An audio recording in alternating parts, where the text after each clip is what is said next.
We don't. Let's make sure this is up. I just had to find my notes that I had written yesterday. Ah, For what? no worries at all. Fingers crossed. We'll check in a second. You're good. Let's try to check this. Right. Hi, good evening, ladies and gentlemen. I assume sound's coming to all right. So, multiple computers here, multiple sessions. Right, evening. So what we're going to do is we're going to kick off a couple of series where Raymond and I are going to technically review politics, as we both come from an engineering background, and also to boot up, Raymond's going to start a new channel where he's going to be covering all sorts of interesting things. And I thought this was a good way to do a bunch of series concurrently, Raymond. We'll put a link to Raymond's new channel in the link to the description. And I guess just to give us a bit of an overview, we've been doing a lot of work the last couple of years, to those who are aware what we're up to, building a political platform. I thought lots of those great pieces of technology analysis Raymond can use in the United States, because I believe the US and the UK are subject to the same sorts of malaise.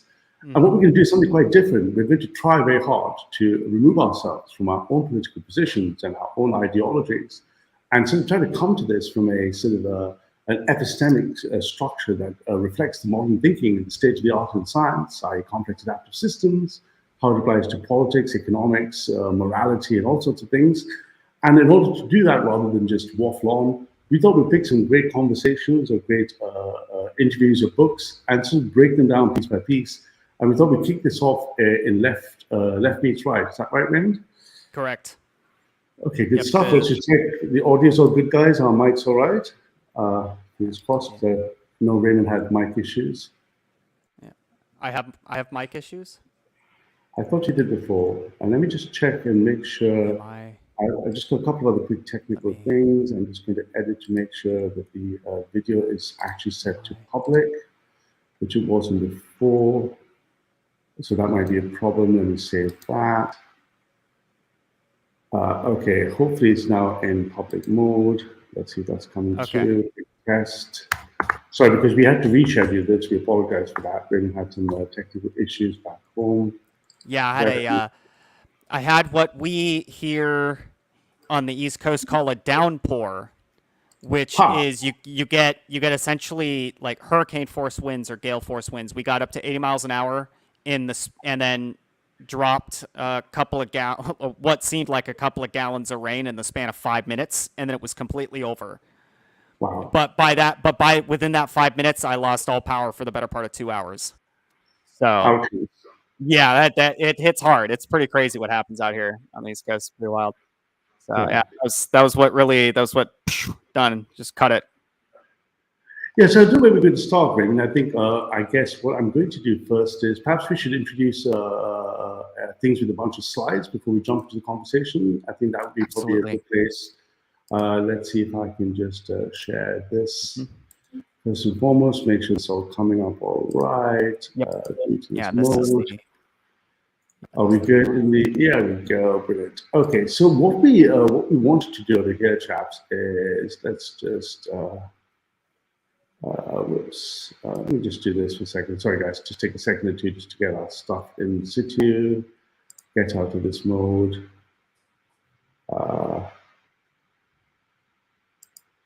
Sorry, chaps. Just a bunch of machine swaps. So it's technology. Yeah, I saw this computer software. I have no idea how it works. Do you, Raymond? So magic. Fascinating. I had a coworker a long time ago describe it. It's the interesting thing about digital is it doesn't freak me out because I know I will never ever fully understand it, and it's just akin to magic. But vinyls are the devil. Okay, you can't. He said vinyls are the devil because you can't prove to me that the devil didn't have something to do with using a needle to generate sound from plastic. You can make a theoretical computer science argument that all bugs are the work of the devil too, but we're probably digressing, right? So I know, right? A couple of quick pictures and a quick couple of diagrams just to lay down our position. Let's take this simple diagram and start over here. We believe, in trouble as much as Raymond, we believe that for anything to actually make sense in addressing a problem versus a solution kind of domain, The first thing is, what is your epistemology? To those who are philosophy, epistemology is the study of how you know something. So do I use the scientific method? Do I read the tea leaves? Do I use statistics? And depending what branch of epistemology you adopt, you end up with certain ontologies, theories on capitalism, theories on politics, theories on sociology. And we are currently undergoing the largest epistemic revolution in the history of man, because in the last 20 or 30 years, complex adaptive systems and complexity science is revolutionizing how we look at everything from physics itself. Nobel Prize in physics now in complexity science, and all the softer subjects, traditionally politics, economics, and sociology, are being rewritten. So I would make the outer claim that with the right epistemology, and I would make the stronger claim that the epistemology of politics, economics, and sociology are flawed. We expect that any political mission you take, any kind of solutions you try and propose, are going to be fundamentally and foundationally limited by this. And what we want to do here is paint a couple of pictures. So as of a day or so ago, the world's leading think tank, intellectually and for all things to do with complexity science, is the Scientific Institute, and they published the following paragraph, which I'm going to read you. It's a call for new students in a global complexity program. Unlike most inquiries into these topics, Complexity Global is not ideological. We're not promoting any preconceived social, political, or economic paradigms. We're intentionally recruiting a student body, blah, blah. And here's where it gets very interesting. The Complexity Global School is fiercely epistemological. Epistemology involves a philosophical inquiry into what separates justified beliefs from opinions. We believe in the continuous development of rigorous, quantitative techniques to illuminate complex social, political, and economic phenomena.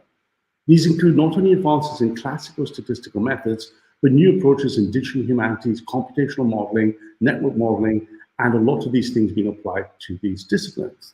So what we're going to say here is we're going to look at the fantastic conversation between Aaron and Matt Goodwin. To those who don't realize, Matt Goodwin is the leading light of the conservative movement. He's a professor of politics at the University of Kent, and he's written a book that's worth a read. We're going to, I think Raymond intends to review the book chapter by chapter. And Aaron Bastani is a progressive superstar, the author of Fully Automated Luxury Communism. And both Matt Goodwin and Aaron Bastani share one thing in common. They both see the malaise from the left and the right. The malaise manifests itself differently in different ways, and these things end up in this punctuation point where we have a moral battle, a battle of values, a battle of virtues, a battle of, on the left, justice, a battle on the right of tradition. And these two things are at loggerheads, and there's a couple of reasons for this, and one of the fundamental pieces missing in this analysis is the technological driver. So I'm going to flash a couple of quick screens, the history from a complexity perspective. From the, out of the Dark Ages, from the 14th century, we had the age of faith that gave birth to the Enlightenment and the age of reason. From that, we saw the scientific method, Descartes, Locke, Bacon, Hume, booting up the Enlightenment products, scientific method, capitalism, liberty. And what happened after that is, very quickly, we had the three revolutions, one after the other. The English Revolution, followed by the American Revolution and the French Revolution, which basically gave birth to the Industrial Revolution, at the same time the precursor to democratic liberalism. Run forward to World War II, the big battle occurs between fascism, the ultimate right-wing expression, communism, the ultimate left-wing expression, and liberalism, the product of the Enlightenment. World War II ends and liberalism has won that war. But something else happens, which is where we believe both Aaron Bastani and Matt Goodwin are at a epistemic, if you like, impasse. Because, yeah, an impasse, because what happens is once the network gauge model boots up, and we're going to talk about this a lot, the epistemic models from classical liberalism in the middle, from traditional classical communism or socialism on the left, and fascism downwards all the way on the right, are incapable and fundamentally just impotent in describing ontologies correctly. And what we're going to do is keep these pictures in mind. We'll go back and forwards to slides to talk about, once more over here, what is these epistemologies? How can we critique constructively the left and the right and their ontologies that are produced? The conversation has fantastic examples as both Matt and Aaron quite justifiably defend their case. We're going to look at how meta-ethics informs models of morality. Morality is upstream from politics, your moral models. We're going to look at how the best moral model we have is the MFT model from Haidt and Yale. haters basically use statistical fact analysis to draw out in a simple diagram, how the right and left are both fundamentally wrestling concurrently with these dimensions of morality. We're going to look at this and go down towards politics and populism and see where that takes us. Is that a fair summary, Raymond? Have I... Yes. Yes. Yes. Yes. Sorry. No worries at all. So I think what we could do is we'll jump into it, and then we'll jump in our chats, and we'll reference some slides. And I'm going to play a 3-minute video because we're going to have to clean up some terms like globalism, clean up some terms like populism, anti-globalism, left versus right populism. And we'll see that as the left has split from the global homo left and the right has split from the global homo right, they're both effectively making populist noises, but they're failing to come together. So what we're going to do is look at this jump, and we'll play a lovely sort of my first ladybird or cliff notes of the American introduction to populism, and we'll take it from there. This is not going to be a normal kind of stream and stuff. This is very important, just a quick heads up. When this thing finishes, we're going to have a little break, so the video can be edited out by Raymond and sanitized, and then we're going to have a focused panel discussion as opposed to our usual fun and games, right? So let's just go straight into the main event. To those not familiar, please share, like Aaron Bastani himself and Novara Media, who are, you will argue, probably the brightest lights of the English progressive true left, and Matt Goodwin, who has his own channel, YouTube, and Substack, and you can frequently find them in places like GB News. So without further ado, there's a bit of an intro. Aaron Bastani, champion of the left, versus Matt Goodwin, the leading light of the right. In almost every single country, including in this country, where even those in government with a great deal of power claim they're opposed to elites. Now, it's important to say here at Novara Media, we generally have a view of the elite. It's the billionaires, the CEOs, the corporate class, the 1%. And their interests are overwhelmingly reflected in the media and in politics, and also in how we access things like housing, food, and what work looks like. But not everybody agrees with that definition of the elite. One person who definitely does not is my guest today, Matthew Goodwin. He's a professor of politics at the University of Kent. In his new book, he talks about the rise of a new elite, distinctly different to the elite of decades past, which is both culturally and economically liberal, but also completely out of step with the rest of the country. Now, it's important to say that many people who follow Novara Media, and some people who work here too, were unsure about us conducting this interview. They disagreed with it fundamentally because of the politics of Matthew Goodwin and some of his views. I disagreed with that, however, as did other colleagues as well here at Novara, because given the state of the Conservative Party after 2024 and the fact that mainstream conservatism will probably have to reconfigure itself quite extensively over the next several years, we felt it was critically important to engage with these assertions of a new elite head on and to have a dialogue with him in order to better understand precisely what he's saying and have something to say in response. Now, I understand not everybody will agree with that. So I'm just going to stop there and say, well done to Aaron Bastani for deciding to break out of the ideological bubble and the echo chamber. So if you look at, again, we're coming at this from a very engineering technical background. If you look at the three topologies of social graphs and networks, they end up in either echo chambers, only left-wing views are supported, everyone else is ejected in the case of politics, same with the right, or they go to the center where you have the balanced conversation. Think of your news panel at your MSN at 9 o'clock kind of educated program, or you descend into Telegram, 4chan, a flame war, where everybody screams at each other. There are no other topologies that we know of. And what Aaron has done, congratulations to him, is saying, look, rather than remain in my safe space and cast aspersions or throw stones at the right, he's decided to have that conversation. So I think that's a great way to bridge the divide. Yes, and if I may also add on this, he very clearly identifies that his specific position, or at least certainly his colleagues and the folks that he works or coordinates with at regular intervals, they themselves cannot generate enough consensus or power, which is why he's actually he realizes he needs to make the attempt to reach out or to try to generate as increase the scale and scope of the consensus he currently has so far on disagreement with rule and the way rule is behaving in its current capacity. Indeed, absolutely, because the law of diminishing returns kicks in. And when you hear expressions that are urban myths like the silent majority or this is what most of us believe, this is not supported by data at all. All I have to do is point to, if you take key pivotal points for Americans, the Ways and Means Committee from 1871, we have longitudinal data that's very strong. Polarization just keeps increasing. And after the advent of globalism, which we as technologists can date precisely sometime around 1996 to 1997, the post-truth era around 1992 on the timeline, we see that the polarization created an increasing divide between left and right. And that allowed the globalists to come in and steal the lunch money, and now the left and right are splitting into two camps.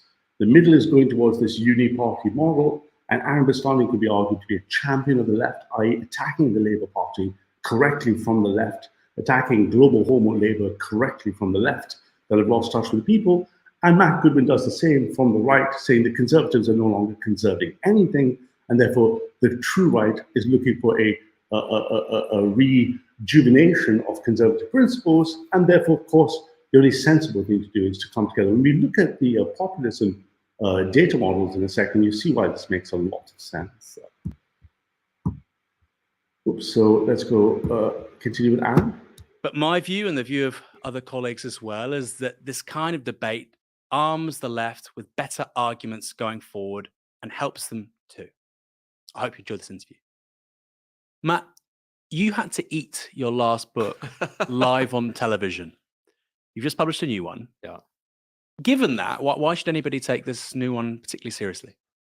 Well, just to add, I think the last book on Brexit was a really serious, good book that's become one of the definitive books on the Brexit vote with Cambridge. Look, this book draws on 20 years of research that I've been undertaking on politics, public opinion, and it's basically interested in these three big revolts that have reshaped the country: the rise of Farage and populism, the vote for Brexit, and then the post-Brexit realignment with Boris Johnson in 2019. And what I'm trying to do is challenge some of the misleading narratives and beliefs that we have about what caused all of that, take a step back and paint a broader picture and a longer term story. And that's what the book's about. So if people on the left of politics want to challenge their priors, want to challenge the way they see the world, then this book is for them. So there's new books about what you call a new elite. Can you sort of expand on that a little bit? Yeah, so what this book essentially is arguing is that we are living amid the rise of a new ruling class in the country that is comprised of elite university graduates from Oxbridge, Russell Group universities who tend to live in the cities or the university towns, who have often come from families in the managerial, professional class, who tend to lean left on cultural issues such as immigration, gender, history, identity, have been drifting leftwards both culturally and politically over the last decade or so, and disproportionately dominate many of the institutions in society, from the House of Commons to the BBC to other parts of media, creative industries, cultural institutions, the prevailing culture.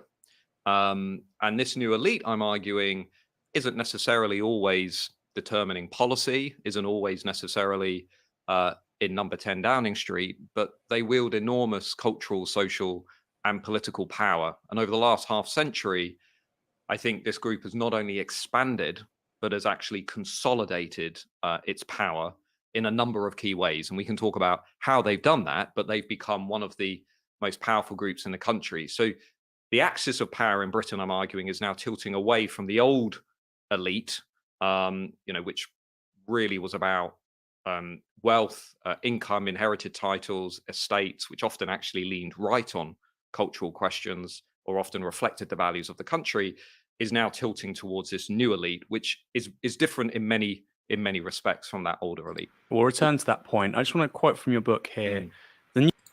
So I'm going to jump in there, interject and say, I actually agree with Matt, but not completely, and for a bunch of reasons. First of all, the new elite are progressive. They are because they reflect the win of the left to the last half a century. as per the punctuation, towards progressive values. So the long march from the left, civil rights first, women first, that's 50% of society. Women could vote, no fault divorce. Then minorities and civil rights for people who are not ethnic. Then on to sexuality and a smaller dwindling set. But over time, those people had children, and their children grew up with these values. They grew up in peacetime Europe and America. They were taught about the civil rights at school. And that's true in creating a new progressive elite, but didn't kill the capitalist elite from the right. It did not kill the traditional landholders, the traditional wealth, the traditional capitalist class, if you like. So Aaron is rightly going to point out that actually, yes, there are a new elite that have joined. They were not just the landed gentry from feudalism. Did you go to Oxbridge? Are you really small? And these new elites, correct, have got a different moral compass. But Bastani is going to quickly point out, and very quickly I might want to stop this and play a short video of 2 minutes to get your mind through about populism, because populism has a bad name because the media considers populism to be right-wing populism. Trump's a right-wing populist, Orban's a populist, but left-wing populism is very successful. Black Lives Matter, Me Too, Just Stop Oil, Greenpeace. Left-wing populism is as powerful as right-wing populism. They're fighting the same enemy. And Aaron Bastani is quick to point out, it's not just left-wing elites. New elite is composed of Britain's doctors, architects, newspaper editors, journalists, politicians, civil servants, and academics. Basically, we just said there. Why aren't hedge fund managers in the list, or landlords, or billionaires? Why aren't they in the elite? Well, they are in an elite, but they're not in what I'm calling the new elite. So in the hold book, on, just sorry, because a moment ago you said a new ruling class. So you're saying this new elite is a new ruling class, but that ruling class doesn't include people like landlords, billionaires, CEOs. Well, it will include some landlords, some CEOs. We can come and talk about how the new elite are influencing business or influencing capitalism, and they are doing in a huge way. But I think there has been a misconception about this book. I think there are people out there who think I'm saying there isn't an old elite, or like this elite doesn't exist. There isn't a kind of donor class in the Tory party. There aren't, big financiers and hedge funds and, And just to stop you there, I'm very familiar with all the data on parties, etc., for our platform that we've built. Absolutely. And the quickest evidence for this is if you look at the distribution of income over the last 5 years between the Labour Party and the Conservative Party, the Conservative have a small amount of wealthy donors that make up more than 50% of the income. The Labour Party has a mass distribution of things. So I'm sure the same with the progressives in the US. I'm sure the Democrats are getting lots of small donations, while the Republicans are getting large ticket donations. I think that's the distribution in the U.S. is strange. So because America has a longer history of the free enterprise position or the fully capital position, capital elites or capitalist elites, economic elites, effectively actually spread across the entire spectrum of left and right. They actually carry both sets of positions, which is why Americans actually get a misunderstanding, ontologically speaking, that wealth rules. This is where they think money is the actual power and not power itself, not the capacity to collaborate and to communicate and to achieve goals by working together. They think money just buys everything. And this is how Americans get the misunderstanding that wealth equals power. It's not strictly wealth equals power. It works in tandem, but it itself explicitly is not the primary center of gravity. And Matt starts to point this out very effectively.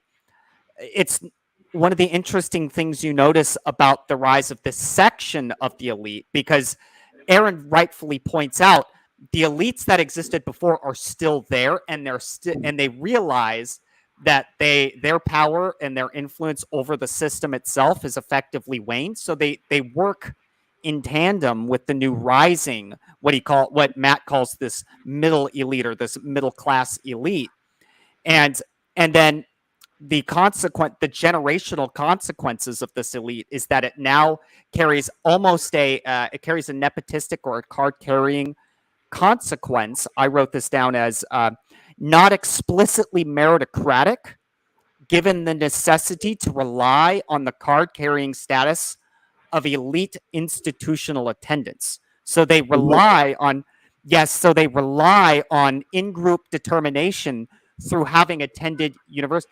You can actually point this out even with capitals or capitalists that never explicitly got a degree, but have some experience or connections with those same elite institutions. And you can actually see, and that can also be modeled effectively as well. The way I do it very simply is I know that in a complex system approach, there's only three things that are the systems that operate as three stovepipes of power. There's economic power. Power can be seen as a way for me to make you do something. That I could use force, political power, right? The rules of the game, the law. I could use economic power. I can bribe you, pay you, or I can use social power. Greta just needs to speak, right?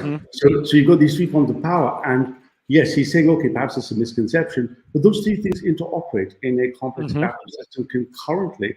And what we're speaking about here traditionally is that the oratorists, those that speak, the social thing has been won by the left. And consequently, as capitalism has ingested it, organizations and institutions where these people work, the BBC, the Guardian, what have you, are going to show progressive values. And some of the capital class or some of the political class are still divided on that. But those three things interoperate. It might be a very good time, I think, to actually, for those who are not familiar with this differentiation, it's a really good Cliff Notes. I apologize for the simplicity. A Ladybird's 3-minute video. What do we mean by left versus right-wing populism? And this would just draw out a very good schematic differentiator, which would be useful for the rest of the convo. Have you ever wondered what the differences are between left-wing populism and right-wing populism?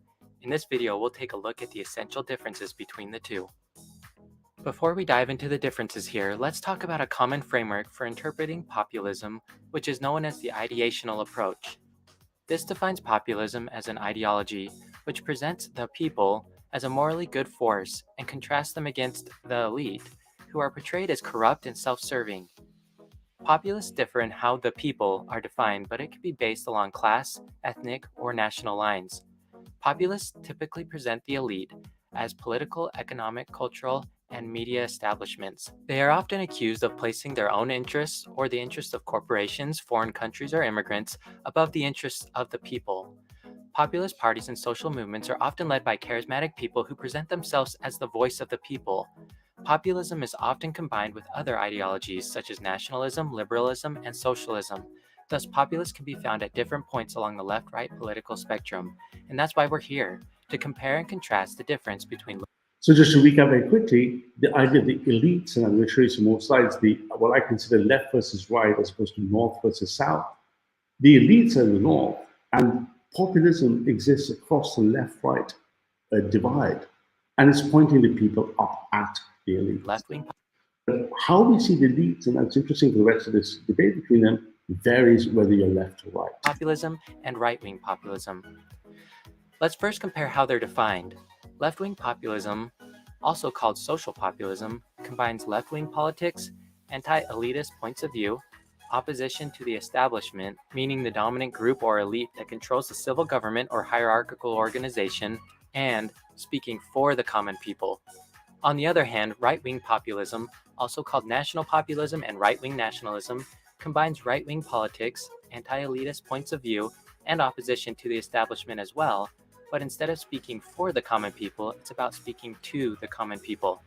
Another difference. This is one of my favorite expressions between left and right-wing populists.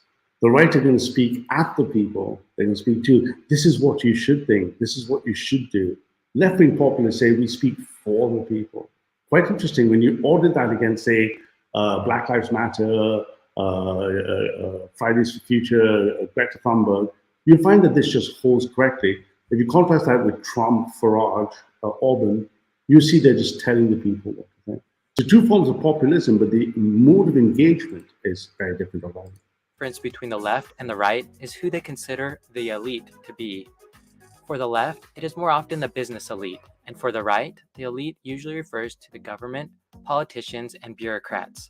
Both right-wing populism and left-wing populism object to the perceived control of liberal democracies, also referred to as Western democracy, by the elites.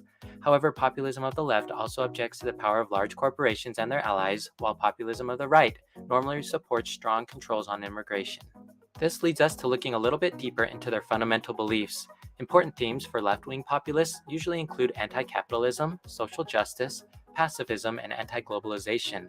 The criticism of capitalism and globalization is linked to anti-militarism, which has increased in the left populist movements as a result of the United States military operations, especially those in the Middle East. Lastly, the populist left relies on egalitarian ideals, the principle that all people are equal, as well as supporting minority rights. Right-wing populism can differ by region. For example, in Europe, the term right-wing populism is used to describe groups, politicians, and political parties that are generally known for their opposition to immigration, especially from the Islamic world, and for Euroscepticism. Right-wing populism in the Western world is generally associated with ideologies such as anti-environmentalism, neo-nationalism, anti-globalization, nativism, and protectionism. Lastly, European right-wing populists also typically support expanding the welfare state by barring undocumented immigrants from receiving government. So just stopping right there for a second, Ray. I've got my mute on. You can see immediately what we want to do is plot things against, say, the moral foundation compass and progressive values, which is what Matt speaks a lot about in his book, and Aaron defends very clearly. You can see that we have a common enemy. They both have a common enemy. They both believe the elites are bad, but they identify the elite slightly differently. Matt's saying, oh, it's the progressive elite and the oratorists, it's the ones promoting progressive ideologies. And the left is saying, oh, it's the capitalist class that producing wage inequality, job insecurity, a bad distribution of wealth, zero contact hours. Both are correct. But you can see there's sufficient ground to agree and cooperate if one was willing to negotiate, which is what we want to talk about. The strategies to which, how do you do that? Because by default, a lack of negotiation, and let's look at some more of our slides, just results in a loss for both sides. If both sides agree globalism, hypercapitalism is bad, globalism, hypercapitalism is sucking power in an anti-devolutionary sense away from the people, then if you want to win and don't want that to occur, then you're going to have to agree to unite under some mechanism, but by default, neither side has enough force. It's a very quick video, it's almost over. Yes. So, I mean, that just kind of helps sense, because when we now hear them both speak about the elites, and that's immediately what came up over here, you can see that the first differentiation on that elite mechanism is Aaron rightly calling out, saying, well, hang on, who are these elites you're speaking to? What's the basis of this? Yeah, and I actually wanted to point out something really fascinating too. The dichotomy of speaking for versus speaking to, you can see why the left was able to maintain social power, because it is in fact not strictly exclusionary, and it also relies on a level of building trust and building community, which in and of itself generates the sense of collaboration and the feeling, right? Because remember, people in their social creatures do rely on their emotions to help them drive to make certain decisions. It's a fascinating thing to observe. When people rely on these emotions, right, to drive them into the conversation, you can see how the left had to start adopting a include all or exclude all, which then fundamentally leads to the unfortunate idealization, or the unfortunate ideal of you can't draw a line then on who to include, which is how you then start to get a social dissolution, because you no longer have the capacity to discern, right? You start to what I call a while back, what I called a broken identification friend foe, a broken IFF. They have no capacity to identify when somebody is actually in a hostile position to them or adversarial to them.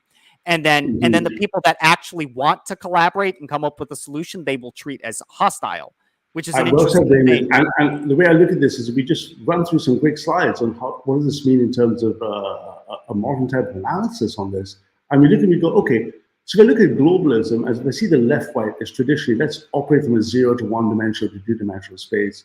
If we go to the left, is progress, and fundamentally its teleos is revolutionary. It wants to progress the world, right? As Gandhi said, the point of the world is not to understand it, but to change it.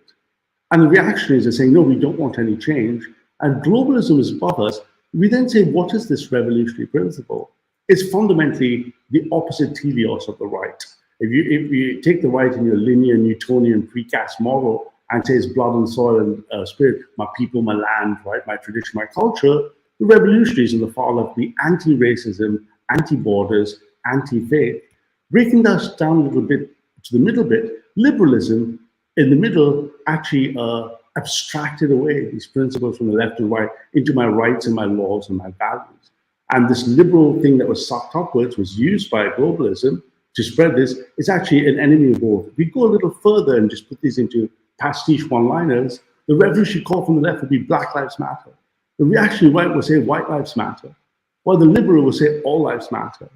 And these cap frames, if you go further, means therefore being, if you look at, I use Islam as an example, as a right-wing reactionary force, it brings even another ontology from another faith, another part of the world. Let's say the Sharia as an instantiation for the Ummah of the Tawhid is a very reactionary force.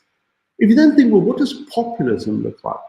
You can see that populism is where the pressure from the right and the Conservative Party, the right wing, the pressure from the left and the Labour Party, but Aaron's left in populism is saying, but if we were to span across, and even though it's difficult to escape the left-wing populism box where they're trying to fight globalism, as Aaron Bastani is, they've also got one eye on the right in the middle. Liberals get the bullet too. If you look at right-wing populism, they're going to, massacre everyone in pursuit of an ethno-state, and they're going to also have the same problem looking down. And if you look at this, in a sense, the left populists are foundationally anti-capitalism, anti-imperial. The liberal middle, more free speech types and everyone else are arguing for a protection of rights and laws and values separated from both, so at odds with both, and the reactions are anti-progress.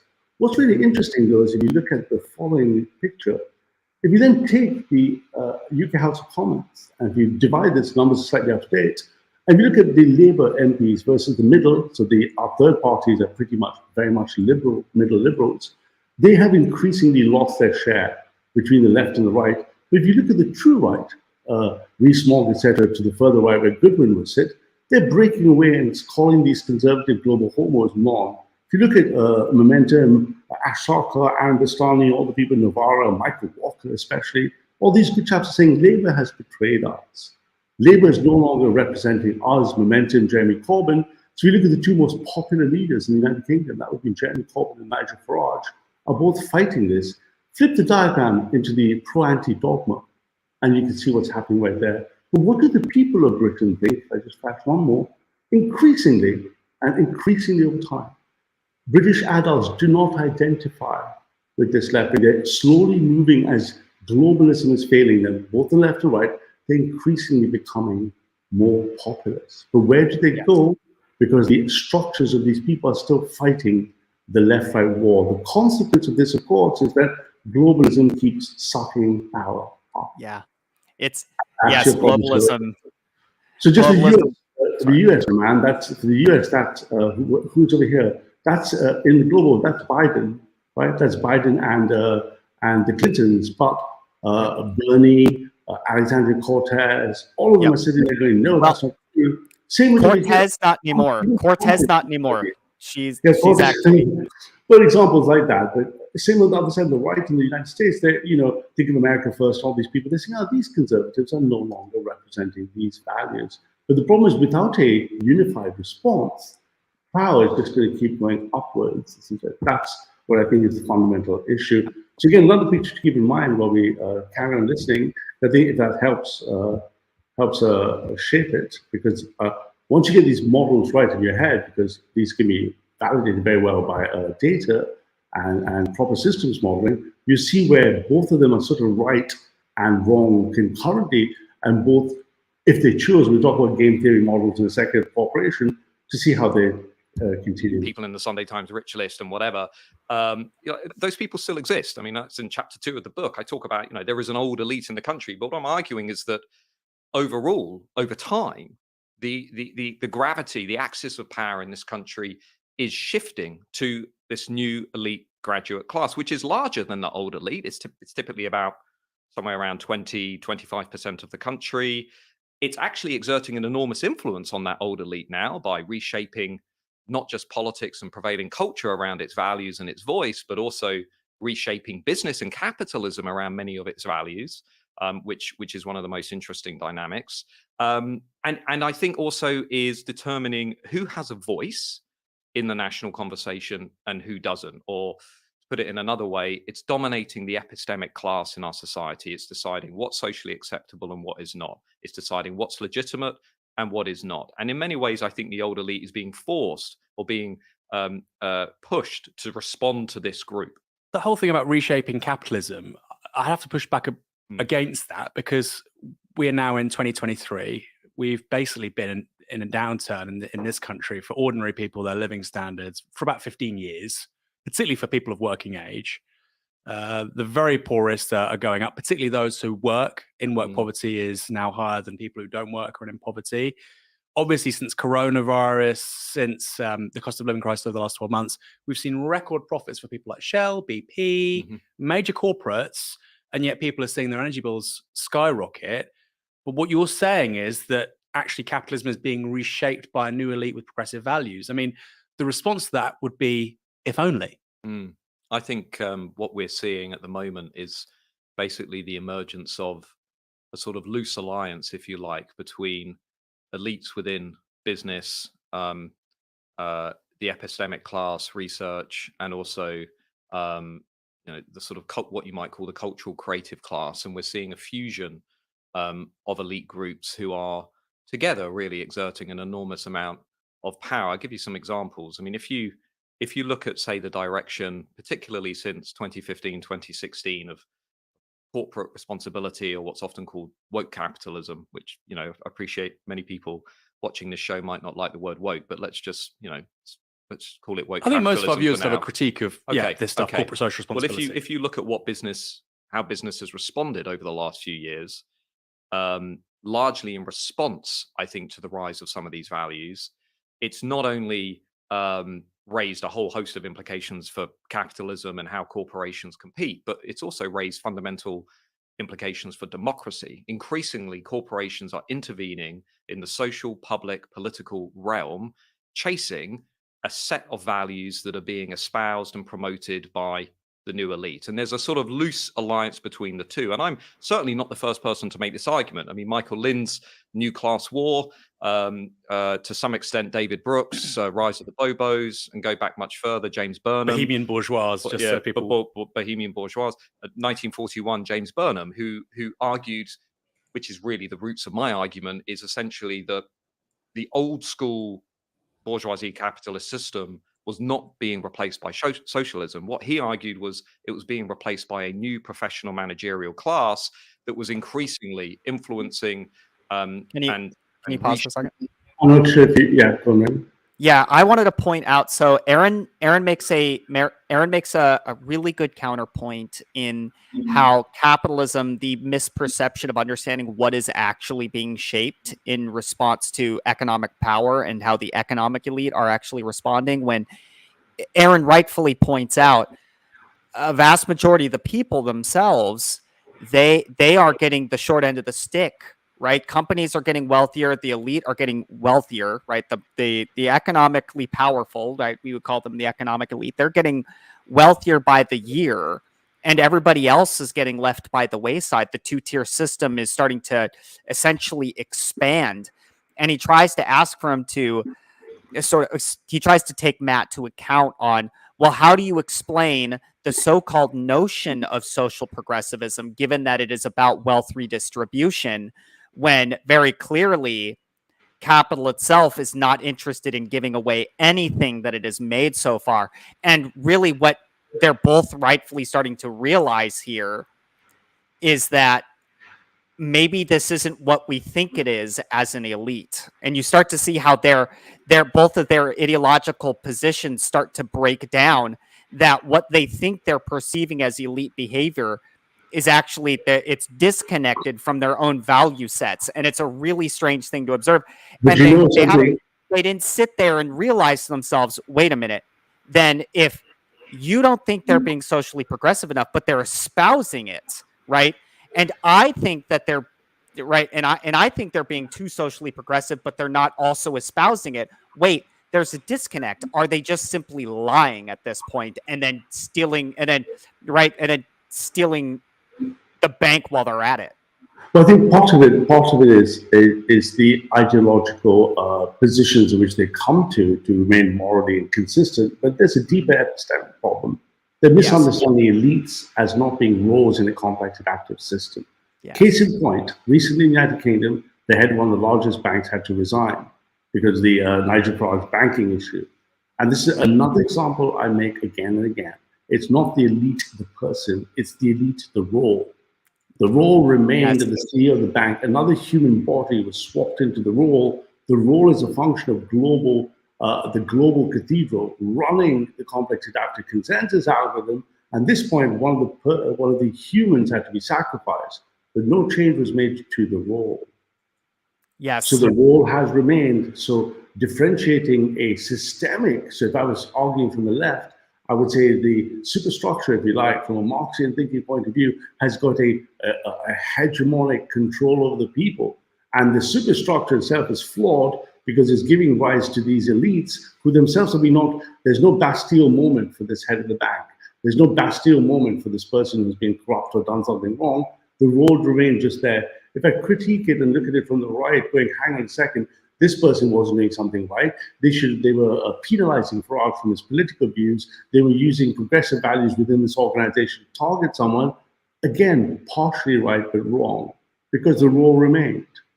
Nothing changes, right? Correct. Because the problem is not an ideological problem, it's an epistemological problem. The problem is, as engineers, we look at this going, it's the system that's wrong. It doesn't matter how much you bring your ideology to it. You can't even dent it, because the issue, the problem is systemic and the solution must be systemic. You might come to it ideologically, and rightfully so. Both Aaron and Matt are morally consistent in their metapolitical stance, but epistemologically they're flawed.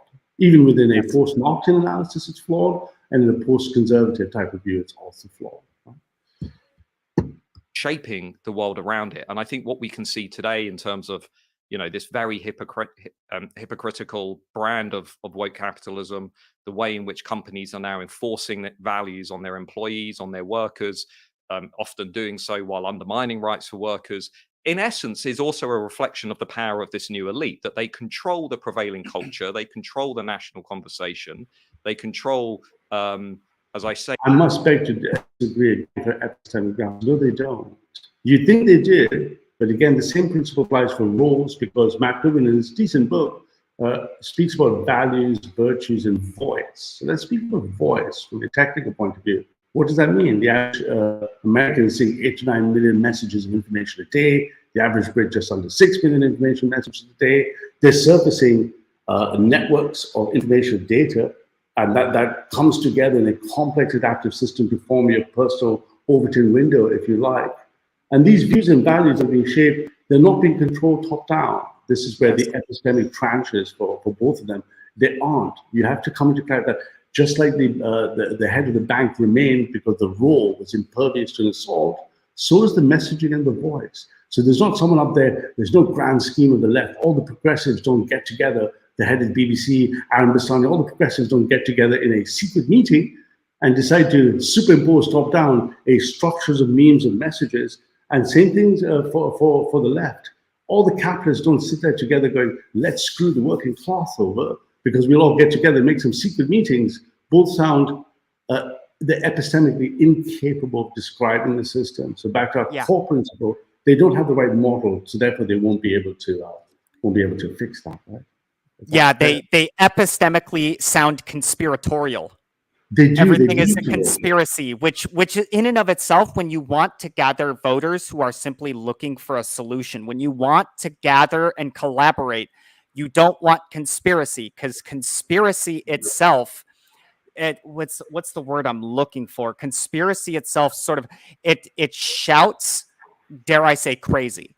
And that's one of the things it turns people off, right? The majority of people aren't interested in aliens in Area 51. They're not interested in QAnon.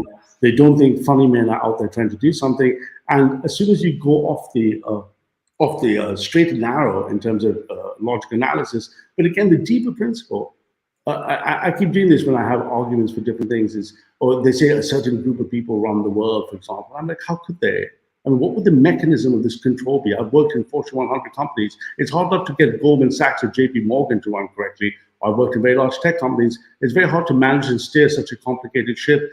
The fact that you're doing this globally, that ship sailed a long time ago, right? What you have now is a structures of sets of roles in consensus algorithms, and the correct epistemology is to come with an open mind and an open heart, if you like, towards if we could agree to agree, as we saw in the populism video, that both the left and the right agree that the elites are their enemy and agree that there is no class justice, if you like, to be extreme on the left, and there's no, say, race justice on the right, then both of them are failing and losing to see what is the system that is suppressing those two things.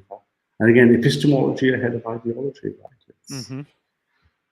Say the sort of the parameters of what we're able to discuss and what we're not able to discuss. How's it reshaping capitalism? Because we're seeing income inequality spiral. We're seeing productivity gains go almost entirely to the 1%. We're seeing asset owners benefit basically to the detriment of everybody else, including many people within the new elite. I mean, if you look at how so you're saying it's so I agree with you on the corporate social responsibility stuff. I would just say, yeah, that's whitewashing while they get on with the serious business of exploiting people and making really serious money. I don't think there's a new elite with progressive values seriously reshaping capitalism. I think they're changing little bits around the edifice for sure, the marketing side of things. But do you seriously think they're reshaping capitalism? Because look, we've got world's wealthiest man, Elon Musk. We've got Jeff Bezos. These people are so extraordinarily rich. When I was a kid, no, I'm not. But you see, I don't dispute any of that. Right, but you what still I'm saying, reshaping what I'm capitalism. saying is the transition from shareholder capitalism to stakeholder capitalism to this belief that the purpose of corporations now is not just to pursue profit, is not just to return value to their shareholders, but is to deliver value for consumers, workers. And here again, I believe Matt is right and wrong simultaneously. He's right in the sense that traditionally one thought of a business as something that's meant to deliver shareholder value and provide a service. But the consequence of that has been global hypercapitalism with all its benefits plus terrible wealth redistribution. But underpinning that epistemically is an assumption that capitalism unchecked and capitalism with no morals is good. The left are immediately going to say, oh, do you mean that's okay for me to beat my employees? Is it okay for Nike to make your trainers by exploiting child labor? If your argument from the right is, oh, as long as it delivers something good on my balance sheet and ROI, it's okay, the left are never going to accept that. Because they know there's something moral about capitalism. Ultimately, you can flip the argument to the other side and say, oh, yeah, but is the only purpose of a business to implement social values? And the answer is, again, no. Correct. Right? Because otherwise your business will be effectively go out of business, right? Because your business isn't making a product. Because it stops being a business, it stops being an economic model, and it starts being a social model, right? Yeah. When you have a business where its product is convincing people, that's actually no different than a university whose entire job is to assess reality, develop an epistemological and an ontological model off of that, and then communicate that model as a means of change. And then it stops being an actual company, which is technically an economic organization, but it has to have a balance between the two, right? It has to have some semblance of what reality actually is in comparison to what it's actually designed to be, to provide to people. And this is how you do that. It gets worse technically because we look as globalism has connected the entire economic systems into a single mesh, and networks, supply chain, everything. Another driver that neither of them are looking at, which is a terribly important driver, is the driver of the hyperstitial component. By which I mean, if I looked at the goods and services from 1945 and I start plotting them, and I plot the information component, what I find is increasingly the information component, the connected world, dominates the physical goods and supply. Something like 60 cents of the dollar for Starbucks, your coffee is information. Yes. It's not. So your profit margin increasingly, if that's a bunch of information, then one must unpack the ontological structure of the information. Let's call it corporate values. They look at the top and say corporate values. Well, when I replace society, if society evolves progressively, and we can see this in Matt's book and everything else, we can see the inverse argument very well in the fully automated luxury communism book, and say, well, if the hyperstitial component technically, from a complex system point of view, is an increasing number and it's accelerating forward. If you plot, for example, the amount of information and energy used by each of the 8 billion humans, it's just accelerating upwards towards our transhuman boundaries. So again, you can't pretend that capital is now devoid of information, and therefore you must say, what is that information model? And you can see it was inevitable that shareholder capitalism moves to stakeholder capitalism, not for just political reasons, for pure technocratic reasons. The information component is essential. So, the right like to say, go woke and go broke. But a quick empirical analysis says that doesn't occur. What happens is you get a spike and a drop in the share price, it just recovers. Same with Anheuser-Busch, same with all of them. And what happens, unless it's going to be driven into the ground for reasons that are incompatible with the global dogma, back to the picture. So here's a great example. If you, someone's been sending me lots of reverse engineering data on hate speech on Twitter. And for example, the top 5 accounts are making Elon Musk $10 million that he's reinstated just on LGBTQ hate. Right? They're just auditing every single tweet, every single piece, because the left are going, hang on a second, is there money being made by the right on hate speech? So you can see, okay, so what's Twitter's fiscal model? It isn't just financial. The information is 6.40 cents. There's an information model that's associated with the bottom line. And what is that information model? And you're back to the moral battle. Is it okay just turn on Twitter and say, expletive after expletive, make money out of it? The progressives are going to say, no, we don't care about your capitalism, it has the wrong values. On the other hand, if you had Disney just making movies that are long lost to any connection to the social cultural values of people with children, i.e. parents, at some point that's also going to break. So again, you can see that the global model of linking information is actually the driver of this thing. Again, epistemology, not ideology. Right? Yeah, I actually made this point in my notes. The disconnect is not specifically ideological propositions, but driven by the consequences of how you actualize value. Value actualization is a very important thing to understand. And this elite, one of the interesting disconnects is the elite themselves are not suffering the consequences of their own policies and their own actions, because the way they actualize value is strictly from global interconnectivity, right? Relying on large companies that actually have footprints in multiple countries and multiple local locations, right? In many local spaces. And it is, in fact, incredibly redundant and robust in that nature, in that it itself can respond economically, which is why, like you said, you can have a drop in the share price, but because its economic footprint isn't strictly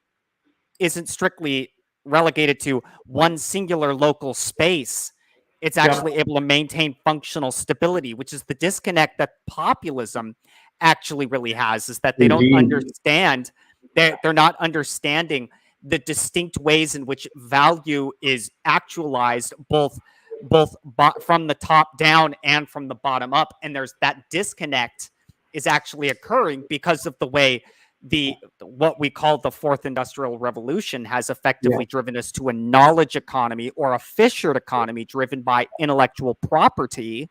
Not just a knowledge economy, but one that has connected itself and is now distributing this information. So it's not even in one single place. So again, if you take that principle, you go, well, if I don't want to see, let's take the Twitter case for it. If I don't believe as advertisers should see advertising right by hate speech, for example, the left are going to be, I'm going to fight that. Twitter's going to say capitalism will save me. But in both cases, they're still subject to the global force, which is really the populist message, is devolution of power. A great example would be if you look at the radical breakthroughs at the time of Reagan and Thatcher, and prior to that ahead, is at some point, the people were never asked in the idea that a corporation is a legal entity. So right now, Google in the United States and Google in the United Kingdom has got power over Raymond, to which Raymond has no symmetrical power back. When did the United States people, when did the British people vote to allow a abstract entity like a corporation have things like protection of rights, no ability to sue the directors? And I'll give you a great case in point today is I listened to the head of Greenpeace come out and argue that why did they do the oil ban at Rishi Sunak's house?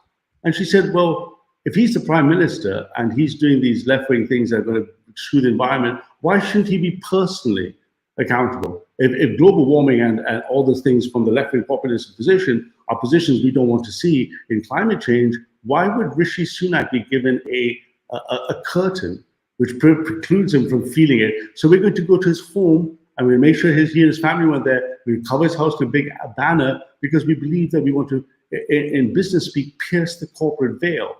We want to come through the corporate boundary and go, no, you can't do this and say, I'm sorry, this is Twitter, but I'm Elon Musk, I'm hidden by the corporate veil.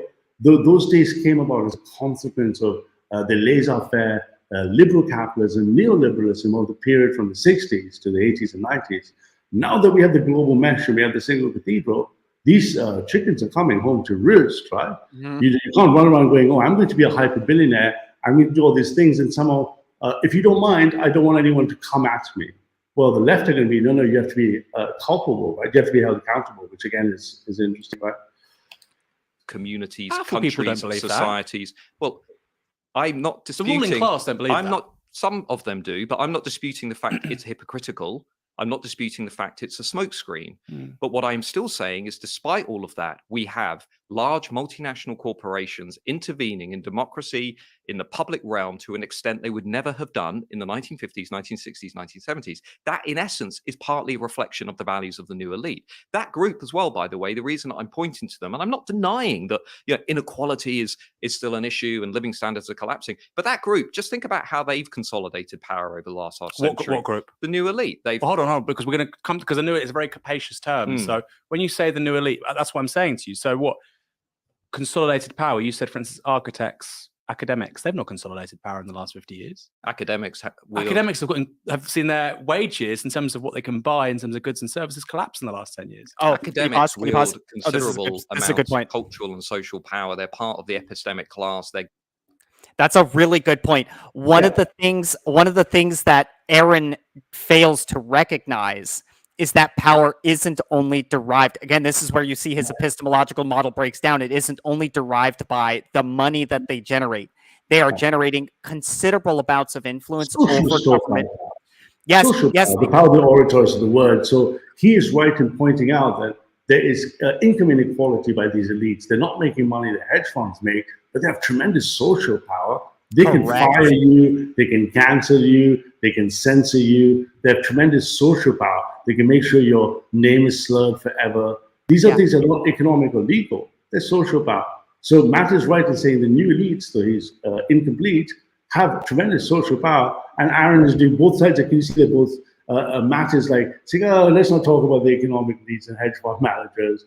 And Aaron saying, oh, let's not talk about any power the social elite have, though they're formidable power, right? We know this by cancel culture and everything else, right? So you can even see it just as Curtis Yarvin pointed out a long time ago. He said he noticed how academics are able to critique and or even provide policy prescription, but they are not allowed to be critiqued in turn because they dominate social power, right? So you can't, like hedge fund managers dominate capital power, right? In the other stovepipe, there's social power, and both of them obviously, because understandably he comes from a conservative background, a capitalist background.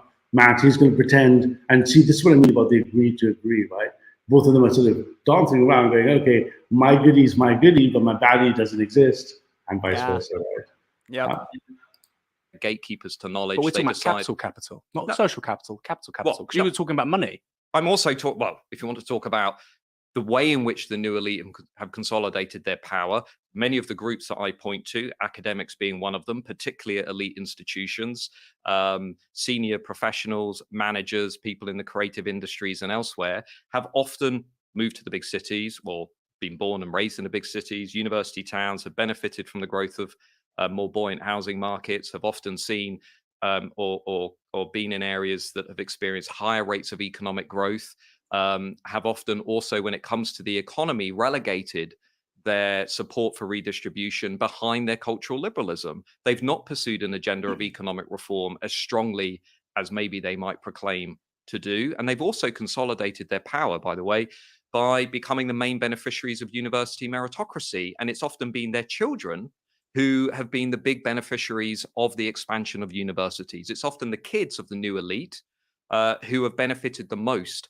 from the expansion of the elite universities. And it's working class kids from outside the big cities and university towns who have been screwed over the last half century. So I don't view it as either or. Of course, there is a capitalist old elite that has been accumulating power and influence. But what I am arguing in this book is that increasingly, actually, power in society, not narrowly defined just as economic power, but social, cultural, political power, is tilting away to this group. And that power is reflected in the way in which many of these corporations and others. Again, epistemology, I have to just jump in. That's just not correct for a bunch of reasons. It's a weighting problem here, because how do we know this? Because we have very few things we can rely on in terms of commodity metrics or ubiquitous metrics. And banking and finance gives us this. Banking tells us I can close the end of the day of a bank and I can compute all my mark-to-market for all my positions and assets using the 3 stovepipes of power, and only the 3 stovepipes of power for a nation, and then the balance of payments and the balance of goods and services internationally. And I can compute the end-of-day risk. It takes hours to run the calculation. So at the end of the day, the bank can tell the government what its risk exposure is, right? And that's a process that runs every day. So we know there's 3 classes of power, and we know they're always interplaying: economic power, social power, and political power. And we know what the interrelationship between them is. And now complex adaptive systems is going to break open each box and work out how they interoperate. So to decry or pretend there's no social power, or to not understand that the 3 things are always in play, in constant play, interoperating play with each other, even though we don't have we have the economics that's dumb economics, the one that computes mark-to-market and end-of-day risk. And that's all we have. It's a crude metric, right? It's like like an electrician looking at a silicon chip. He's got a kind of thing, he can see how much power is going in and out of the chip. But he can't look at what's happening inside the chip because he's an electrician. He's only got Newtonian kind of physics, V equals IR, and voltage and resistance. The same way you got these 3 boxes, and we know they're interoperating. And to say one has less power than the other, or one has more power, or to rank order them is just bad epistemology, right? Yes. That's just not how it works at all. Yeah. They all interoperate, right? Yeah, and he does a decent enough job pointing out that in order for power to consolidate, though, there has to be energy consolidation. He is correct in pointing out how you could very clearly see one of the big social positions that occurs in the epistemology is the desire for what you would consider aggregation of you would call it social aggregation. I think is a very precise term, because it actually just aggregates their own positions, because you can observe it when you have an organization running in a major city. You have a company, for example, and members of the company will come from universities all over the country, right? It's not just located to a singular university, and you get what is a social aggregation, and it generates, and that's how you get these very obvious echo chambers. You get emergent structures that are very topological. Yeah. You can see this type of thing will give me a tree structure. This will give me it's a hub and spoke. This thing will give me a continuously connected edge networks. That's why complex systems matter. And you can see these structures, and of course, power will try to consolidate itself, but it's interoperating in this game that it doesn't understand quite yet. That's why the Nobel Prizes are coming in these disciplines. But you know already that both sides have to admit that they're seeking all 3. No one is saying, I'm not interested in commercial power, I'm not interested. Those would just be single-dimensional ideologues. They all want to, and if we look at the deeper principles, they all want hegemony. Yeah, we know the deeper principles. So what's the driver underneath these things? Well, we know what the core driver technologically is racing us towards an entropic versus negentropic dimension. We know everything is concentrating, right? It's literally the second law of thermodynamics on steroids. And we say this hyper concentration and this hyper thing is creating a punctuation that's fundamentally, and at its broadest sense, the left wish to progress and accelerate this. Hence Bastani's, I must commit, excellent book on fully automated luxury communism, and the real traditionalist conservative right saying, no, we'd rather go back to not 1988 or 1688, 1488, or God forbid, 1288. So the true recidivist right are going, burn it all down, right? Let's bring it all down. We want to go back to the good king, and the left are going, forget about that. No one should ever have to work again, right? I mean, we should be able to take this whole value. And that entropic principle is really what's accelerating, and for both people, again, epistemic tranching, right? Are trying to pander to the new elite to say, actually, we're with you. And that might be disingenuous. I'm not disputing that. But it's a reflection of the power of the new elite that we're even talking about these notions of woke capitalism, that we're even talking about these notions of corporate activism in a way that we didn't do previously. I mean, BlackRock and others wouldn't be falling over themselves to pander to the values of the new elite if they weren't a powerful group. But that's inevitable, because all the things you're referring to are publicly displayed, whereas the people who just want to make money don't want to talk about values, don't want to talk about ethics. They just get on with it. No, they have to now. Look at hedge funds, for instance, when they short Carillion, right? And they're making hundreds of millions of pounds on actually the taxpayer losing out. Or look at, for instance, shareholders being paid dividends from privately owned rail companies who, when they lose money because of strike action, are indemnified by the taxpayer. The shareholder's still taking the money. Or the CEOs of privately owned water companies who I think should be punished for breaking the law, but instead get bigger payouts and bonuses than ever before. Those are the people who I would say are in the ruling class, and they're getting away with it. And instead we're having a conversation around cultural and social issues, and they've never been more happy. So I think probably a major point of disagreement here is, I think there's an elite, you think there's an elite, but I think that the people that really control society want to emphasize the cultural and social stuff because it lets them off the hook. Ohne Domain ist Ihre Website unsichtbar. He points out a really, really good tactic, right? Which is divide and conquer. You keep your enemies fighting each other. They can't mount genuine opposition to you, right? And you could see how, and it's fascinating because that same polarization is driven not just by the economic elites. And this is what Aaron fails to recognize, is that polarization isn't only economic. Yes, the economic elites are benefiting from this polarization because there is no contest to their power, because those who would actually contest their power would actually have to have political power for investigative purposes and anti-monopoly purposes. But if you also maintain hegemonic control over the social, you can use the social to actually drive polarization as a means of I think polarization sort of emerges because of the information age. Yes. I don't think there's sort of a priori drive towards it. I think it's consequential. But I think what they're both doing, and rightfully wrongfully, is defending their turf by going, oh, look, and Aaron is right, you're just pointing out cultural social progress to hide the capitalists. And Aaron's saying, oh, I don't want to think about the capitalists, but look, what you guys have done is you've infected capitalism with woke values. And both of them are failing to realize, no, neither this is an a priori driven ideological outcome. It's a consequence of the technical drivers that have created the global match. What's happened is these things have emerged off themselves. So we can evidence this as geeks. We can show you how it's happened. We've got enough literature on this to show you how these shapes emerge.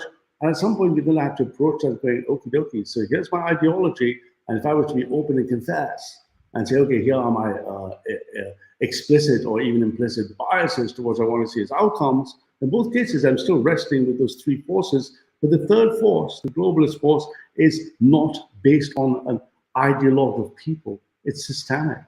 It doesn't care. Davos does not care. If one person Davos, think of Putin. If Putin falls out of favor, it doesn't make a difference, right? It doesn't make a difference if the CEO of the Bank of England had to, or this top bank had to. It makes no difference. The structures are the things that are controlling it. And this is where I think both of them need to make a sort of leap forward, if you like, right? Oops. At the moment, and I do think there's a false binary that we set up. People on the left say it's disingenuous, it's all a ploy to hide from capitalism and self-interest. People on the right say it's all about spreading radical progressive values, right? But actually there is a view where they meet in the middle. I mean, if you read people like Carl Rhodes, or who's coming up from a left perspective, he argues that now essentially what's problematic with this new woke capitalist world that we're in is that it's fundamentally undermining our ability as self-governing, independent, democratic nation states to make decisions for ourselves. The corporations are not actually just doing this. I mean, this is where I couldn't agree with Matt more. I mean, literally, when we showed you the diagram, as the left and right fight, let's pretend there's just two forces, we could call them three, with liberalism in the middle. As they fight each other, one against each other, all they're doing is accelerating the power being pulled upwards, where suddenly you get to a position where I think it was Carl Benjamin who said in the stream just today or yesterday, said, I think of Rishi Sunak and you think of Biden as a regional manager of McDonald's. Yes. Literally, yes. England is now McDonald's 44, to use the country code. McDonald's 44 is being run by a regional manager, but McDonald's is an ethereal idea. McDonald's is no longer a single person. The CEO is just a role. The shareholders are distributing global capitalism. McDonald's stock is owned across the planet. McDonald's has taken power away, non-accountable, and deals are made from the capitalist point of view to make sure they get the tax breaks. If you see how much Google and Starbucks pay in tax, it's actually atrocious. On the other hand, these same corporations are, putting an LGBTQ flag on your ice cream. Right? At no point did I say I wanted a progressive message on my ice cream. Is it okay to have a progressive message on my ice cream? Didn't vote for progressive message on ice cream, and didn't vote for Ben & Jerry's not to pay tax. Well, little old lady in England can't keep her heating on. She might not be able to pay for her heating in the winter, but that's not a problem for McDonald's, right? Or Starbucks. Yeah. And if I can follow up on that too, one of the more sobering perceptions to understand, one of the more sobering things to understand about engaging in the digital space is how hard it is to fully comprehend the distances between given conversations that occur at any given time. Hence why understanding political leaders as regional managers in a large global network is a very important thing to understand, because their capacity to scale to cross distance instantaneously. Most folks, when they engage in digital conversations, fundamentally fail to recognize. For example, you and I are having an instantaneous conversation and responding to each other, and I'm in the United States and you're in Germany, and that is completely crazy, right? The expanse of distance required to engage in conversation like that instantaneously, some 100 years ago, fundamentally impossible. But it's a deeper than that, right? So if you look at accelerationist philosophy and everything else, you look at Nick Land and the proper thinkers and stuff, you eventually get hyperstitial deterritorialization. What I've done is, by making an abstract Raymond speaking in real time to an abstract Ralph, the things we could say, we may not say if I could look you in the eye. The things I might not say if you and I had to share a cup of coffee or look at each other where the interaction is physical, the more we are abstracted away into the deterritorialized spaces, the further we are from humanity, in a sense. So we're accelerating towards the post-transhuman, where it doesn't matter. And I perform many experiments. I've now got about 6 to 7 running alt-IDs and Telegram groups. And I go into some groups, I think who's around whom I know Carol might have seen some of my posts, where I have to say the most outrageous things. And these aren't things I believe. People think these are things I'm saying. I'm saying them just to test the homophilic graph perturbation. People think, oh, what is this chap saying? Is he crazy? What's he up to? I'm just running experiments on them, right? And you look at this and you think, when detached from reality, when detached from the physical, when the pure abstract digital, humanity gives up something, and this polarization accelerates, the ideological frenzy accelerates, the things said are more outrageous, that you would never hear them say anything to that. You never hear that in real life. Not because you're scared of any physical thing, because your physical social norms, your situated embodied norms, are not the same as the abstract detached norms. And we're accelerating down this. And that, for me, is a driver of polarization, right? It's not polarization for polarization's sake. It's because there's no consequence. Let me give you a quick example. I was having an argument with free speech absolutists. They're going on about Elon Musk and Twitter. And I said, let me take a contrarian argument on free speech absolutism. The right want the free speech to be able to say anything, however hateful. They want to be able to say it at whatever consequence. I said, let me grant you that. Let me grant you the right to say the most hateful, horrid things to a person. And let me now back for the other side of the left and say, and I also want my free speech to publish your name and address and where you live. And then you don't dox me. That's doxing. I'm like, hang on a second. You want to say all these things about, say, African-American people. It's a large right-wing US channel. I mean, and I literally say, you want the right to say this, and I'm going to grant you that. But I want the right to actually publish your name and address so every African-American person knows who you are. Yep. But that's not free speech anymore. I'm like, why isn't it? Yeah, exactly. Absolutist, because when that speech collapses back down into the physical, the consequences are very different, right? And I'm not advocating for physical violence. I'm just advocating that society knows who you are. So if you have these views, and immediately there was oh no, that's impossible. it's you're doxing. I'm like, well, which is it then? Is it you want to pursue a speech with no consequence? And is that you call it free speech? I want to publish. I want all of you to know where you all are. And in fact, I made a strong argument for de-anonymizing the entire internet. If everyone knew where everyone was with their real names and there's no anonymous IDs, would that change the way we speak? I think it would.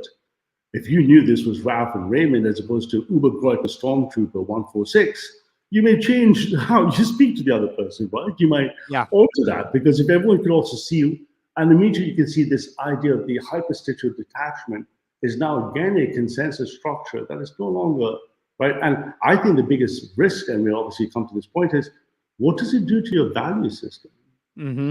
What does it do? The right had the expression, oh, we're so based. And taken that next level. So you've changed from based to debased.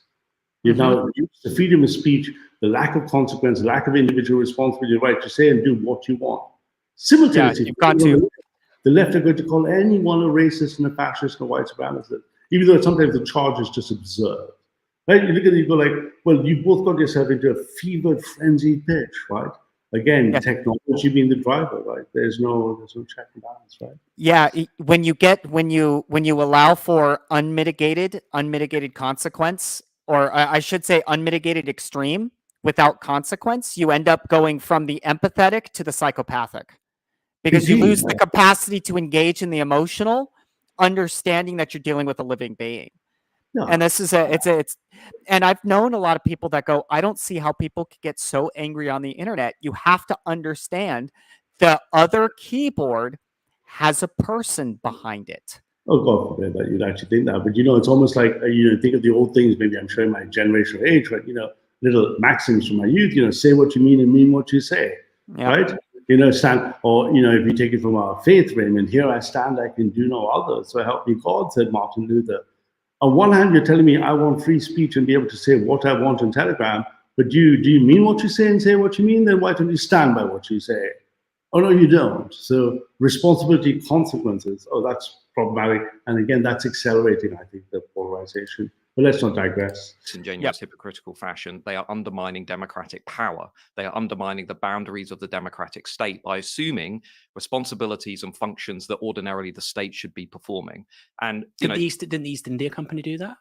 Well, the Virginia Company. I mean, the Virginia Company exists before the United States of America. The idea that private corporations have taken away and undermined the powers of previously all-powerful states. I mean, actually, that was the status quo ante. We had powerful corporations, multinationals, before we had powerful states, one might argue. We had corporate social responsibility, or at least an agenda of corporate social responsibility, but it never veered as blatantly as it is doing today into what are highly contested areas of our national life in terms of how we teach children, in terms of identity, in terms of an example. History, in terms of because it's very ambiguous for our viewers. All of these kinds of things. Well, I mean, in terms of Nike or Ben & Jerry's opposing policies that are decided by democratically elected governments. That's an example. Give me an example. I don't want Ben & Jerry's being in the public realm opposing a government policy, whatever it is, say on migration or... Well, what policy? I know they do this, but I'm not talking about fun. I'm not saying it doesn't exist. On NatWest. I don't want NatWest parading on Twitter telling citizens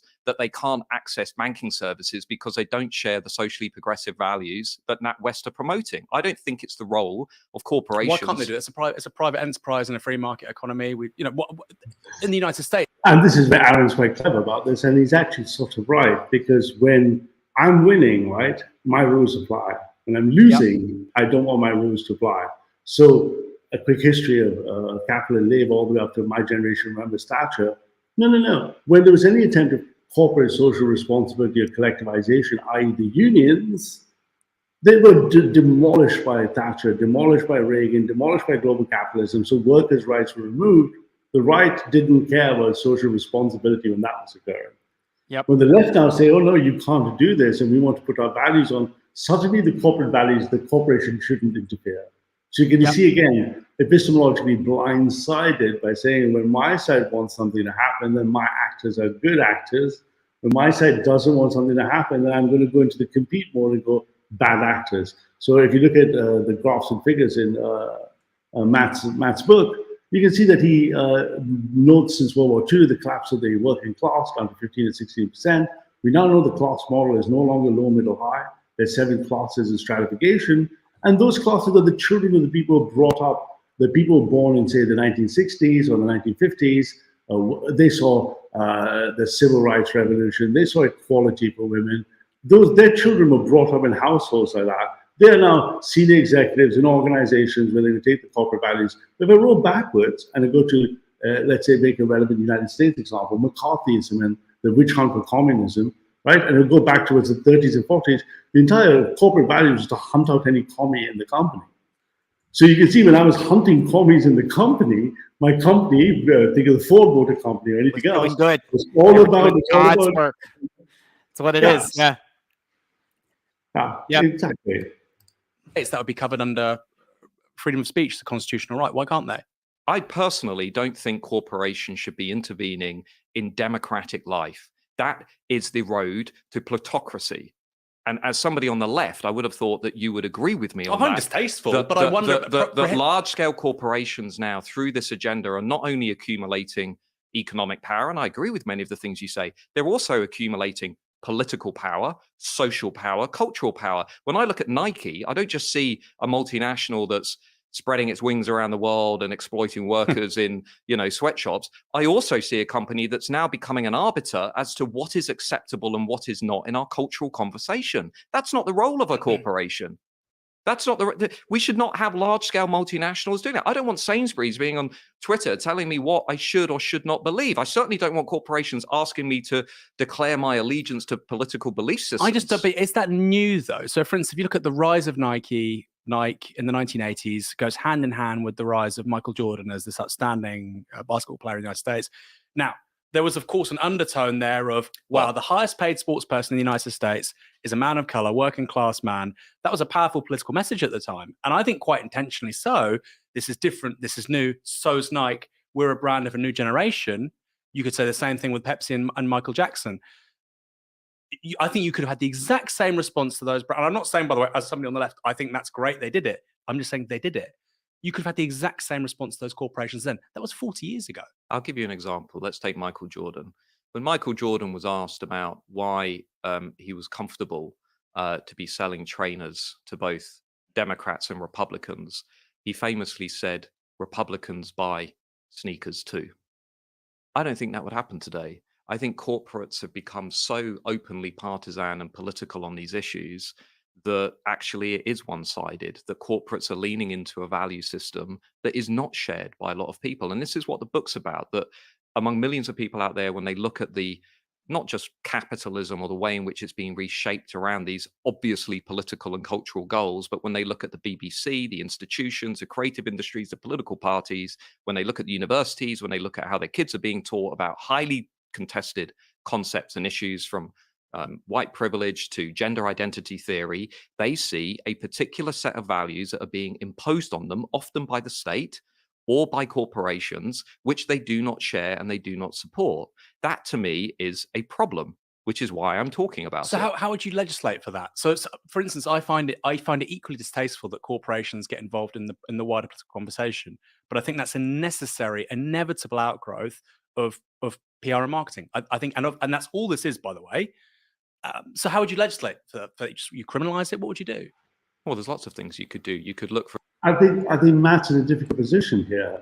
He's again the epistemics kick in, because if you were a pure free market economist and the corporation is saying, no, my consumer base wants to hear progressive messages, they want me to support BLM, then what is it?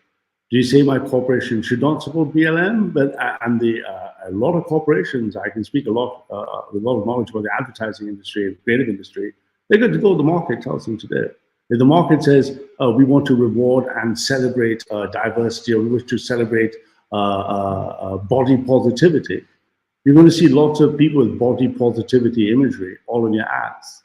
If you say, a man makes the claim that, oh no, I don't want to see that because body positivity is a socially progressive issue, then capitalism is not what he's advocating for anymore, right? Because he's advocating for something else, which is no longer capitalism, because these companies are going to argue that their corporate values and ethos may sometimes just pay lip service to these. The market is telling them that's what people want.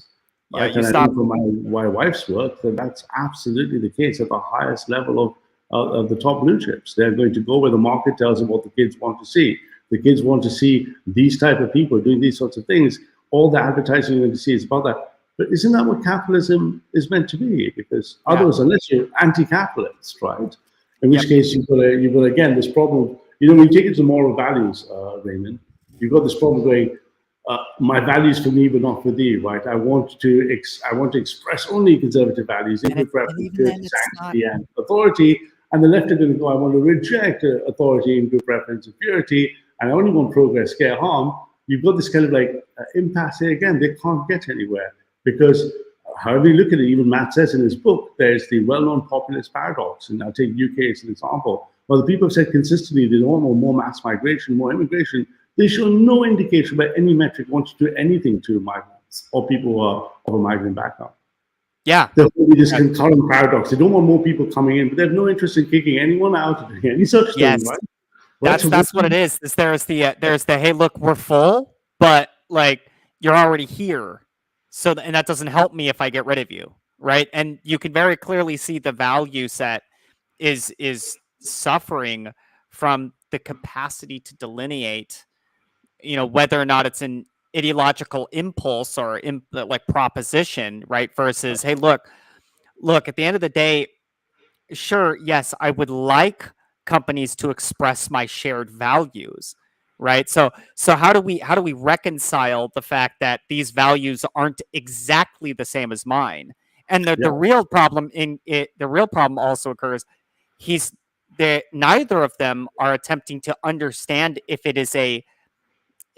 it's simply a new perspective on the same value set. That's one of the things that's not being addressed here as well, right? And also the fact that we all have, unless you're an extremist of the highest form, or sort of psychopathic, you've got all 5 dimensions at play. Unless you're psychopathic, you're not going to harm the baby, right? You're not going to take all the food and give none to your family, for example, right?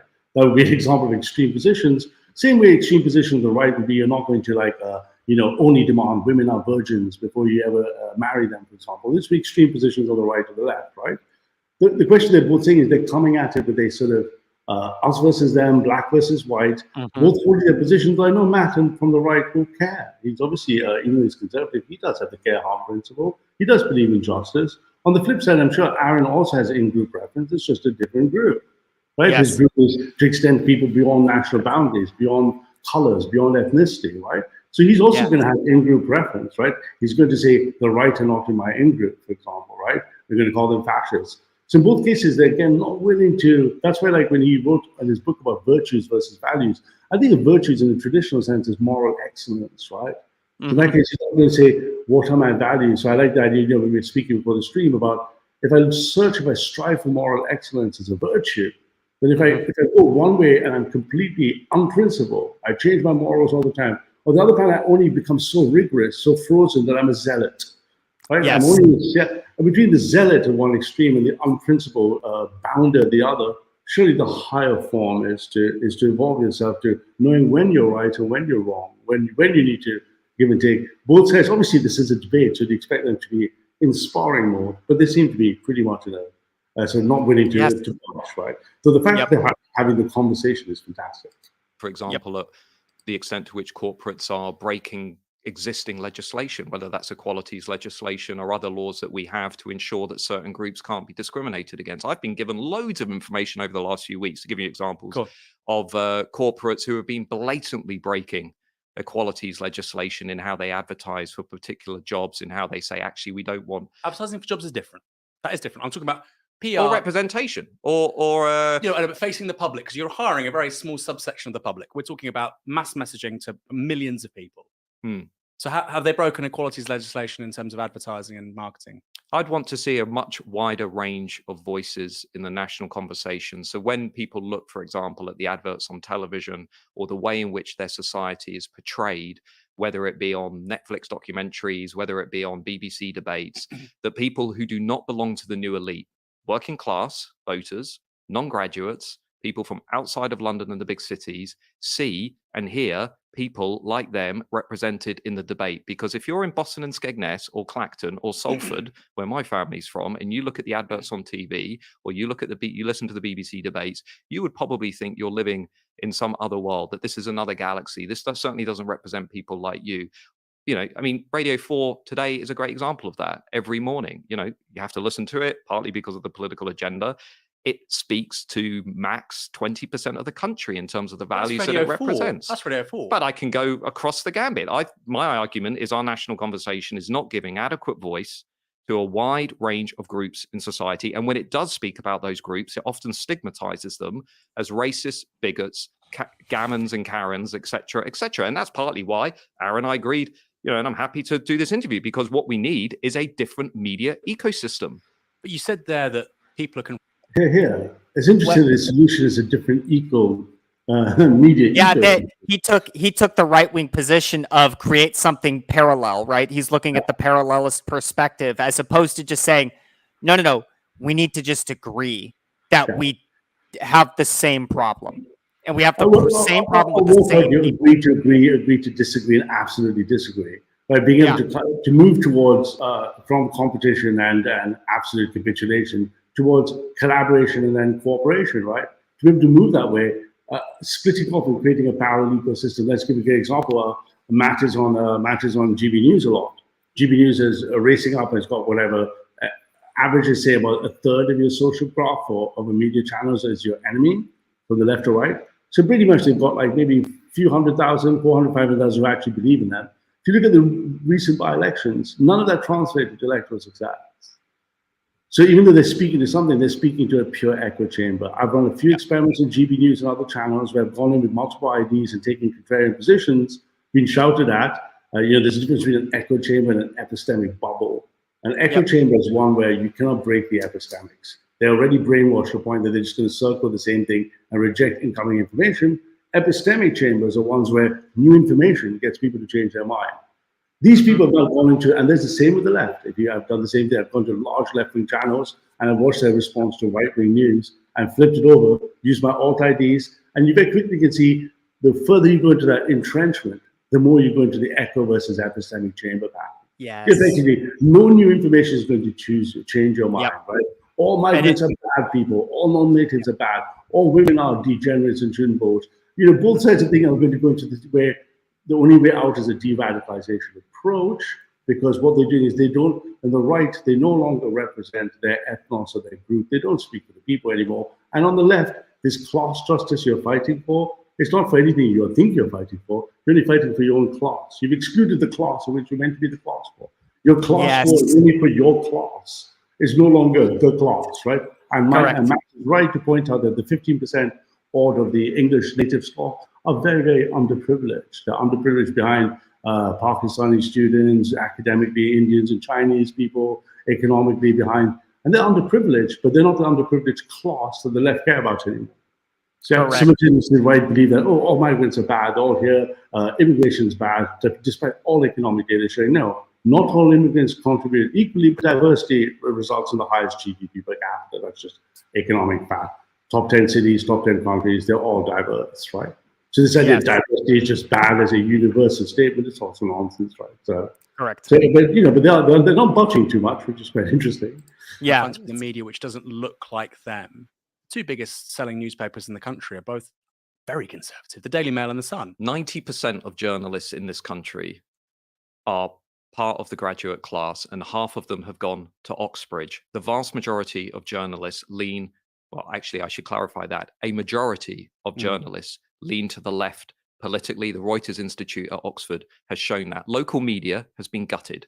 Regional media has been gutted. You know, as well as I do, you cannot make it in Britain's national media on the starting salaries that they have unless you already live in London or mum and dad are supporting you. So if I've got a kid coming into my university saying they want to become a political journalist, they're from a working class family in Kent, their chances of making it in the national media are minimal, right? It's not like it used to be. So the working class, non-grad, fairly ordinary voices that might otherwise be in the national conversation aren't there, which is why the media class was knocked on it. I mean, here for Matt here, it's fascinating, the person speaking with a middle class accent, and in answer, he's arguing for the 15% at most that is the working class left in Britain.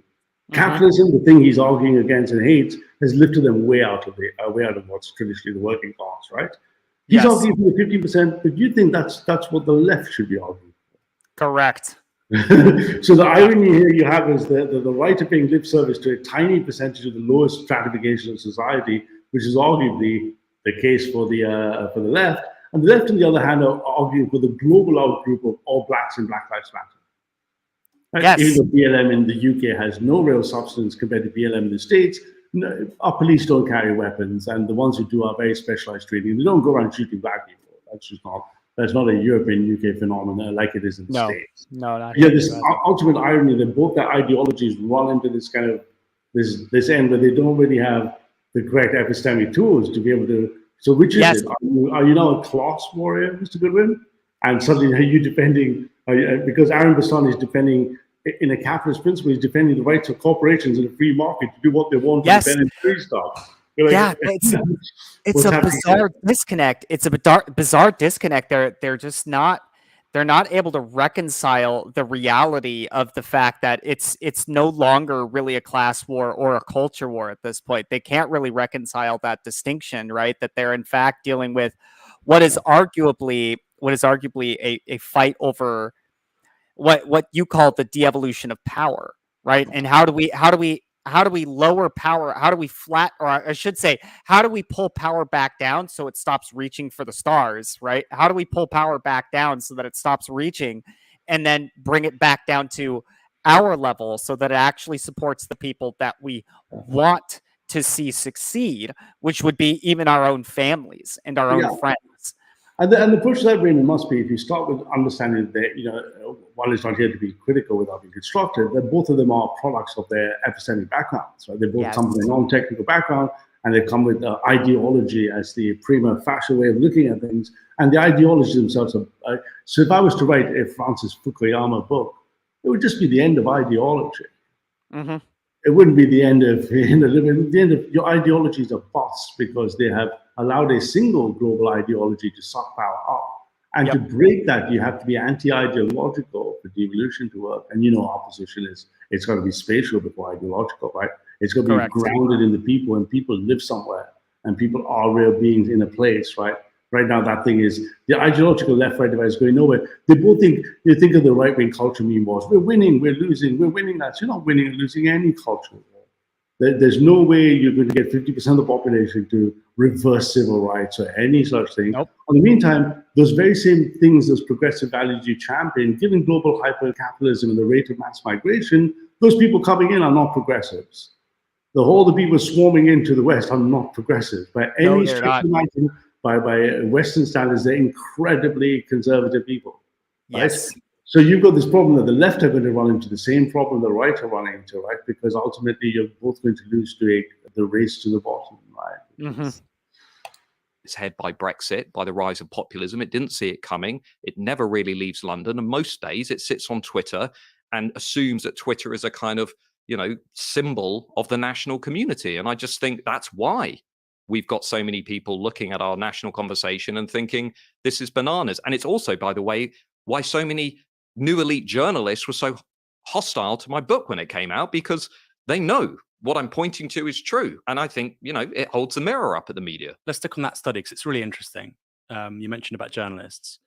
Oxford Reuters study, which found that 53%, so you're right to say the majority, of British journalists put themselves on the left, while only 23% were on the right. I think the rest are in the center. But regardless, like you say, a majority are on the left. So name me 10 high-profile left-wing British journalists. Well, the other thing, just before I do that, if you go look at rank and file journalists, it's higher. Yeah. I think it's 50, 56, 57%. I would argue you're in this game. No, go on. I'm not trying to. this is not a gotcha because I know you're gonna be able to name 10 people. But I want to debate about what you mean by left wing. I'm going to give you examples. Okay. This part. Okay. When I think about the liberal left skew of many of our journalists and our companies and our organizations, I'm thinking about prominent figures who cling to what we might call socially and economically liberal values that are maybe held by 20% of the population max, which if you look at the latest British Social Attitude Survey suggests that about 20% of Britain are consistently sort of strongly liberal in a way that these politicians are. So if you look, for example, at, the reason I'm hesitating about names is not because I can't name it, but I don't really want to make this a personal discussion that will then sort of bleed into. You've been personal. Come on, Matthew. You've been personal on Twitter. You've been talking, and you were in the Sun. You were talking about specific individuals. Nepo journo babies who lean, liberal left. Hugo Rifkin, Henry Mance, Emily Maitlis. Hugo Rifkin's not on the left. Liberal left. He's a liberal. Exactly. He's a liberal. Emily Maitlis is not on the left. And here's where we need to jump in terminology, as I drew in the three stovepipes. He's confusing liberal from progressive. 20% in the UK, 25% is progressive. That number has been drifting through the swings left consistently from the 60s in the West. And those are progressives, and they're the champions. Bastani, Ashok, right? But as opposed to mainstream. Yeah, the liberals seem to balance the moral foundation compasses in the average, depending on which issues. You've got about 13 dimensions of a landscape of policies, about 300, 400 dimensions of spaces. If you look at it, the progressives are consistently, slowly increasing, but the liberal core is not the left. The liberal core are going to have, they're not going to be ultra progressive or not. And that's, if you put the maximum number of the conservatives, it's somewhere in the equivalent of the progressives at 15 to 20%, they're less than the progressives. You're talking about a big bulk of people who are not going to be ideologues on anyone on an issue by issue basis. They might be socially conservative, socially liberal. And those are the people you can't just say, oh, they're all lefties, because they're not. Exactly. That's your liberal middle, right? This is exactly what I picked up at this point too, was I noticed this conversation breaks down because one of my big grievances, and I pointed it out on this channel before, one of my big grievances is, given how outmoded the left versus right paradigm actually is, it is fundamentally impossible to be able to delineate what is the perception of left versus right. So these two end up breaking down the conversation into, no, I think that guy is to the right of me. And then Matt responds with, no, well, I think that guy's to the left of me. Congratulations. You are both looking at the same group of people. Like, hello, drop the ideology and realize, wait a minute. They're in between us. Oh, right. That's like, as soon as you could drop that, you can actually start to have that communication. You can actually start to have that real bridging of communication. You know something, just to flash this back on us, if you look at the autonomy community moral, MFD model, right, that is pretty unbreakable at this point, right? I think it just passed 100,000 points.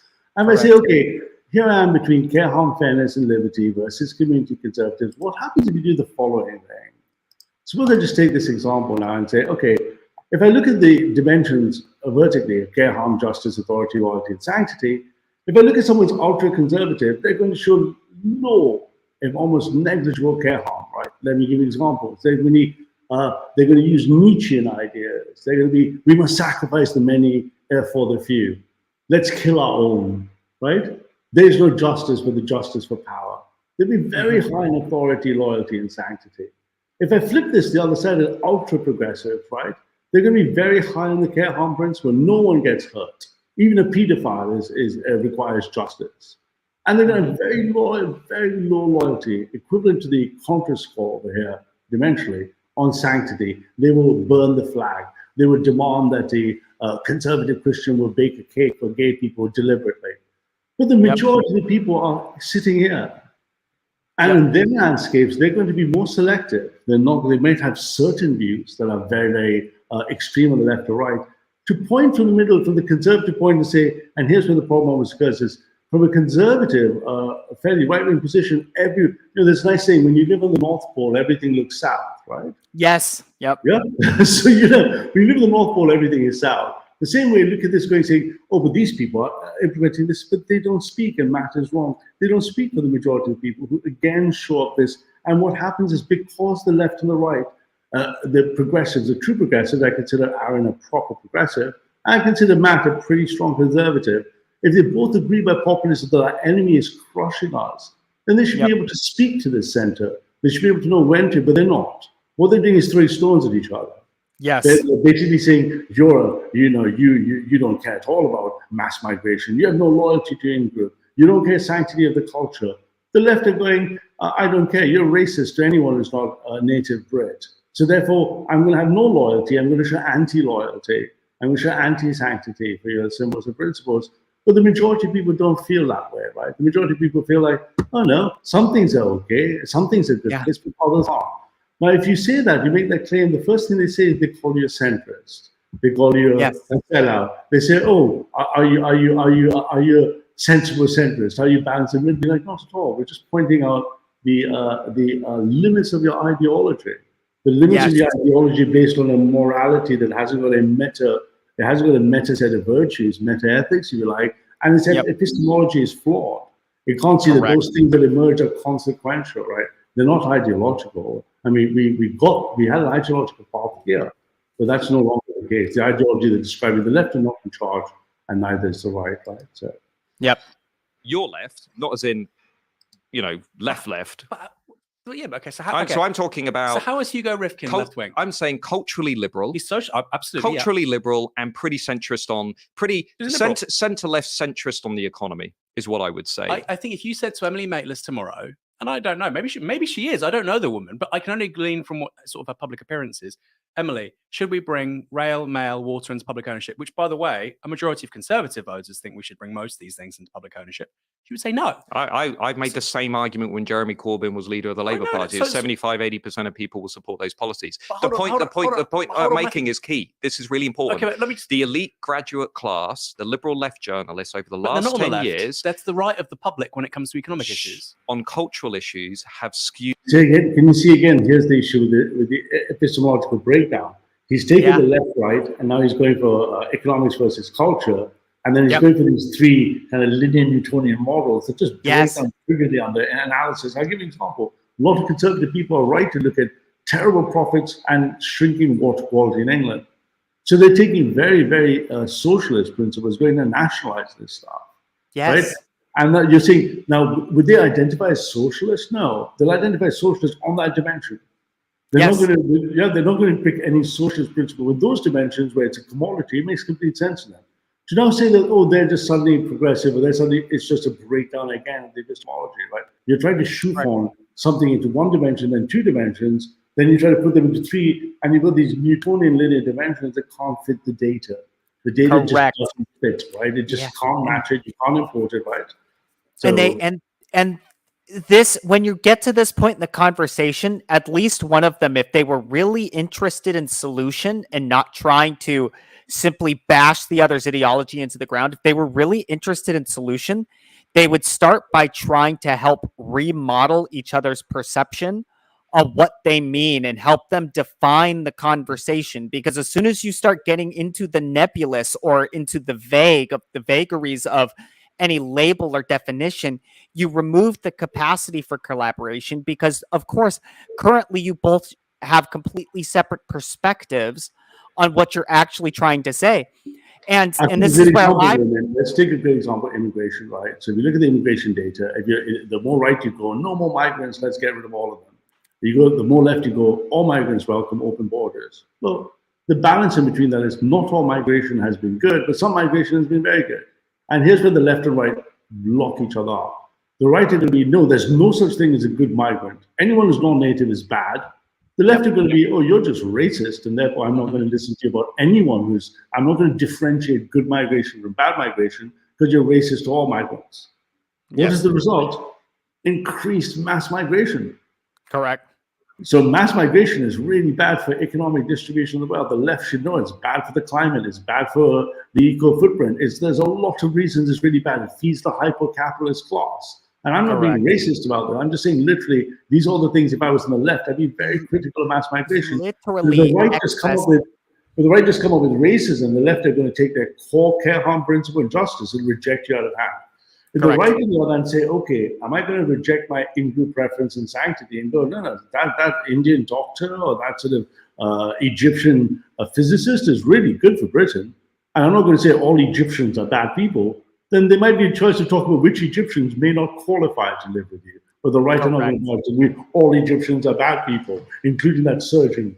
And you're like, and there you go. The ideology blinds it, and the result is mass migration. Good Egyptians, bad Egyptians. They're all coming to Britain. It's all irrelevant because it's all wage stagnation. Well, it's interesting too because you can actually communicate this to the left of, hey, look, you should care about migration because you care about workers and their wages. And if you care about workers and their wages, then you ought to be worried about excess migration or too much movement of people. It hurts the lower classes the most. It increases hypercapitalism. It causes wage income inequality. It causes social cohesion problems. There's a lot of reasons on the left you would argue for it. But if the only reason they're going to say is to combine with the right is going more racism, no way. Same with the right. You're going to say, okay, you're going to shut that down. Well, I'm sorry. When I look around the streets in Germany, you're going to import between 1 to 3 to 5 million migrants. I don't see very many Germans cleaning the streets early in the morning. I see Turkish people. So I'm like, you young Germans, are you going to get up and go clean the streets? Well, you might theoretically do so, but I don't see you doing so. Flip the thing. Do you want clean streets? Oh, yeah, I want clean streets, but I'm not going to clean the street myself. Okie dokie. Yes. So where's your balance of, we could train our own? Could you really? Of course you could, but would you? Because if you could have, would have, should have. Yeah, I would, I go to my ethno state and be all white and everyone's going to, no, none of you would get up at 4 a.m. to go to work to do that. Some of you may, majority of you won't. Right? Yeah, so, you would ask the question, would you be proud of your child getting up and being a janitor cleaning the streets? Would that make you proud? Because if you cared about your country as much as you say you do, then any contribution your children provide should be a source of pride for you, period. And there can be no ifs, ands, or buts about that. You can't have that.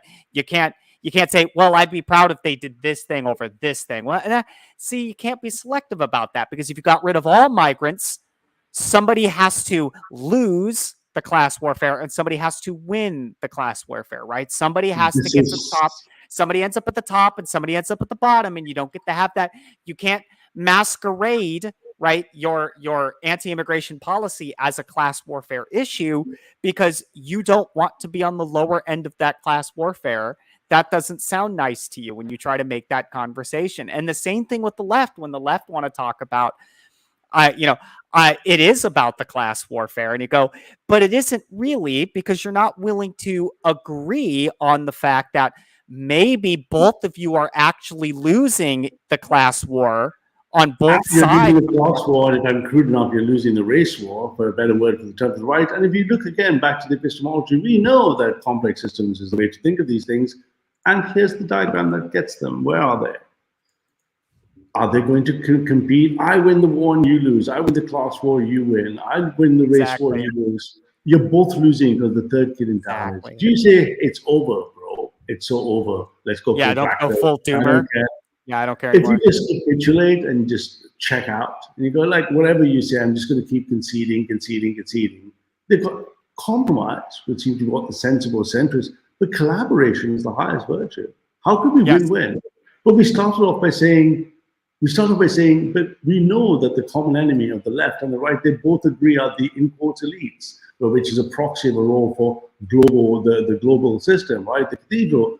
And then if you think about this, you go, okay, if I'm using these principles, am I aware in game theory of how I'm playing? Mm-hmm. And if you look at this frequently, I don't know your experience, Raymond, most of the people think that either playing idiots. So I've taught a lot of chess in my life. I play a lot of chess. And the first thing the mistake getting a chess player, because I like to get chess players to improve, the first thing they think is they think in a uni mode where they think the opponent doesn't know what you're going to do. The first thing you've got to train a chess player is to think of your opponent thinking about everything you know. Mm-hmm. Don't think I'm just going to pull a move and he can't see it. Right? Yeah. So for me, that's a question of, do I have imperfect or perfect knowledge? And am I playing this repeatedly? But we know they're playing the game, it's repeated, it's a mode of playing. And the idea somehow that Aaron Bastani is not aware of the wrong consequences of the conservative capitalist class, or that Matt is not aware of the wrong behaviors of the progressive social class. It's just blindsiding each other, right? Basically, it's forcing you into this compete. And the result, of course, is a lose-lose for both sides, because the global system is devoid of any emotional feeling. It's just going to entropically, continuously do what we know is going to happen, right? Which is this global model. So let's go. I mean, I'm still very happy that I'm having the conversation. There's more of these to come. You very strongly left over the last decade, right? And that's why they've lost touch with much of the rest of the country. And I think that's an interesting point, but that is at odds with what this study says, which is that 53% of British journalists put themselves on the left. I would say, I'm sure they think they're on the left, but if you ask Emily Maitlis, Hugo Rifkind about a bunch of policy prescriptions, actually, that's the right of the British public. Yeah, I don't think we're actually disagreeing. That tells us something. No, I know we're not disagreeing, but you cited a study which I think actually conflicts with things you say elsewhere, and I think that's really, really important, because actually the conclusion there is, to me, is that the British media are actually on economic issues to the right of the British public, even the journalists who think they're left wing. The new elite, as I would describe them, are basically culturally liberal and economically, centre-ish left and centrist. But I wouldn't say they're just liberals. I would say They're the new elite, which is how I describe them in the book. They're certainly not culturally left and economically left. And the problem that we have in the House of Commons beyond the media is that most MPs in the House of Commons now lean much further to the cultural left and much further to the economic right than many voters out there in the country. Whereas Labour MPs today lean much further to the economic left and much further to the cultural left than most voters out there, which partly explains what happened in 2019. Is that true? You think that most Labour MPs are to the left of the public on economic issues? On economics, yeah. Also, if you look at, for instance, the polling on policies, which I said a moment ago, so for instance, water, rail, mail, even most Tory vote, for instance, Royal Mail. And I'm not surprised. This is a firm which is 500 years old, huge heritage. You have the crown on the thing, for goodness sake. Of course, Conservatives are going to really think it's important. A majority of Conservative votes in 2019 think the Royal Mail should be in public ownership. I do not think that a majority of Labour MPs think the Royal Mail should be in public ownership. So I certainly don't think the shadow cabinet thinks that. Sure. So it depends how you're defining economically left wing. So if you look at the survey of MPs by Alan Wager and Tim Bale, they would define it as support for economic redistribution, right? Go much further on redistribution. I don't think they actually include nationalization as one of the items. So if you are saying economically left wing is strong support for redistribution, and culturally left wing is strong support for, say, immigration or social liberalism, then certainly most Labour MPs lean much further to the economic left and much further to the cultural left. But they might not support some of the policies that say, Jeremy Corbyn did, most Conservative voters, as we saw. But there is, as I argue in the book, what we still have is the fact that the average voter leans further to the cultural right, further to the economic left than most of the people that are. And this is why I have a problem at all, because of the nature of work on the platform. You're talking about 12 core top-level dimensions that entered the policy space with about 400 policy dimensions. The idea of the average person, the average voter, the average mean of a 400-dimensional space is a meaningless idea, right?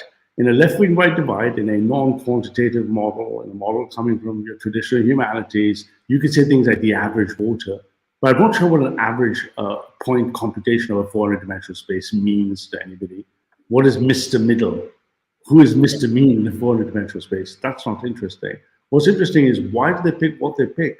And again, Raymond, I think you and I see this is where are your moral foundations and what are the higher order moral foundations and where they're going? Well, we know they're progressing left. And globalization is accelerating this progression until it's going to hit a couple of tipping points, right? When enough people come in who are no longer progressive. We see this, for example, in rifts between, say, LGBTQ and Islam, for example, right? Or the trans movement and very conservative cultures, for example, who don't accept these things. Let's say bodily autonomy is not a conservative principle, for example, in lots of things. You can see these things are going to happen at a certain scale, but the left are going to run into some serious issues at certain critical points. But the battle, the idea that there's an average voter, and again, back to the epistemology. So this is the problem with humanities traditionally that only had statistics, right? So you look at a lot of Matt Goodwin's work and even Aaron Bastani's work, a lot of it is just based on statistics, which is reductionism. I can take as many close studies, I can take the ontologies, I can find my R values, my P values, I can write one study, then I can do another study, then I can get some meta-studies, which are studies of studies, and none of them have any predictive power. They have no explanatory power, they have no predictive power. All they do is give my ideologue a bunch of research papers to go, look, 11% of the people in it gives talking points. Constable, or 13% of the people in Ann Arbor, Michigan think this. Yeah.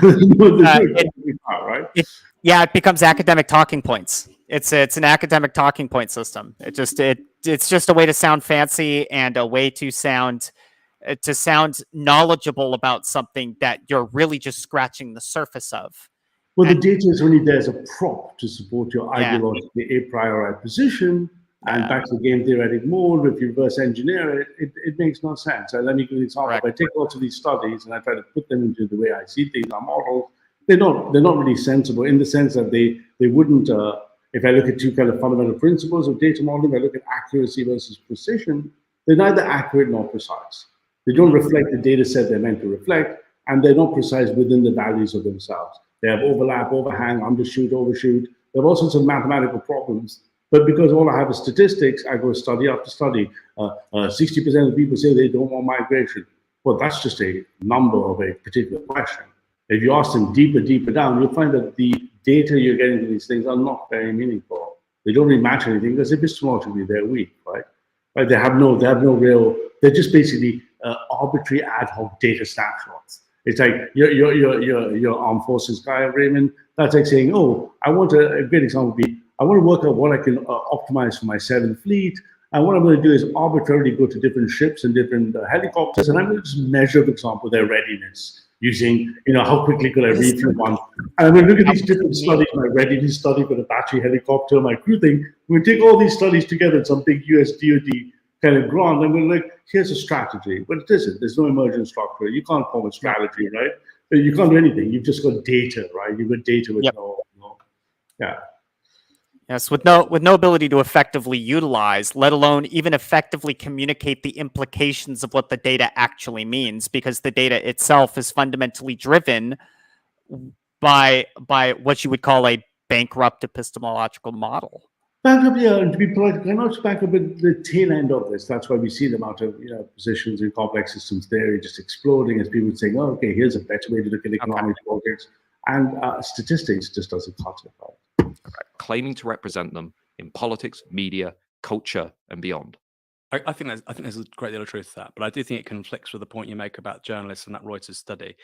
This is an interesting point for me, because obviously you talk about the rise of a new elite, and we've had Peter Hitchens on before. Right. And the interesting sort of difference between him and you is, he thinks there was clearly a new elite, the whole abolition of Britain thing. Yeah. And he takes over Blairism in a similar way to you, but he also clearly thinks it's continuous with earlier changes sort of in social liberalism. Yeah. You don't think that, or I don't think you do. So can you date when the new elite started? Yeah. Singularity University is TED on steroids. Just on that point about Peter Hitchens, there's another difference between my account and the abolition of Britain, which is I have a whole, more or less, nearly a whole chapter on the problems that came with Thatcherism and the economic turmoil and legacy of Thatcherism, which I don't think Peter really talked that much about in that original book. He also, by the way, didn't deliberately, I would add, he didn't talk about immigration. He avoided that completely.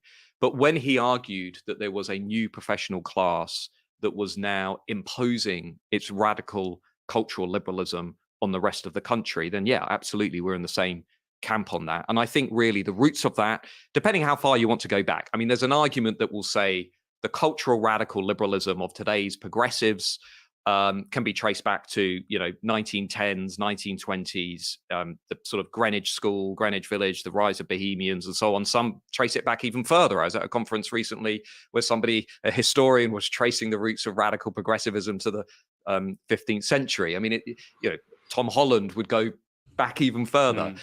In my mind, though, I think when I'm talking about the new elite, the new graduate class that leans left on cultural questions, they are the children, usually, of people that were primarily impacted by the Cultural Revolution in the 60s and beyond, and mainly by the expansion of the universities, which really took off after Major 92. Obviously, some of those people will have gone to university before then. And this way, I don't know what you think, because the parallels are identical in the United States and most of Western Europe. It's like, let's roll back our clock, 1945. If I was born in 1945, I was a post-war boomer baby. When I hit my 20, I'm in the 60s. I've come out of the greatest generation, the great children there. That generation who's in the chat, Carol, etc., built the countries back up hand in feet. Those people were suddenly given peace and prosperity. Think of 60s, think of Kennedy, think of the Peace Corps. And those people saw the fight and the actual delivery post-1950s of equality for women in the broad sense of the word, and the civil rights. They grew up in those families. Are you saying, is the right saying that they want to go back and reverse those things? Good luck with that. Right? Exactly. That's my agree to agree. No one is going to come back and say women's rights should be removed, or women's places should be seen and not heard. Let's do Mississippi burning for anyone who's not a native. That's not happening. Now, if you call those things radical progressive values, then you're incorrect, because they're just liberal values. Correct. Radical progressive values are ones which take the MFT scores and invert them. Right? The ones who are going to say, oh no, I'm actually open borders. I'm not for my borders in a liberal sense of the word, but everyone inside my border, for example, codifies rights and laws and values. When in Rome, do as the Romans do, right? So when Merkel invited all the migrants to Germany, one of her famous quotes in German was like, "Welcome to Germany. Now please follow the rules." Right. So that was her one of her big things that came up when she opened the gates for in the Syrian time. That would be a liberal position. They weren't progressive, radical positions. I think Matt is kind of trying to lump the entire left and liberal into one thing, whereas Bastani is not a liberal by any stretch of the imagination. Yes. Yeah. So yeah, so it's very interesting that again, if you were to try to broaden the consensus and look at that, you're going to have to differentiate those things, and they're not differentiated just simply in policy positions. They're clearly, and the best way to differentiate them is the MFD model, right? Yes. In the 1960s, the ratio of left to right academics was 3-1. Today, it's closer to 10-1. So they've come through a very specific cultural, educational environment. And so the new elite, I think, in my mind, has been coming for about half a century. The difference today is they are now emerging as a very significant big block in society. I estimate to represent about 25% of the country. Just quickly on that, because it's unclear to me, because at one point you say 1979, which I think is perfectly coherent. Then at another point you cite George Orwell and on intellectuals famously, they get their ideas from the Soviet Union and they get their eating habits from France. And then you say, after a decade of political turbulence and turmoil, Britain in the 2020s is in the grip of a new ruling class, the middle class graduate elite. So, I mean, there's a lot of flexibility there, Matthew, because you're saying at one point 79, 1940, 2020s. But I think you've answered it. But there's no definitive starting point to any movement. There are always roots. Sure, there are always intellectual, ideological roots. And if you look at, for example, when Orwell was writing, I mean, at that point, 5% of the country went to university. It's a completely different era. Today, it's closer to 35-40%. Britain in the 2020s is in the grip of a new ruling class, the middle class graduate elite. I mean, you say in this book and actually previous work as well, look at the Brexit vote. The Brexit vote was a rebellion against this new elite. So how is Britain in the grip of a new ruling class in the 2020s, yet we left the European Union in 2016 and this new ruling class took this decisive blow? I mean, they can't, both of those statements can't be true, can they? If you want to explain how we've ended up in the place that we are today, what I argue is that essentially Britain has been subjected to a political and cultural revolution that began in 1979 with Margaret Thatcher and a radical economic liberalism, and continued with Blair in the form of a radical cultural liberalism. Now, I get they're very different politicians, very different convictions. Again, epistemology, I can't but strongly disagree with greatest respect. Michael would notice it. The much stronger explanatory power is the technological trajectory. Yes. What happened is 1960s, 1950s, we get the silicon chip into mass production. At this point, all our networks are discontinued. They're in non-centralized form. They're spoken hub, spoken hub. We slowly get business computing. And at the same time, the advances in chips are advancing telecommunications. Before, it was a pain to do a long-distance call across countries and everything else. Communication networks start tightening. As soon as communication networks start tightening, the capability to innovate the transmission of digital money starts happening. This is a precursor, technically, to Reagan, to Thatcher, to your financial deregulation. These things only occurred because there was a technical capacity to do so. There was a communication capability. There was a money over the wire capability that allowed the markets before. You'd have to have dedicated trading machines. People would throw pieces of paper in stock exchanges still, right? You had no way to actually enter stock and trade orders. Once you could do price arbitrage, you could do this electronic signaling. You started wiring this closer and closer and closer. This structure is the only thing that has the best explanatory power over your ideology, because suddenly you can start talking to people, communicating with people, linking with people, publishing information together. And if you plot just simple tranches of this data across Moore's law for computing, number of communication hubs, number of telephones, number of people, number of messages transmitted per day, number of flights in the world, distance of flights, number of goods transported, you see the wiring is all happening until it hits the singularity about 1990, 96, 93, where you get the first single piece called the internet. At that point, everything is being sucked up in hyperspeed. So the underlying driver is not ideological, it's not philosophical, it's first technical. Now, each of the left jumped on it, the liberals jumped on it, the right jumped on it. They all jumped on it to exploit it for their own ideological needs. but the driver is technological. And you can see this in many curves, one after the other. It wasn't ideological, it wasn't top down by elites, right? Yeah. So it's like I was saying, it's value actualization. How do you get the modes and the methods in which you can generate value and you can create essentially monetary money, right? You can create money and means when you are able to essentially bypass the original constraints, which was borders, because you can essentially push everything to another level, right? If you consider the digital space to be at a higher part of the hierarchy than the physical space, right? Yeah.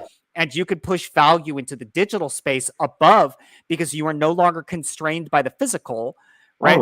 Then your entire capacity to coordinate and generate value fundamentally you're also creating changes. network complex systems. You're just creating different types of networks of different topologies. I remember I was a hacker when I was very young. We would be dialing up like using 150 to 300 baud rate modems. Most of you guys would not even know what that means, but you'd not be able to even say, you could see each line of text go. Think War Games, the film, right?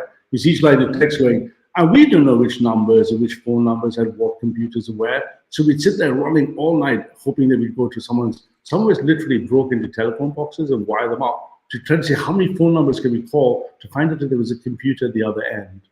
So all these computer networks are literally just islands of networks. As soon as they start getting connected, electronic speed started going up, computer capacity started going up, information of it that was legitimate, corporations, academic stuff. I remember the founding of the academic university computing network that Matt Goodwin would have grown up in, and the two UCL craze and where they were located and how to get to them. That stuff just accelerated. And when information was transmitted and information was being passed on communication, you started getting network coalescing until the singularity arrives, until Berners-Lee in the web and the TCP/IP protocols, where anything can speak to anything else. Suddenly you now have this wiring up, and in no time from the 8 billion people on the planet, we went from 0 to 2 to 5 billion social media users in no time. Same with telephony, same with mobile telephones, same with cheap costs. You're probably not old enough. When I was young, my parents would be like, "What's that phone bill?" Right, for the house. Oh no. So I'm old enough. Technically, I used to play some of the original networked video games on modem. I used to play it on AOL Online. Okay, so you remember AOL, you remember dial-up. Yeah, so some of the original dial-up and the connect, right, and then being disconnected and dropped. Right. You can play Doom on your phone. You can play multiplayer violence while walking down. So that changed everything. Once they were connected and the information was connected, the communication was connected, you then go back and plot your linear old epistemologies in politics, economics, and you plot deregulation or liberalism, and you plot these against them. They don't have any explanatory power in terms of drivers. They're sitting in technical capabilities, and all sides politically jumped on at all speeds, and now it's too late. It's only one network. There's nowhere to go. It's got everything in it, and worse than that, it's surfacing hyperstitial structures above it that these chefs are not. Which is funny because a Marxian, I would assume, phenomenal and Bastani and stuff, would immediately see this as having Marxian structure. Good post-left thinkers in the left are doing this. They're looking at this stuff like Nick Land and others are doing. You would argue on the right. I look at this going, okay, this game is over. You can't look back on this and go, oh, it's because of something happened in liberalism or socialism or capitalism. That has no expansion power at all whatsoever. It's completely what the game is. So the back, I think, again, I'm picking up again this kind of epistemic barrier, right? So basically, at the end of that, by the time you get to the early 2010s, Britain's politics, institutions, and prevailing culture has been wrapped around a narrow consensus of economic and cultural liberalism. And that worked really well for the new elite, but it alienated millions of other people. So by the time you get to Farage, Brexit, Boris Johnson, I would include Corbyn actually partly in this in terms of a symptom of the disillusionment with this consensus. By the time you get to the 2010s, it's clear that a very large section of the country is no longer really wanting to go along with this new consensus. But here you say in the 2020s, it's in the grip of a new ruling class. Whereas you're saying in the 2010s, look at what's happened since Brexit. I mean, that in itself is what I'm arguing. We've left the European Union, only just, by the way. I mean, the new elite did everything they could to stop it, and almost did. Well, they lost, yes, but take some of the issues that voters really care about that I talk about in the book. Take immigration as one of the issues, right? Nothing's happened. It's just we've just had more immigration. Yep. Yeah, we've stopped EU nationals, but immigration has gone to 504,000. Take how we talk about Britishness. Take how we talk about, you know, the sort of embrace of international, universal themes of who we are versus, you know, what many voters would want to see is a celebration of what is it that makes us distinctive, our history and our identity and our culture. Let's talk about the expansion of gender identity. We'll do all that. Theory or we'll do all that. I'm worried. Obviously, we've got a long interview. Yeah, but this is what I mean. But when people say, "Well, we left the European Union, therefore the new elite lost," no, we didn't. Not at all. Brexit was the only part of that revolution, right? I say that revolution was defined by mass immigration, was defined by EU membership, was defined by hyper-globalization, a destabilizing economic model, and was defined by the hollowing out of our national democracy. And I would argue today, really, only one of those things has basically changed, which is we've left the European Union. Everything else that we've seen since Brexit, the acceleration of hyperglobalization, the acceleration of mass immigration, the continued dismissal of much of the country within our national democracy, I would argue actually reflects the entrenched power of that new elite. Let's just stick to immigration quickly, because you're absolutely right. On the numbers, I think you had 500,000 net immigration last year. That's partly obviously because of Ukraine and Hong Kong and whatnot. But you're absolutely right. You know, David Cameron in 2010 saying we'll get it down to tens of thousands. And the Tories keep on going right on rhetoric, and yet the numbers go up. But surely, you look at people like Suella Braverman, you see people talking about, you know, detention centres, frankly, in places like Rwanda, or the obsession amongst the Tory party with small boats. And they feel they have to. That's not a Tory obsession. No, hold on. Yeah. 80% of the country think the borders are out of control. Hold on. They're doing that because they want to win the next general election. I'm not disputing that for a moment. Control the borders. No, but the people that care the most about that are the people that voted Tory in 2019. I'm absolutely under no illusions about that. They have to absolutely get on top of that if they want to form the next government. If they don't get on top of it, they're in big trouble. So I don't dispute that for a moment. But I don't see how you can say there's a new elite in charge of immigration in this country. When you look at the rhetoric around immigration and around what we should do with it, coming from politicians, and you can say they're responding to ordinary people, then that's precisely my point. That undermines the idea of this insulated new elite, surely. What's changed? Look at our economy. It's still wrapped around a London-centric model that's dependent on the influx of cheap we're talking about migrant. immigration. No, I am. Yeah. An influx of cheap migrant labor that serves big business and also serves a new elite.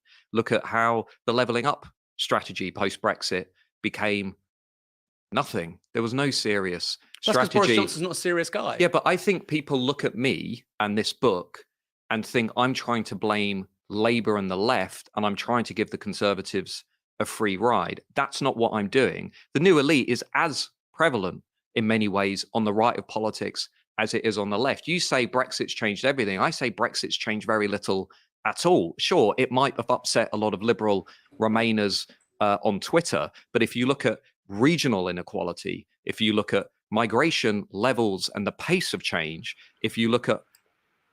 I mean, if this is the best from the right, the best thing for him to achieve, of course it changed nothing. Because it had no hope of succeeding against the global forces. It didn't try to bring the people together whatsoever. Right. It polarized in our largest two plebiscites since World War II. It polarized Britain down the middle. Yep. In the slimmer majority, it split left-right, and the globalists just ate Britain for lunch.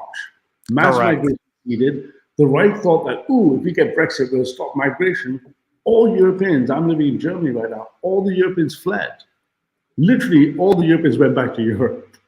So the resulting migration now is non-European migration, almost exclusively non-European migration. So the right thought, we'll get migration from non-natives and non-European white people coming in. It's had the exact opposite effect. They flooded in non-European migration. The left are going, okay, we wanted to join together and we went 50-50 with you. The left have lost considerably. The result is a net loss. Why? Because it isn't a true devolution of power. Nope. Literally just the globalist system is far too powerful for it, right? Yep. The capitalists are just running in, and if you look at the migration, Britain is hamstrung. It can't move forward. And literally, the conversation I remember after Brexit here, it just fizzled away in Europe. Europeans don't talk about it, well, they just don't care. They're like, you decided to go out, not our problem anymore. Europe just powers ahead. The Brits are going, but we voted for, if governance was a proxy for migration, you just got a lot of non-native, non-European migration, a lot more than you had. And all the skilled European, they've gone. They don't want to remain. So that wasn't the solution, Paul. And therefore, I don't think it's nice to hear Matt saying what he's saying because he's been honest. It isn't a Brexit. So when they say we want a proper Brexit and Brexit done properly, well, that means devolution of the people, power back to the British people. That's not happened under Brexit at all. Not even the slightest. So. No, and The extent it's really incredible too that there's a disconnect even there on being able to agree, right, that effectively power wasn't really lost. It's the illusion of power gained. Yeah. There was an illusion of power gained, but actual policy was never going to be affected by this referendum on whether or not they were going to be part of the union. Right. And because the power structure, the lead roles still remain exactly where they are. All they've done is they've shifted slightly. The globalist corporations shifted, adjust themselves. The right-wing elites have been upset because they're not getting, the right-wing elites are doing just fine. The right-wing rank and file, but the right-wing elites, one would argue, don't actually represent, are not getting what they wanted, cultural security of Britain. The left and all world, they're getting progressive values.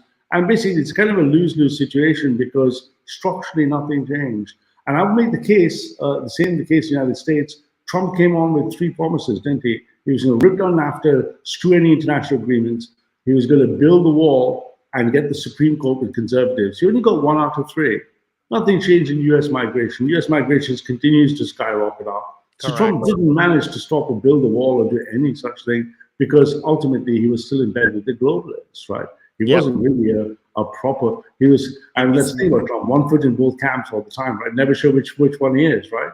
So again, even if you argue he was a right-wing populist sometimes, he failed to deliver anything on it because nothing really changed in the US. Well, he is a very cynical politician. Which is, the Supreme Court's a big win. I mean, he is a really cynical, here's the thing though, he's just a shrewd businessman, right? We know that he is a shrewd businessman, so he ends up taking a very cynical position where I know if I want to get votes, I need to create what is arguably a cult of personality, generates a cult of personality by pointing out the 3 things he knows a majority of the American. This is where Cambridge Analytica came in, right? Where they used the data to essentially draw an epistemic model to essentially say, these people care about 3 major things, right?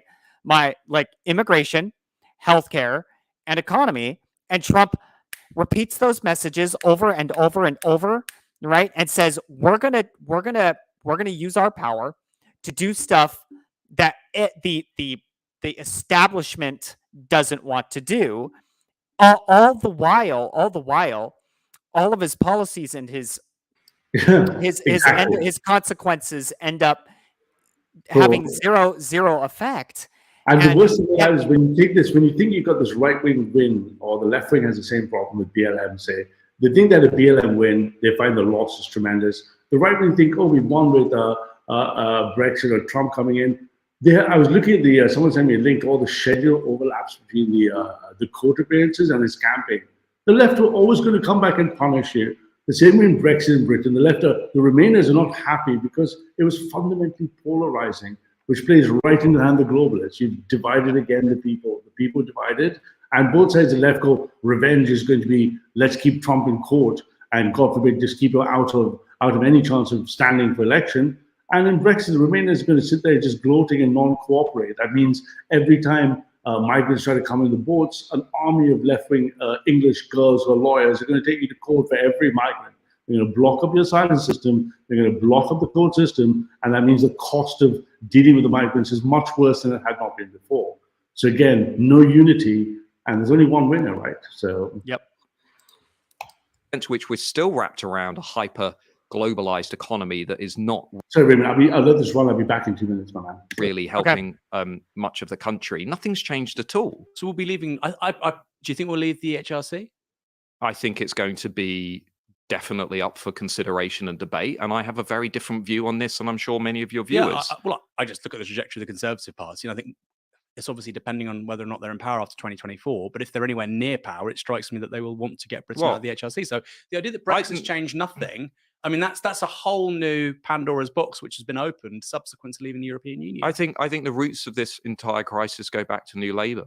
I think New Labour set the stage for Brexit. I think New Labour set the stage for Farage. I think Tony Blair was as much an architect of Boris Johnson as David Cameron ever was. I think the British people have been consistently misled and lied to about immigration and asylum for the last 20 years on both the left and the right. And I think what we are looking at globally over the next 20, 30, 40 years is so big and so enormous that nobody's even prepared to think about it. If you look at the Gallup survey, the most reliable survey in the world, 900 million people around the world would like to leave their current country. We've got 90 million displaced people around the world. That's a bit daft, isn't it? No, the UN. We've got 90 that's million a bit people. Of a daft. I mean, what Gallup survey somewhere with a GDP of $1,000 per head? Would you like to go and live in London? Oh, yeah, of course. What I'm saying is we are on the cusp of a major global migration crisis linked to climate and other things that is going to make our current debate seem minuscule by comparison. 50 years from now, we are going to see things that I think today we would struggle to comprehend. Hold on, I think and what we're doing at the same time, 900 million is a bit of a. No, I'm saying 900 million people say they would like to move their countries if they could. We're looking at 100 million plus. Okay, but either way, what I'm saying is that's all happening while we're clinging to an institutional legal architecture that was designed in 1949 or 1951, which isn't suitable for dealing with these challenges. And that's what I'm saying. Will we leave the ECHR? I suspect in the end we will probably have to. Will we need a scheme like Rwanda, like some kind of third country processing center? I suspect at some point we and other European countries will have to do that. But hold on. So you're saying we've left the European Union. You're saying we will probably have to leave the ECHR, which many conservatives are now openly saying. But the views of the new elite, the sort of liberals that are generally in the media, wouldn't accord with that. So again, I'm saying to you, you just talked about changing phenomena over the next 30, 40 years and how politicians will have to adapt to that, one of which would be leaving the ECHR. Again, that's an argument against the new elite, surely. No, I think the fact that conservatives are ahead of that, despite what the liberal class is saying. Such is the disillusionment and the growing skepticism of this group, which we saw through Corbyn, through Brexit, through Boris Johnson, whatever, imperfect vehicles for many voters. Such is their disillusionment with this group that I think voters will end up continuing to rebel and push against them. And I think that's going to be reflected in issues around migration. I think it's going to be reflected on issues around how we teach kids issues. If you take the group within the new elite who I talk about, radical progressives, right? They represent about 15% of the country, who we might call the woke or whatever your favorite term. 15% of the country. And that's not me. That's More in Common, think tank who says, you know, they are highly educated, wealthy, affluent, mum and dad are doing really well. They are very left on cultural questions. They're convinced Britain is institutionally racist. They are consumed with historic injustices. They want to talk about Britain's empire. They want to, you know, take down statues. They're completely consumed with the idea that minority rights have not gone far enough. If you look at that group, hold on, you talk about a lot of things there. Yeah, but they're completely at odds with where the average voter is. Like on those, so what I'm saying is there's a cluster of issues on immigration, the British public, which is one of these great contradictions. You talk about it in the book. Yeah. On immigration, actually, people have had more progressive attitudes on migration since we left the European Union. But they still want less of it. Yeah, but you're saying that we're going in one direction, which is to the right on immigration, because people are revolting against the new elite. But the data shows that actually people are becoming more progressive on immigration. Not progressive, they're becoming more. I mean, again, they're liberal. Yeah. Immigration is one of those big ones that creates this paradox, right? If you series of polls after polls saying we want less mass migration, we don't want anything to migration. On the other hand, the Brits particularly are increasingly tolerant of migrants. Mm-hmm. Now, the right will have you believe there's some great culture war and they're all going to rise up, but nothing in the data supports this.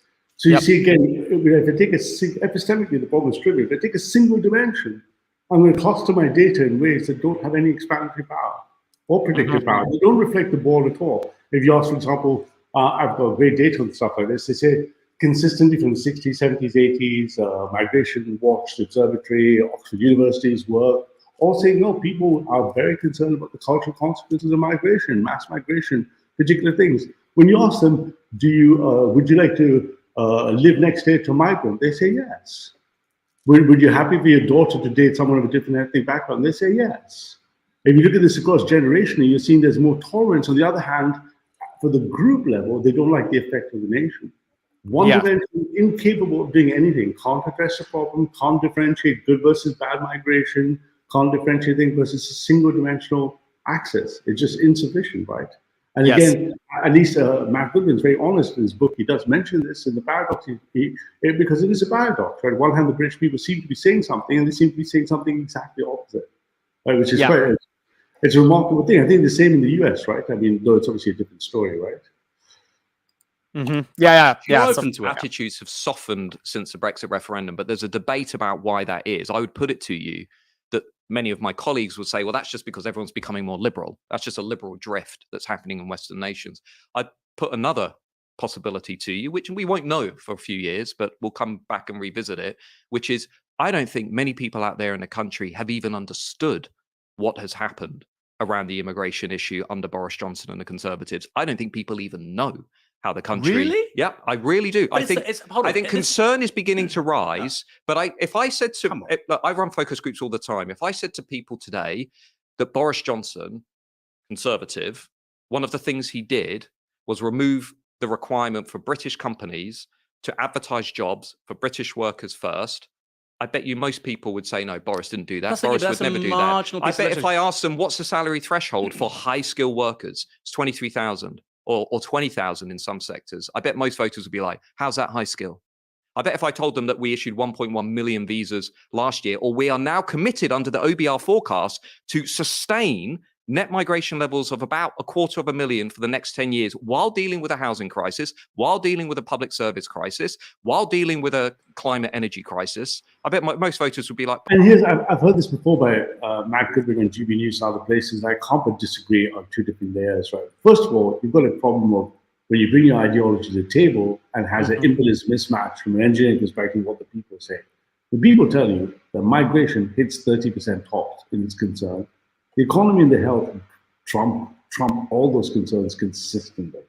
Consistently, people care more about their jobs, putting food on the table, and whether they and their family are healthy and safe. Now, if you then ideologically say, no, but immigration as a conservative matters to me more, then what I'm going to do is a little trick. I'm going to say, those other two things that matter to you are downstream from immigration.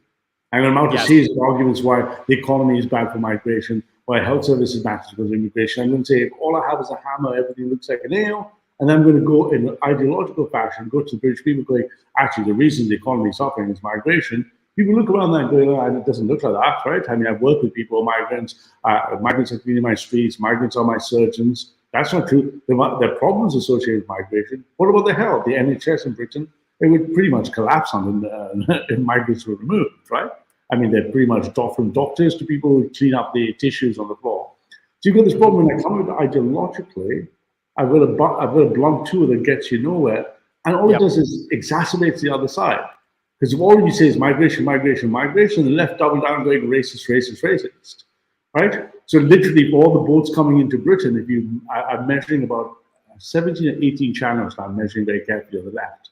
Every time the right come up and make stories of GB News, Farage, the migrants and boats, the left just double down. They literally just double down going, oh, you're just being racist. Now, if you think migration is bad for the left and migration is bad for the right, then you can't use that single dimension to do it. Most people on the right and the conservatives say, oh, that's nonsense. Well, I bet you to take the same data of the last 3 months, go into left-wing channels and see how they respond to the same news items. You'll be shocked. Correct. I ran into this problem. Saying, no. I mean, literally, they're saying we have organizational groups. Let's jam up the courts. Let's bring the legal system to its knees for each migrant, right?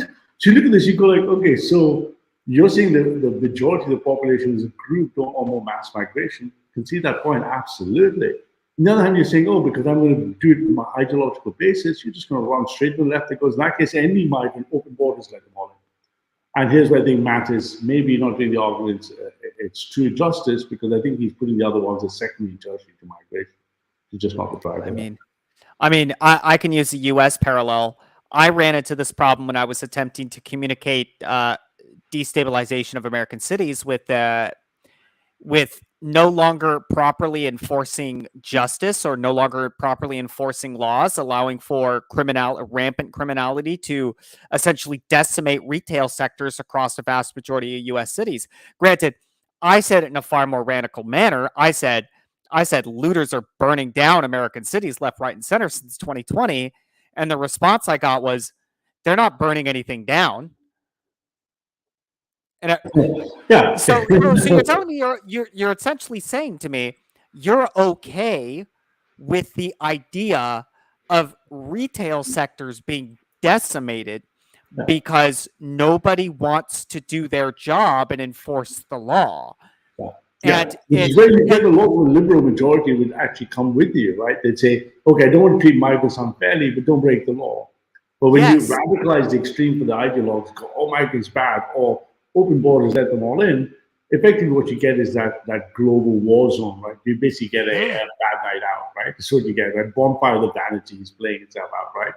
Which is what I think. Yeah, same in the UK. Obviously, what a disconnect. It's just such a disconnect from reality. And this person actually works. This person works as a member of Congress. Well, technically, they work for a member of Congress, and think that one of the big issues that permeates U.S. politics is that there is too much transparency, which I thought was a fascinating response. No, I think they should be allowed to keep all of their interactions private as opposed to public. And my response was, well, how would you know if your politician wasn't selling you down the road? How would you know? Would you be able to make the claim that they are in fact out for your best interests? Well, if you don't allow them to behave in that manner, they're going to find some way to do it. And my response here's a funny geek diagram for you, Raymond. It's from years ago when they kept plotting the original political compass shows up with the internet and the web, and it was going left, right, authoritarian. And the geeks came up with a great one that just said, actually, no, I'm going to plot all the countries of the world by two axes: openness of information and access to information. And all it did is just change the entire map. They put North Korea, Iran right at one end, right? Sweden, Norway right at the other end, where information is not controlled and everyone can get at it. So an information analysis of the same distribution of politically shows that the country just flipped completely. Look, where do I want to be? I want to be openness of information, access to information, transparency. So that's the best way to the checks and balances to work, right? North Korea and Iran, where's Banksy? And North Korea and Iran are examples of the contrary, right? So, and it's. I thought we were lower. Sorry. This is immigration. Wait, hold on. I bet it's not good enough because you know that immigration is still one of the most salient issues in the debate. It's number right two now. for conservatives, and I suspect it will become more important over time. But I don't think people have understood. Well, they have understood because it's one of the most salient issues. They've understood. We're talking about the small boats. We're talking about the issue that we can see on the news and so on. But I don't think people have a grasp of just how profound the changes in the next 10 years are going to be. And I'm concerned, while I wrote the book, that on these issues where the new elite is saying, we want more immigration, we want a looser approach on the borders, we want looser. Who's saying that? Lots of people are saying that. Come on, Matt. This is the same throughout the book. Take the Gary Lineker episode. Yeah. Take the Gary Lineker episode. Gary Lineker, who, by the way, who's an avatar of the new elite, yet didn't go to university. Sure, absolutely. Well, there is a sort of a loose alliance with parts of the celebrity class, as you can see in Hollywood as well. I mean, I don't think that's a no, because you're crazy point. But if you took the Gary Lineker conversation, the fundamental thing with these people is that they prize university education. If you took the Gary Lineker debate, every time a sales lead comes in, it's directed from the website to our CRM system. Where he came out and said what he said about 1930s and the swell of Braverman, based on the national. I apologize for my technical ads. Conversation that I observed, and I'm happy for people to disagree with me, you might be led to believe that about half the country think the same as Gary Lineker, that about half the country, if not more, strongly disagree with the government's policy. 16% do. It's a minority issue. Who's talking about her language? On a lot of the radical progressive issues that are championed by the new elite. Take the Scotland gender recognition bill. 20% support it. Hold on, we're jumping around. No, but this is an example of how disconnected. How can I respond to something if you jump to something But this is an example of a key point, which is the new elite, especially the radical progressives within them, are utterly disconnected from much of the rest of the country. But you're jumping all over the place here, so I can't sort of pin you down on one thing. Sure. When we talk about immigration, I think certainly most Tory voters from 2019 are fully aware that immigration is still relatively high, and it's still far higher than what was being promised by David Cameron in 2010. I think that goes to the heart of the problem for the Conservative Party, right? That they say immigration is still high and you've not done anything about it. Yeah. And at the same time, you've got more progressive values over time, although you said that's not necessarily the case. No, I'm saying it's up for debate. It's up for debate. We'll see where we are in 5-10 years. I think that the cause of that, I think, is disputed. What I think has happened is Well, again, I mean, in the last month or two, I mean, obviously I've been a bit like, I had issues that kept me away from work. I've tried to do little small pieces of work, little small little micro projects to help the cause. I can't but agree with Aaron Bastani more here. Not at all. The Conservatives, without a blink, all care and think about migration all day long. The left do, in a pure antithetical MFT model, the other way around. I can show you video after video of large streams. I always try to find channels about the same size, same popularity by social data statistics. And you have 500 comments, huge engagement on the left going, no, we know exactly what you think about migration. Not what we think about migration. They know what the right think about migration. And then a polarized war with them, not just on the benefits of migration, but on this war of the culture war. They go, no, we know what you want to do. You want to kick everyone out. You want to do this. And they just keep doubling down. Yeah. So this idea that the left and right don't know about migration is just not true. The left are very aware of what the right think about migration. I mean, and if you look at this, the most obvious one is the whole boats and the asylum seeking thing. I was stunned to find, I found about 7 or 8 groups I looked into. That basically are just armies of lawyers, mainly women, almost all English, all legally trained lawyers, who are just coordinating to make sure that every single court case is jammed. They're basically how to stretch it out, how to get you, how to stop. And their motivation is pretty much the ideological war, again, MFT, against justice for the outgroup not being the same group as yours. Yes. So it's idea that Matt saying that there's going to be some revolution about migration, is a talking point of a right-wing echo chamber. It doesn't appear to be the case of the left. The left, if you don't believe me, just go look it up yourself. Just go to your top 10 left-wing YouTube channels, follow their links, and follow them down and just read the last 60, 90 days and look at the engagement. It's formidable engagement. They're just not going to let you do that on a single principle. If you're not agreeing to agree and you're just making about ethnicity or race, or just, good luck with that. And the funny thing is, while the right make a lot of noise about this, rightfully so, because as cultural conservatives, you wish to protect Britain from the bad things about mass migration, they're not as organized as the left. The left are very organized. The left are literally got lawyers. They're literally sitting up there going, no, we're going to stop it. Now, given that the government is not conservative, the government's a globalist government, it doesn't care. It wants mass migration. It just keeps letting mass migration happen. I can't see how you're going to win that way. You're not going to win it by the people waking up and going, oh my God, mass migration is bad. We're going to do something about it. That's not going to win. No. Let's say this way, it's not going to stop mass migration. Remainers because they're going to think they achieved equality in response to Brexit, like in the US. Lots of Democrats and progressives have moved sharply left on cultural issues.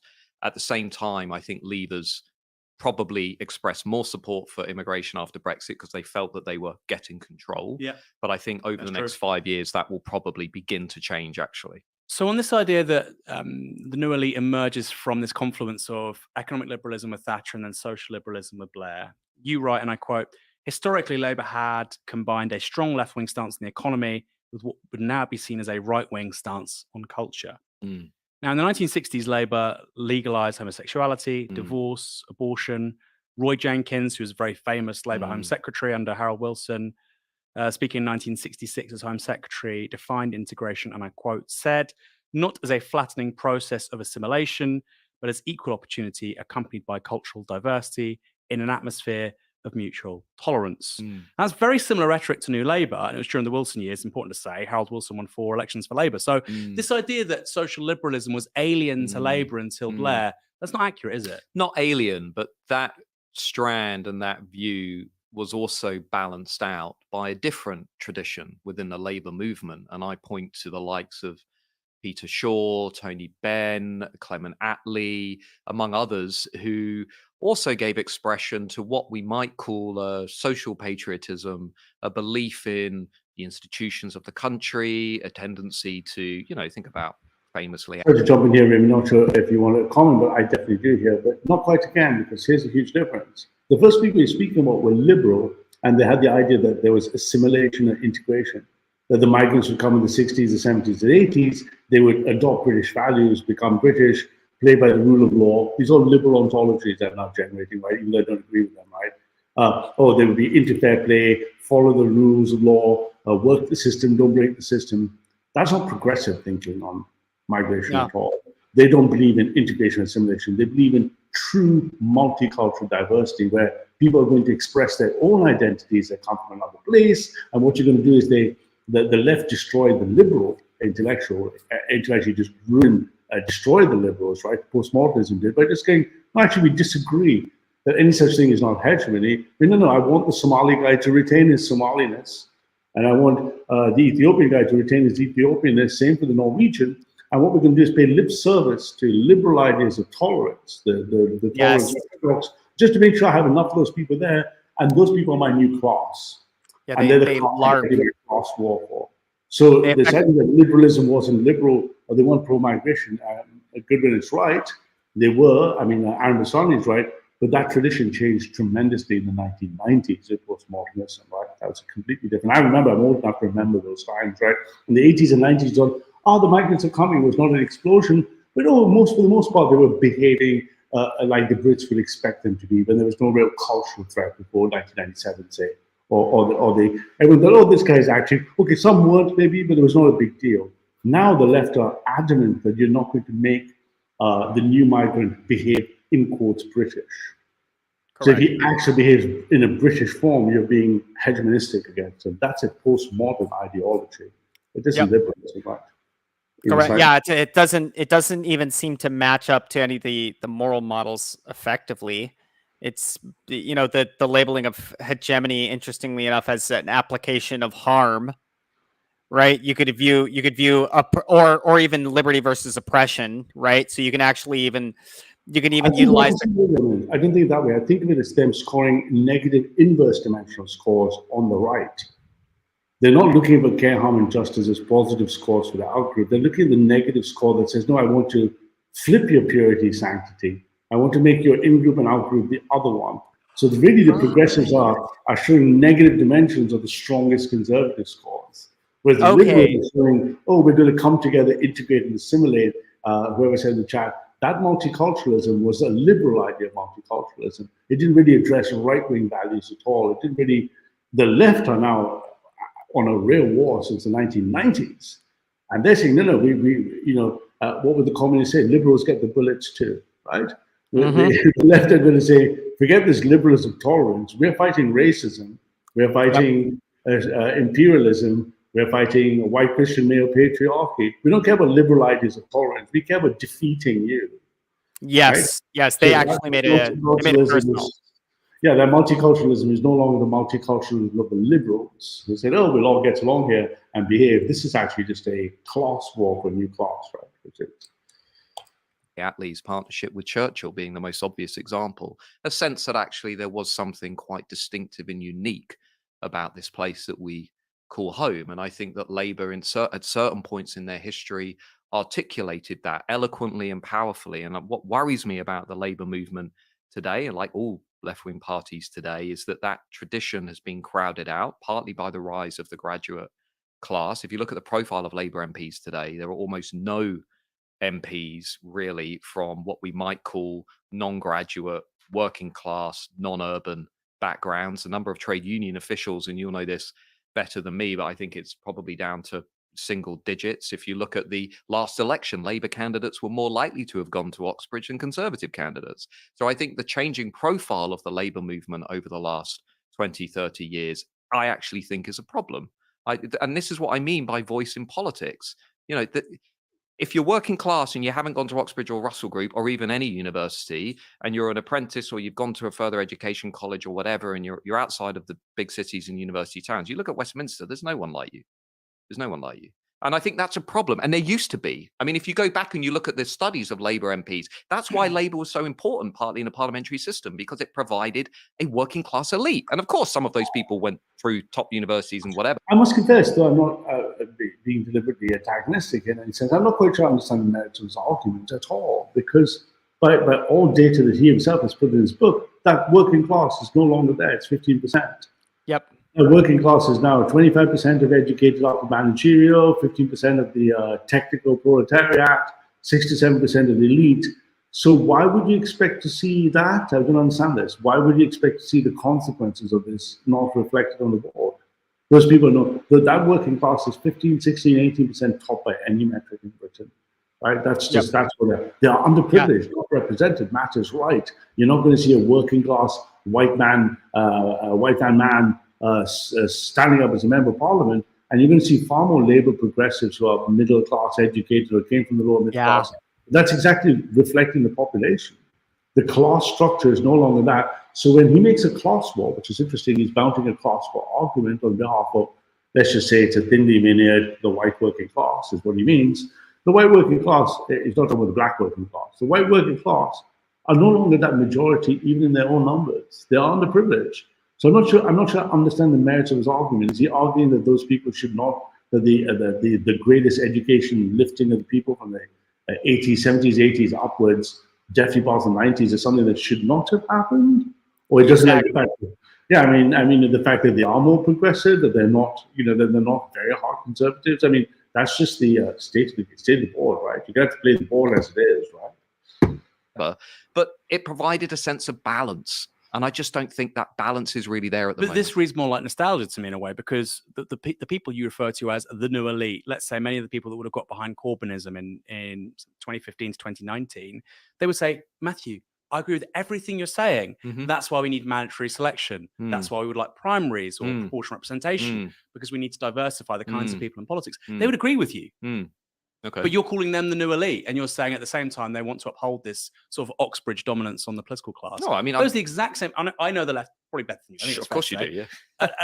Those are the exact same criticisms they would make, and they would say, yes, there's a permanent political class, but the idea that it's being sort of asphyxiated and held up by people like us is simply not true. It's by people who want to guarantee jobs themselves forever, and it's not because they have culturally left-wing values. By the way, many of them don't. Many of them just believe in them being in charge. But I think the people who are making the argument for breaking or having new channels of democratic representation, those people you point to, I think there's just as many people who probably resisted calls to reform the labor movement, or probably resisted calls to break up politics. And what I talk about in the book is this notion of an exclusion bias within our politics. Just look at the policies. Look at what new Labour MPs did on welfare. Look at what Conservative MPs have done on issues around gender identity and so on. There is a consistent exclusion bias against the values and the voice of a large number of people who do not belong to the new elite, who do not share its values. That's not only here, it's also in the US. Nicholas Carnes has pointed to the same thing, the way in which the profile of people in American politics has radically changed. And as a consequence, the policy process has been skewed around their interests. The university class. I mean, look at just how little investment and funding went into vocational colleges and non-graduate training over the last 40 years, because the new elite weren't interested in it, didn't see it as a priority. What they saw as a priority was the agenda that we saw under New Labour, and then the agenda we saw under David Cameron. This is something in the book which I see repeatedly, and I think maybe it's a big category error, which is, on the one hand, you're saying all these things are happening because of the new elite, and on the other, you talk about globalization. And I wonder who's in charge here, a process or a class? That's a big historic question for academics everywhere. But this is now playing into the book and fully automated luxury communism, what have you, but he hits the nail on the head. Who is in charge? Is it a class or process, right? And I have to agree with Aaron, it's not a bunch of people in charge. It's not my elite here. It's the process that's unraveling now. I'm not a Marxian, but if I was a Marxian or post-Marxian, I would point out the Marxian terms exactly what it is. It's increasing superstructure over the oppression, right? We know it's not that because I'm not a Marxian, and I think Marxism, like capitalism, is flawed epistemically. But what we do is that the concentration of power upwards is creating a new set of rulers and elites who are supranational, post-national. Both sides agree on this. Yes. Right? And it's not, I appreciate that Matt Goodwin has a book and it's about the elites and the new elites, but it's not the new elites on the left or the right. They're just pawns in the game, right? It's just, essentially it's like you put it, it's just supranational liberals that can discern the distinction, but actually have a different way of generating value and gaining value. And I actually point this out with Matthew's initial opening in his introduction paragraph. He points it out, but he doesn't go onto it further enough, where he talks about sort of the hyper specialization of England and the collapse of its industry and the breaking down of its industry. There is no need strictly for a massive representation politically in the working class if your working class gets essentially hollowed out, because you don't actually have a manufacturing base with which to have a working class function in. And you have, and you have essentially, you're going to be overrepresented in the knowledge economy when if you start to delineate that 25% of the total population of Britain, and you separate it along generational demographics, you separate it along generational lines, how many of it is actually the younger generations that are incredibly tech savvy and are very capable of generating wealth and value independent from having to be in any one singular location, hence why they're disconnected from having to identify strictly as British or have to identify strictly with British customs and British values, because they are generating and gaining value in a way that essentially leaves them at odds with everybody else who would be left behind. Well said, Raymond. As well as you look at it, you look at the limits of the right again, epistemically, or the left in this. The right will come, what we look at, say, Roger Scott, the somewheres and the anywheres. People are located in a place or rooted in a place, and those that are effectively wandering around, going where their jobs are, hopping cities, hopping countries. And most people talk about immigration. About just under 50% of the English people don't live in England. They live in the United States, they live in Australia and New Zealand. So half the English native stock are immigrants elsewhere. The English, Yep. probably the English, not the Scots or the Welsh. And you look at this, and you look at the left going, okay, but what really is explaining this much clearer is we went from the Industrial Revolution stages where, example, Britain produced 90% of the world's steel, most of the shipbuilding at the end of World War II. By the 80s and 90s, that was 1 or 2%. We then entered the service economy. That's done by the same punctuation point of the cathedral, heads towards the knowledge economy, and now AI is scaring everyone because the knowledge economy, if you thought that was bad enough for stratification, wait till AI kicks in and even a higher demand is placed on your skill sets and abilities. That stratification is a driver of what's happening over here, much more so than the question of just saying, what people are doing more, am I the traditional working class, the industrial class? That's not the explanation whatsoever. It's that hyper acceleration of the connectivity, the distribution. If you work in a diverse team, if you work at Google or somewhere else, most of the people you're working with in all your teams at investment bank are all over the world.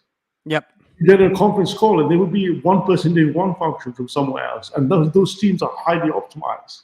Now, the idea somehow that I have a recidivist view, that I pull everyone back in, that only English people are doing this in England, that's nonsense. Or some sort of class view that all these people are equal, independent, that there's no difference there. From the left's point of view, they're just fungible resources or nodes of exploitation, is also nonsense, right? Because that's all the time. They're not being exploited because one guy is sitting in Bangalore and another guy is sitting in Tokyo, right? And the same way, you can't have all the people in Japan doing the work because you just get screwed in the global world, right? So again, the technological explanations are much stronger here, right? But, You didn't make a decision to deindustrialize the UK. There was a change in the global political economy, which meant you could outsource manufacturing jobs, you could have cheap consumer durables, and you would no longer have to worry about organized labor on your doorstep, which was overseen in this country by Margaret Thatcher, and then later on Tony Blair didn't care less. But they didn't drive that. But that's my point. They didn't do much to reverse it. They didn't do much about it. Didn't do much to stop it. And if anything, take Blair as the example of this, and I talk about this in the book. I mean, I don't actually think we disagree that much on this point. New Labour, with the exception of maybe doing some extra stuff for pensioners and families who are sliding into poverty, didn't really do anything to roll back hyperglobalization. Rates of inequality arguably increased during the 2000s to some of the highest levels that we'd seen at that point. The city, the financial services, the whole reshaping of the economy around London and the southeast commuter belt, Labour really didn't do all that much to change that. And I was working on regional policy at the time. There wasn't really much in the way of a serious, what we now call a levelling up strategy. So I don't actually think we disagree that much. Where I get frustrated what we disagree on is that you say there's a new elite, which is metropolitan. They have progressive values. It's the kind of people that, watch Novara media. They're the first people to criticize that stuff, Matthew. That's what I don't understand. Where I think we significantly disagree is you're talking about loads of empirical data, loads of things that have happened in the past. Yep, we can observe them. We can say they've happened. I would say they've been driven by a political class, which is, yes, economically liberal, socially liberal. Well, we can debate that a little bit more. But the idea that they're somehow left-wing or that they're somehow driven fundamentally and they're composed fundamentally of people who just happen to have gone to university. I mean, I wrote this down. Look, Exactly. It was something I thought was interesting for me as a socialist, because our account of the elite is billionaires, people who own the media, people with large property portfolios, CEOs. And in this book, your account includes within that elite a midwife living in their overdraft or a Starbucks barista who happens to study at Russell Group University. I don't think I mentioned those. Which is unhelpful. No, because you say repeatedly that the thing that fundamentally composes this new elite, which is 25-30% of the country, is having gone to university. Not just having gone to university. That's the primary thing you say in terms of their identity. Well, let's be clear about how I define the group. Yeah. They also tend to come from privileged families in the managerial and professional class. They tend to have gone not just to university, but to an elite Oxbridge Russell Group University. They tend to have financial security, and they tend to lean left on issues around culture. And I think a lot of people on the left have looked at this and said, well, I'm renting or I'm struggling to get by on a certain thing. Therefore, this new elite concept doesn't exist. And I think that's patently not true. I think there are lots of people out there that would meet the definition that I'm talking about. What was also true, though, which is an important point, is that there are lots of people today who will consciously move into low-paid, high-influence positions within society. And I think that's also something that, needs to be thought about and considered alongside the group that I'm talking about. So when I point to, think tankers, journalists, civil society leaders, to some extent academics, at least early on in their career, these are people typically leaning left on cultural questions who have gone into positions that do wield considerable social and cultural influence, but often aren't the most high paid positions. And that's probably where you and I will depart from one another, because I still think those people wield considerable influence over the national conversation in terms of how we teach, in terms of how we define knowledge, in terms of how we set social norms, in terms. And Matt's correct here, right? And Aaron's not conceding the point, or maybe it's going to. I can't call this big, but he's absolutely right. And I think Colin in the chat says the same thing. It doesn't have to be economically rewarded to have tremendous influence about. A teacher is a great example. Correct. A teacher that's very underpaid, and they have tremendous influence in professors, activists. Activism is not a high paying proposition. Look at Greta. Look at world leaders have listened to Greta, and she was just an errand little truant schoolgirl, right? And they're listening to her. But even like commercial professional jobs like teachers, right? Not working class in the traditional sense of the word, tremendous power socially, right? Correct. So, because they even get to shape the new classes coming in. They even get to shape the new migrants coming in, and they get to make them more think more akin to what they're hoping they would think. Right. Well, they're shaping. Their job is to teach and shape by teaching and stuff, and that's fair enough. That's the progressive value set, as you like it. I wouldn't use the label elites as often, because that would necessarily be, but they definitely are at the top of the things. If I look at newspaper editors or editors of the mainstream television programs, they're all definitely they're not liberal, they are definitely the liberal progressive boundary, right? So, yeah. In terms of how we basically navigate the national conversation. Conservatives typically will not go into those occupations, right? They'll go into they'll make money. They'll try and make money. And so, yeah, absolutely. But this is partly the problem of contemporary conservatism, right? Power is. Which is, well, it's where one form of power is economic power, but there are other forms of power. So if I'm a sort of a graduate charity worker in London on £25,000 a year, and I'm in my overdraft and I can't afford to pay my rent, do I say to my landlord, "Well, don't worry, I can't pay my rent, but I've read Bourdieu"? Well, I've read the complete works of Shakespeare. You're not in the new elite. I mean, that person, in my mind, if they were in the new elite, would be from a family in the managerial professional classes, would be doing better financially, would be leaning left culturally, probably would be able to draw on considerable. That's like the elite is people who are doing well, and the people who are doing well are the elite. That isn't a massive insight, surely. No. Whereas what you're saying is the old elite had economic power, the new elite has political, social, and cultural power, and it fundamentally comes out of the university education. I'll quote you on this.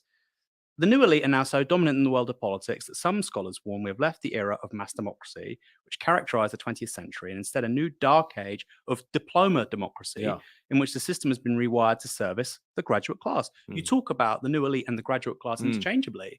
So that example I just gave to you, actually, I think really completely underscores what I'm trying to say here, which is at the very moment we have runaway inequality, we have the 1% taking more and more wealth. Isn't it convenient for the powers that be that we have also a new definition of the elite, which includes somebody on £25,000 a year who happens to work at the National Gallery? It's not. Still doesn't get it throughout. He's still not getting it. He's still not getting the concept of social, because you wouldn't have to be. He's not getting it. Albison is a very clever chap. I don't think he's not getting it. He's not yielding it, right? He's not yielding that. That's a possibility. because he doesn't, and it's strange because he himself because he views himself as a vanguard of the left, of like the real left. Yeah. He doesn't view any social, and he thinks he's socially progressive, and he doesn't have any say in the culture, so he doesn't imagine, right, any positions that he would normally hold as having any sway in the culture. It's not the connection either isn't there, or he's ignoring the connection outright. No, because your primary bias is going to be, if you're fighting economic class war on the left, you're going to look at the economic class, and you're not going to look at the others. Whereas Mac Goodwin is doing the opposite. He's poo-pooing the economic class and just saying the new elites are just the social class, right? And they're both right. Right? They're both right in these new elites. And the question then is, how much of them are serving their own polity, so to speak? How much of the progressive elites serving them? How many of them are actually just effectively allowing the globalists to just make them all lose? That's the true question, right? How much of the progressive vanguard, and I consider especially Michael Walker, people like him, as pretty strong advocates for progressive issues. How many of those progressive issues are they failing to deliver, or failing because they're not cooperating? How much of that is saying, I want, even granting it's a new class, I want class justice, but I'm not getting it because I refuse to cooperate with the right. Similarly, the right saying, I want to protect my tradition because I can't get it because I'm refusing to cooperate with the right. Obviously, Aaron Bastani is not giving an inch, right? He's pretending there's no such thing, right? Being inter-elite competition, different groups of elites competing for power. So it's a different kind of elite. There's a cultural elite. As I said at the beginning, the axis of power is tilting away from one elite to another. And what we're seeing today is many members of that old elite having to respond to the growing power of this new group. And I think that's one of the more interesting tensions that's unfolding around us. And I point to a lot of developments, media, universities, elsewhere, where you can see this very clearly. Publishing would be another example. Creative industries would be another example. You were Penguin as a big publisher. Now, let me tell you, that's a story in its own. That's a story in its own right. I mean, we have this conversation on a regular basis in publishing that. But you know something, Raymond, man? I mean, this is it's so difficult for us because it's like 3 years, 2, 3 years behind our thinking. We already know that even the doctrine that Matt is rightly pointing out, diversity, inclusivity, equity, equalitarianism, it's already escaped them. It's already escaped the progressive left. It's already wired into the structures that are emergent above it. So if someone came out in the left and suddenly started operating against that, for example, someone in the left came out resisting stakeholder capitalism, right? Versus shareholder capitalism, they'd immediately be punished by the global system. Yes. So as soon as someone in the progressive left is actually now either doubling down and going further left, becoming more left-wing and progressive, they're going to be ejected or seen as radical on the left or right. And if they're going against the dogma, they're again defeated by the dogma. Yep. So the point is, the dogma has already escaped this. So again, when Matt is attributing, or even when Aaron's attributing this, is saying, oh, we're somehow still in control. They're not in control anymore, right? The only thing we know is that they've got, and you look at this because look at, say, Greta being arrested recently, right, in charge, saying, no, however much social progressive power they have, they can't seem to stop the global oil lobby. They can't seem to stop the global oil companies. So it doesn't matter how much power they have, they keep hitting this thing, but this thing is not run by the global capitalist system. It really isn't. Similarly, on the right, it doesn't matter how much. You got Brexit, you get Trump, you get Orban, you get Meloni. You're still getting mass migration. It doesn't matter who you put in there because the power remains above it vertically. It doesn't remain forward, right? So devolution of power fundamentally is what, but devolution can't happen unless you cooperate, right? Yeah. 1% of people in publishing are very, very, very privileged graduates.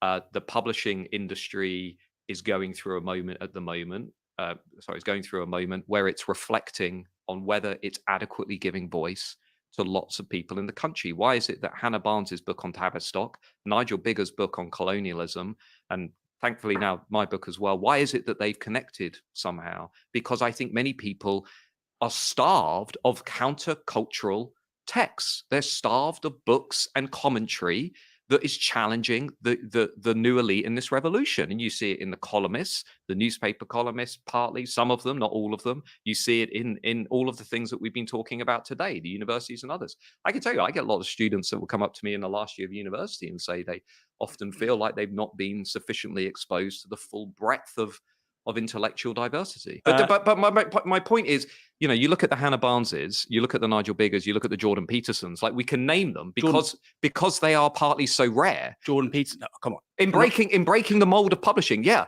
Do you know how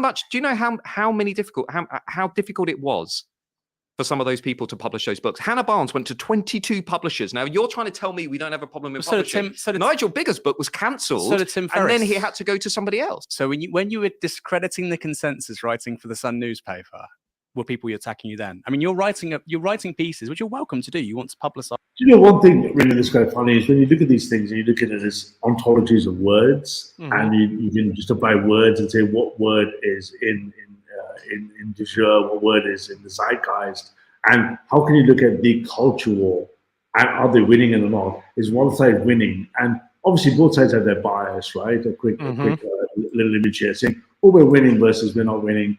And I was recently, because I was, like I say, always on the left and having some arguments. And here, I'm going to share my screen. If I pointed two words to the culture war, okay, groomer, you'd see.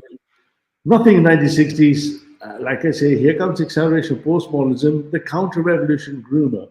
What if I went the other way? Because the left are going to call, the right are going to call the left groomers. What do the right call the left? As legitimately grifters. I type the word grifter. And two simple images. I see both groomer and grifter going nowhere when they say there's a market for a new thing. You're just seeing both of them running their polarity, running the polarization, excluding two camps. And one says, okay, groomer, okay, grifter, okay, groomer, okay, grifter. I've tested this many times by going into left-wing, right-wing channels with alt-IDs, including IDs, arguing against myself. And when I use the okay groomer versus okay grifter, I get exactly what I expect to see. The ideological, then when I send in my third set of IDs to test and go, maybe not all right-wing people are grifters, maybe LGBT people are groomers, I immediately get something like an 80-20 Pareto, where I get basically dogpiled by the side who want to remain on okay groomer versus okay grifter, and only about 20% want to engage. And then you see the social homophily bite in when the other people kind of just descend on them too. Basically forcing the two issues aside, meaning both of them are going to say, the right are grifters, the left are groomers, right? And you're going to go like, well, the majority of the left don't groom, the majority of the right don't grift. That's the truth, right? They have grifters and they're groomers. But no. And you can see how the technology itself just accelerates this, right? And you can try these experiments yourself. Try these at home, kids, if you want to do social homophilic perturbation, as one does, on graphs. Go in there and just try it, and you see just it flows out naturally. Now, when you go to the middle ground, you're going to have the most sensible conversation. But the first thing I found very quickly is if you use words like groomer and grifter in the middle, you're going to get your comments mute. Yes, yeah, because they're just not going to allow for sensible people say, don't call people groomers and grifters. It's rude. Yeah, they're not going to allow for instant conflict, right? Because they're going to be instantly conflict avoidant, right? Because in order to cooperate, you have to be anti-conflict for collaboration to be effective. To win-win, you can't be sitting there at each other's throats the whole time, because then that's not win-win, that's competition. That's competition, not collaboration. Yeah, and it's also I think there's a certain, when we talk about virtues and meta-ethics, there's also a certain, like, as I go into that frenzy feeding chamber in the left or right, how much I lose of my own values and principles. Is it really okay to call someone you don't know a groomer? Is it okay to call someone you don't know a grifter? You wouldn't do that in your real life. You wouldn't walk up to Starbucks, go out and have a coffee. Hey, you know that guy there ahead of me? He looks like a groomer. You never say that. It would never happen, right? In your real world, you wouldn't do it in your workplace. You wouldn't say, "Oh, I think my boss is a grifter." You wouldn't say that either, right? Because in the same way you see that this acceleration is technological. It's a consequence of the graph acceleration. It's not, and it just makes the ideologues more ideological, right? And they're even more screaming for the book, Raymond, if you wish to write it, the death of ideology. What you're writing as widely as possible. But it's a bit of a stretch, Matthew, to say, I'm taking on the new elite while I'm writing for this newspaper. I didn't say I'm owned taking on. by, I said by a billionaire who's clearly, without doubt, over the last 40 years, the most powerful man in British politics. Rupert Murdoch, right? Yes. Do you not think there's a bit of a contradiction there? Did you know that animals listen to dominating tactics because they're Well, scared? If you so want the to have a animals- mindful relationship, No, I've written I will not get to that block. for The Guardian. I've written for I know you the have. Sunday No, Times. last I've month. written for, and I'm here doing the show. I engage with all media. What I'm saying is, when you challenge the new elite, when you challenge the new power, whatever, we might disagree on that, their standard response is to stigmatize, shame, and discredit people who challenge their power. That is what the response to Brexit was about. That is what the response, I would argue, to the working class has been for the last 10 years, if not longer, which is these people are morally inferior, ignorant, racist, and bigots. And that is why I talk about the rise of this new status hierarchy in British society. And this thing is deeply problematic. The old elite, and we talk about old elite, new elite. What's the difference? The old elite. This is quite an old thing. It's this new, Raymond. The left always think the right are evil, and the right always think the left is stupid. There's nothing new under the sun here, right? The right have always thought the left is stupid, despite the fact that they're really not. By most IQ studies and GWAS studies, the left are not. If anything, they're smarter than the right. And to think the right are just evil or moral monsters is stupidity for them, right? They're not. Conservatives aren't moral monsters, right? They're not like evil, right? But no. So this is quite interesting that he's pointing out this, because I think that's quite an old kind of view, right? Or... elite typically used to show their status by flashing their inherited titles, their estates, their money, their leisure time. The new elite primarily display their status through their commitment, their allegiance to radical progressivism, to wokeism, to displaying a loyalty to the new religion, right? And that is what I would argue. Do you really believe this stuff? That I believe. I believe radical progressivism is becoming a new religion for the new elite. Yeah. So you talk in the book about sort of white privilege and how sort of the new elite social liberals care about it more. If you could pause. Institutional Radical racism, progressives care about it. Yeah. do you think institutional racism exists? His immediate facial reaction to saying that radical progressives, right, are the religion of the new elite, and he doesn't. Matt's completely failing to realize the fact. Aaron here thinks himself a radical progressive. Oh, absolutely. I mean, you could see his response. Aaron's almost incredulously offended, right? Well, he would actually. The implication is that there's a religion, that it's a cult, that it's a group, that it's something that's fundamentally not class struggle, right? But I think it's more interesting that he rejects it actually existing, which is just not true. Of course, it exists, Yes, right? But if you just look at any BLM protest or any trans right protest or anything and you see almost what can only be described as religious zeal, right? I've seen it when I saw Greta, like literally like dogmatic zealotry is exactly what it is. It's almost like religious people. But now you have to apply it from Aaron's perspective, right? Yeah, Aaron himself is sitting there thinking he is a progressive, right? He is sitting there thinking this whole time he's a radical progressive. So when Matt says these people have a religion that is radical progressivism, he's almost distinctly offended by the fact that he's not considered part of that, and he thinks to himself, "Well, how come I don't have power then? That doesn't make any sense to me." And I don't think you and I can reconcile this position in any way, shape, or form, which is why he has this offended look on his face. He just kind of goes, "What? How can I have any power in a Marxian sense of the word, because I don't control the means of production, right?" Which would be, he's a Marxist, right? So at least last time I checked, he was, and fair square. So if you're a Marxist, then he has not managed to seize the control of the means of production and give it to the people. So he's not going to see power in anything other than a Marxian lens, right? Which is right. And Matt is right. There is this elite, and they are new, and religion is a strong word to people of faith, but it's definitely got the characteristics of the 8 or 9 common characteristics you'd expect of a religion. Right? So no dispute there. I'm going to list some statistics here. Yeah. Black Caribbean households hold 20p for every £1 of white British wealth. People from Black African backgrounds typically hold the least wealth, less than 1/8 of the wealth held by white British people. And I think when it comes to home ownership, for instance, I think people of African heritage are around about 20% home ownership, whereas obviously the national average is in the mid 60s. Since 2016, white defendants have had a consistently lower average custodial sentence length than other ethnic groups. Black children are 11 times more likely to be strip searched in England and Wales than their white peers. What explains all of this, if not institutional racism? I do think institutional racism exists. I don't think Britain is an institutionally racist country.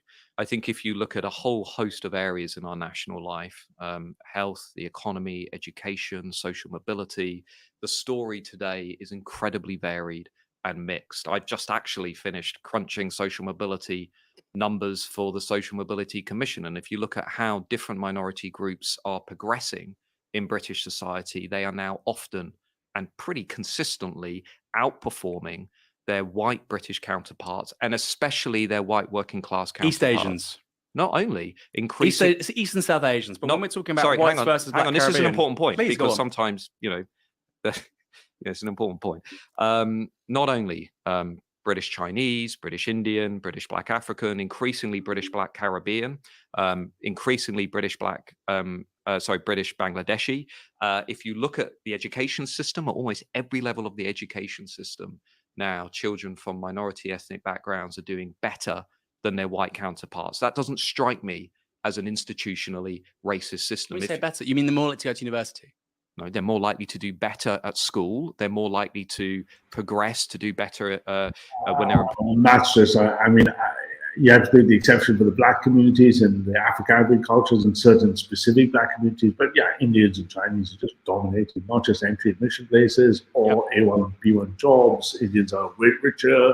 Chinese people have higher savings. So to say it's institutionally and structurally racist is very hard to defend. But you can easily make the case that on the other side of the class level, black kids in urban cities are much more likely to get stop and search, black and black crime, et cetera, but so are white working class kids. Yep. So the whole institutional racism kind of dissolves a bit. It can't be a generic blanket statement anymore, because it was truly a racist institutional country. You wouldn't see an Indian prime minister. You wouldn't see, just look at the top 10 wealth list in the United Kingdom. 2 of them are Indians, so billionaires, tens of billionaires. Non-native Brits running. So that's just the idea that it's structurally institutional racist. On the other hand, if there is a hegemony or deprivation, definitely you would point to inner city blacks and a large chunk of working class white people.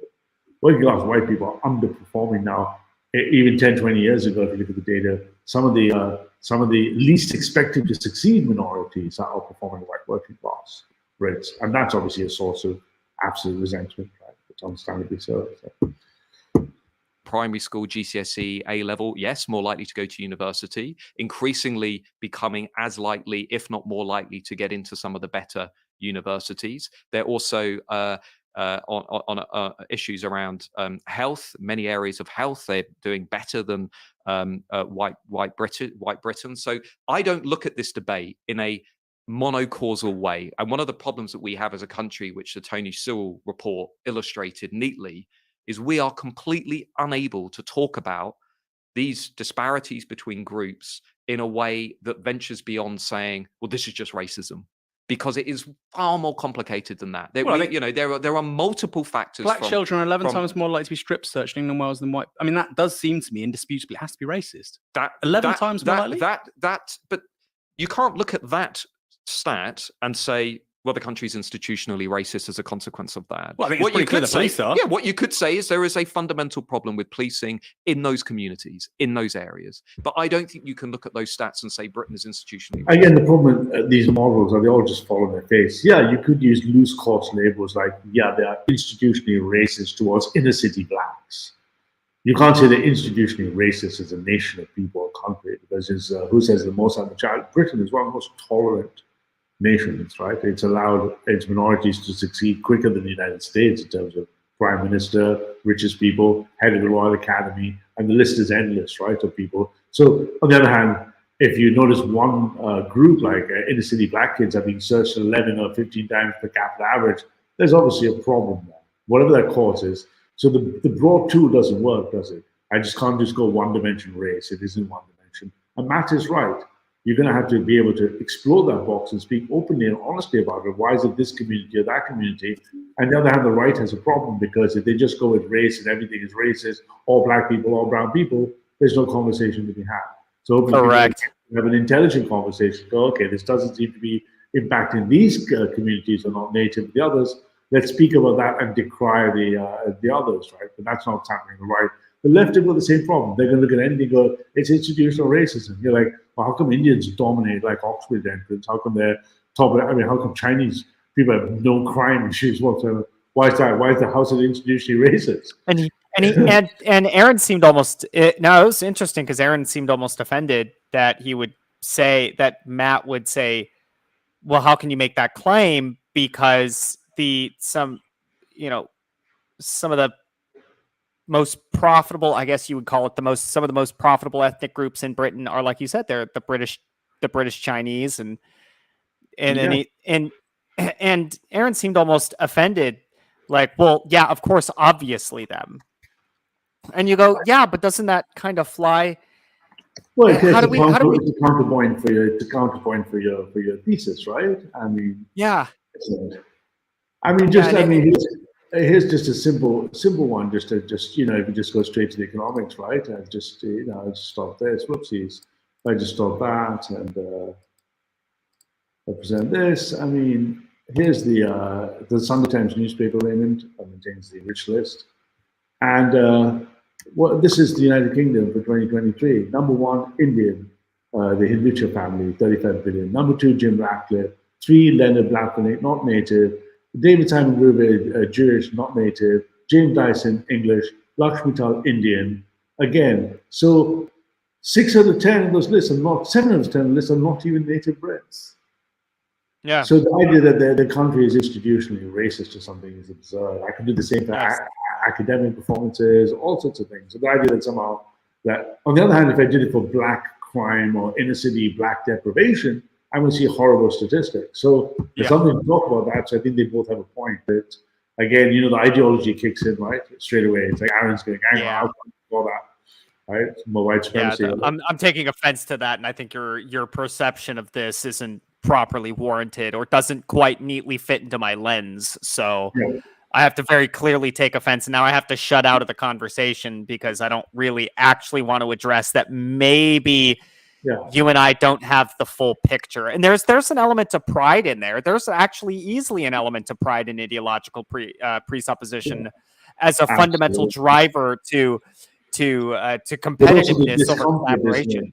We know some spiritual stuff about the Bible would say face what you fear the most, right?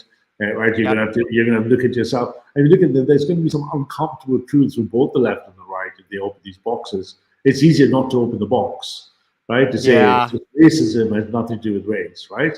And those are awkward because you open the box, you're going to find some things that you like and some things you don't like at all. You don't like at all, and it's going to be are Indian children succeeding academically because there's a genetic reason or culturally? No, because I can tell you the Indian culture means those kids get up and the majority want to succeed were studying for an hour or two before they went to school in the morning. Because it's a cultural thing to prepare for the day before the day starts is a virtue. Similar with Chinese cultures. So when they go to class, they're already in there in a combat mode, already knowing what they're going to do in the day. Now, how do you explain that away? Is it race or racism? Is it racism that English people aren't doing it for English kids? Is it that? Whatever those things are, those are very complicated conversations. But a single blunt like, it's racism or institutional racism, not at all. The data doesn't back that at all. Britain is, there are many other countries I've visited where migrants or people with migrant background or ethnic minorities would have no such chances compared to Britain. Right? Especially when you look, for example, at how British Black African kids or British Black Caribbean kids are doing so much better and often better than their white counterparts within the system. I'm not denying that there are organizations that need reform. What I'm saying is we have to get past this very, I would argue, immature discussion in how we talk about group disparities. The social mobility story in this country is remarkably positive. It is remarkably positive, not for everybody, not for women, for example, from some minority communities. We might not want to go there and discuss that, but that's a real issue that needs to be discussed. Bangladeshi women, Pakistani women lagging behind their counterparts from other minority groups. I'd love to have a conversation about why that's happening. But this idea that it's all just about institutional racism, I'm afraid, is far too simplistic. Well, hold on. We're not saying it's all about institutional racism. Well, that's what I've been hearing in our national conversation. We're asking, do you think Look at- institutional racism exists? Just while we're having, yes, it exists, but I don't think Britain is an institutionally racist country. And I'll give you one just example, which really Please. gets me. Please. Tony Sewell, that report was interesting, nuanced, and evidence-led, with many of my fellow academics and professors did really interesting work on it. Tony Sewell was then completely cancelled in the public debate, and also had an honorary doctorate at my old University of Nottingham taken away because he expressed challenging political views. And you say to me, Matt, I don't think this new elite exists. I don't think it wields any power. Oh, no, I think there's a liberal And elite. Of course there is. Meanwhile, I just don't that think it's £25,000 a year charity university set up 2 campuses in Nottingham to take money from the Chinese regime, meanwhile berating Tony Sewell for daring to challenge the radically progressive viewpoints that they tend to support. So that to me is an example of how this conversation is utterly ridiculous, this conversation about institutional racism in Britain. Yes, racism exists in British society. Of course it does. But when we're explaining group disparities, the picture is far more complicated than our popular debate would have us believe. If you've got somebody if you've got white Britons and you've got people of African heritage, and people of African heritage have far lower rates of home ownership. We know, like I said, that they're just going to be they're earning less money. They're far more likely to be harassed by the police. And then you say, well, they're also more likely to go to university. It just strikes me as, well, you know, I know plenty of white kids from where I come from in Bournemouth.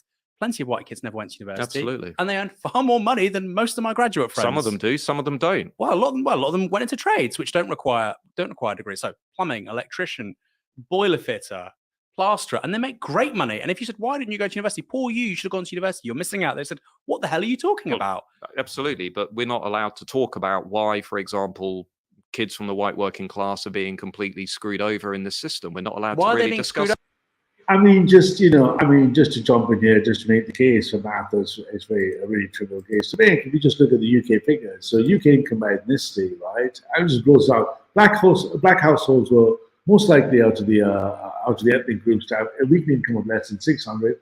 Households in the Indian ethnic community, 41% are more likely to have a higher one, twice the percentage of notice, brown and brown, Bangladeshi ethnic ones. If I now look at something like, as opposed to income, if I look at asset ownership, so I look at something like home ownership, if I look at this, 63% of households in England own that, but 70-something% of the, which most houses in the UK. White British households have a higher rate of home ownership than most ethnic minorities, but 75% of Indian households are homeowners. So you immediately say that, okay, so it's lower for black and larger for brown. There's something going on, that race is insufficient.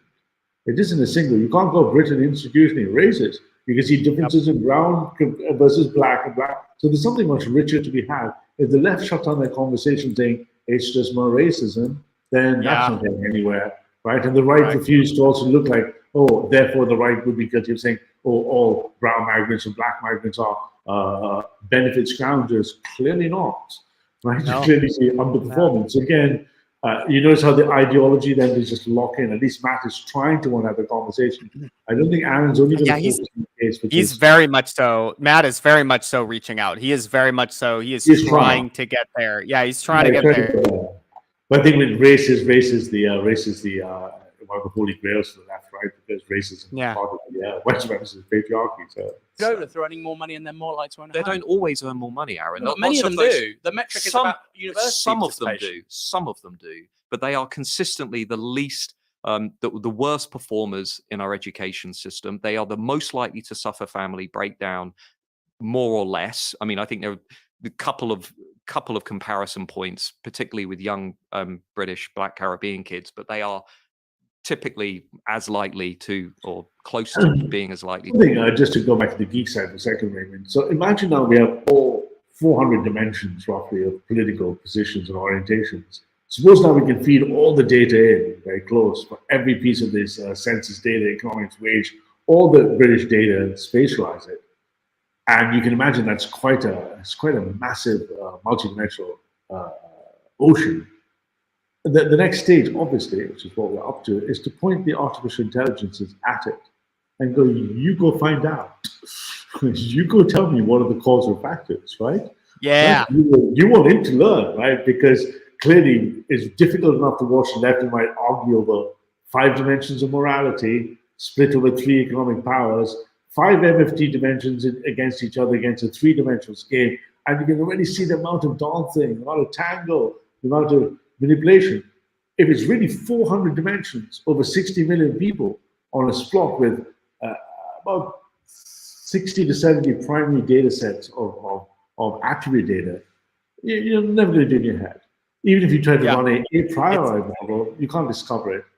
Let the AI do its job. Like, let's go run this, is what we're up to here. And let's go find out. You tell me and ask the question, what causes a disparity in stop and search between these things? What makes Indian people likely to succeed to go to Oxford versus a Pakistani people?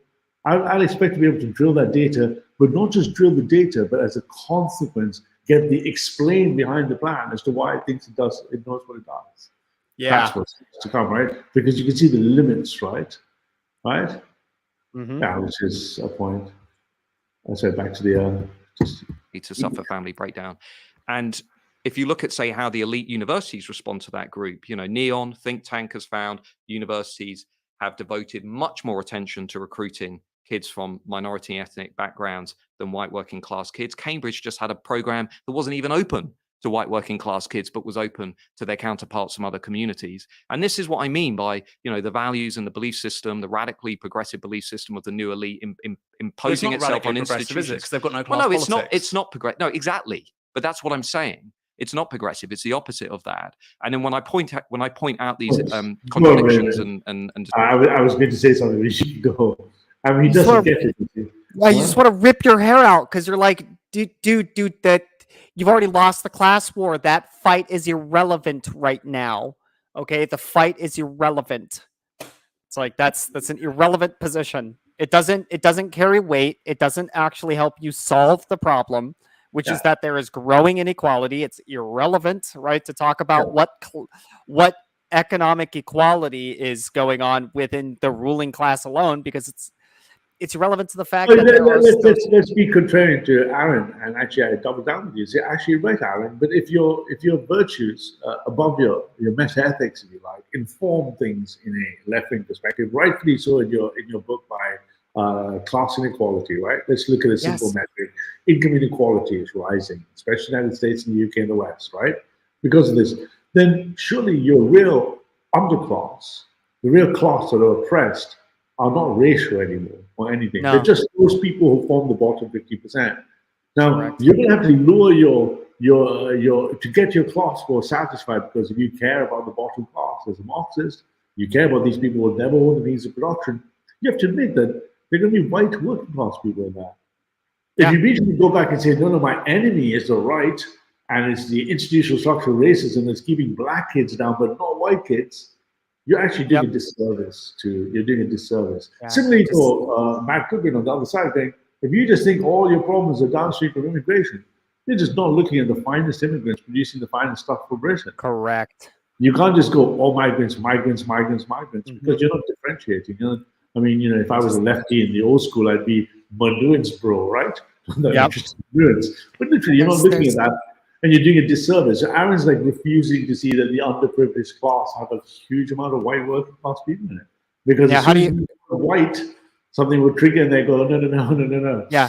As soon as he hits that response, the immediate question as a retort should be, well, then what about white homeless? What about homeless whites? Yeah. What about I care about homelessness, I care about asset ownership, I care about long-term prospects, job security, zero contract, all the things that matter to the left, you know, inequality, home, all these things. If I look at that and go, okay, I agree with you. If I care about the people, and I want to care about these justice issues or care harm issues. And as soon as I look at open the box, then I see white guys in there. If you walk away, you're guilty of being an ideologue. Right? You can't hold the contrarian position. I care about this when I don't want to look at them. Because, reveal preferences theory tells me you don't speak about them. You're only using examples of black kids. You're just intentionally driving a wedge, and you're upset that it doesn't meet your lens, and you're upset that your lens isn't neat and perfect and without holes. And how do you expect to solve the problem of wealth inequality if you're not even willing to challenge your own position? And you know what, let me take race off the table for a second, because I speak a lot to, because there's a lot of work being done on the streets here, because they're wiring up for the fastest broadband for fiber optics. And I speak to some guys, so, I like to chat to the local Germans, the workers, the guys digging up the streets. I've been talking to the same guys for a few weeks now. And the guy just says, yeah, he says, I said, wow, you guys work heavy hours. I mean, is it every day a week? He's like 6 days. I said, well, what would happen if you don't the Germans have very strong regulation about health things? He says, oh no, the place is full of Poles, people from Belarus and Ukraine.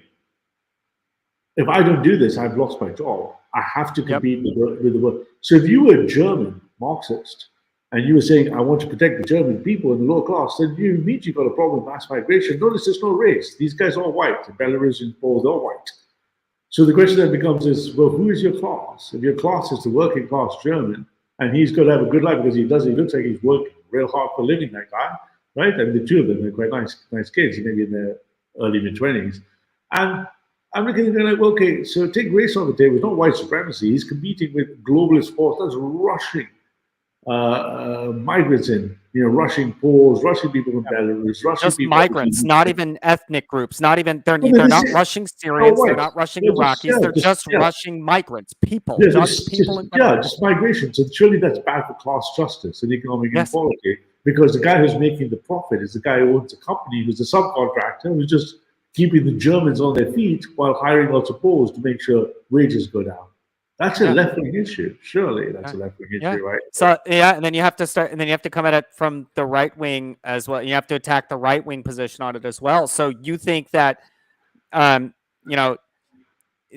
we should not even remotely try to help any Poles or, dare we start saying any other Southeast European, like Albanians or Croatians or Bosnians, right? And we just would you be anti-support, would you not want to allow Bosnians to actually take part in getting jobs just because they're traditionally Islamic? Well, in the moral foundation theory, I would argue, if I was attacking the right, and I'd be like, oh, would you sacrifice justice and care harm and say, I want to treat this worker differently because he's Belarusian?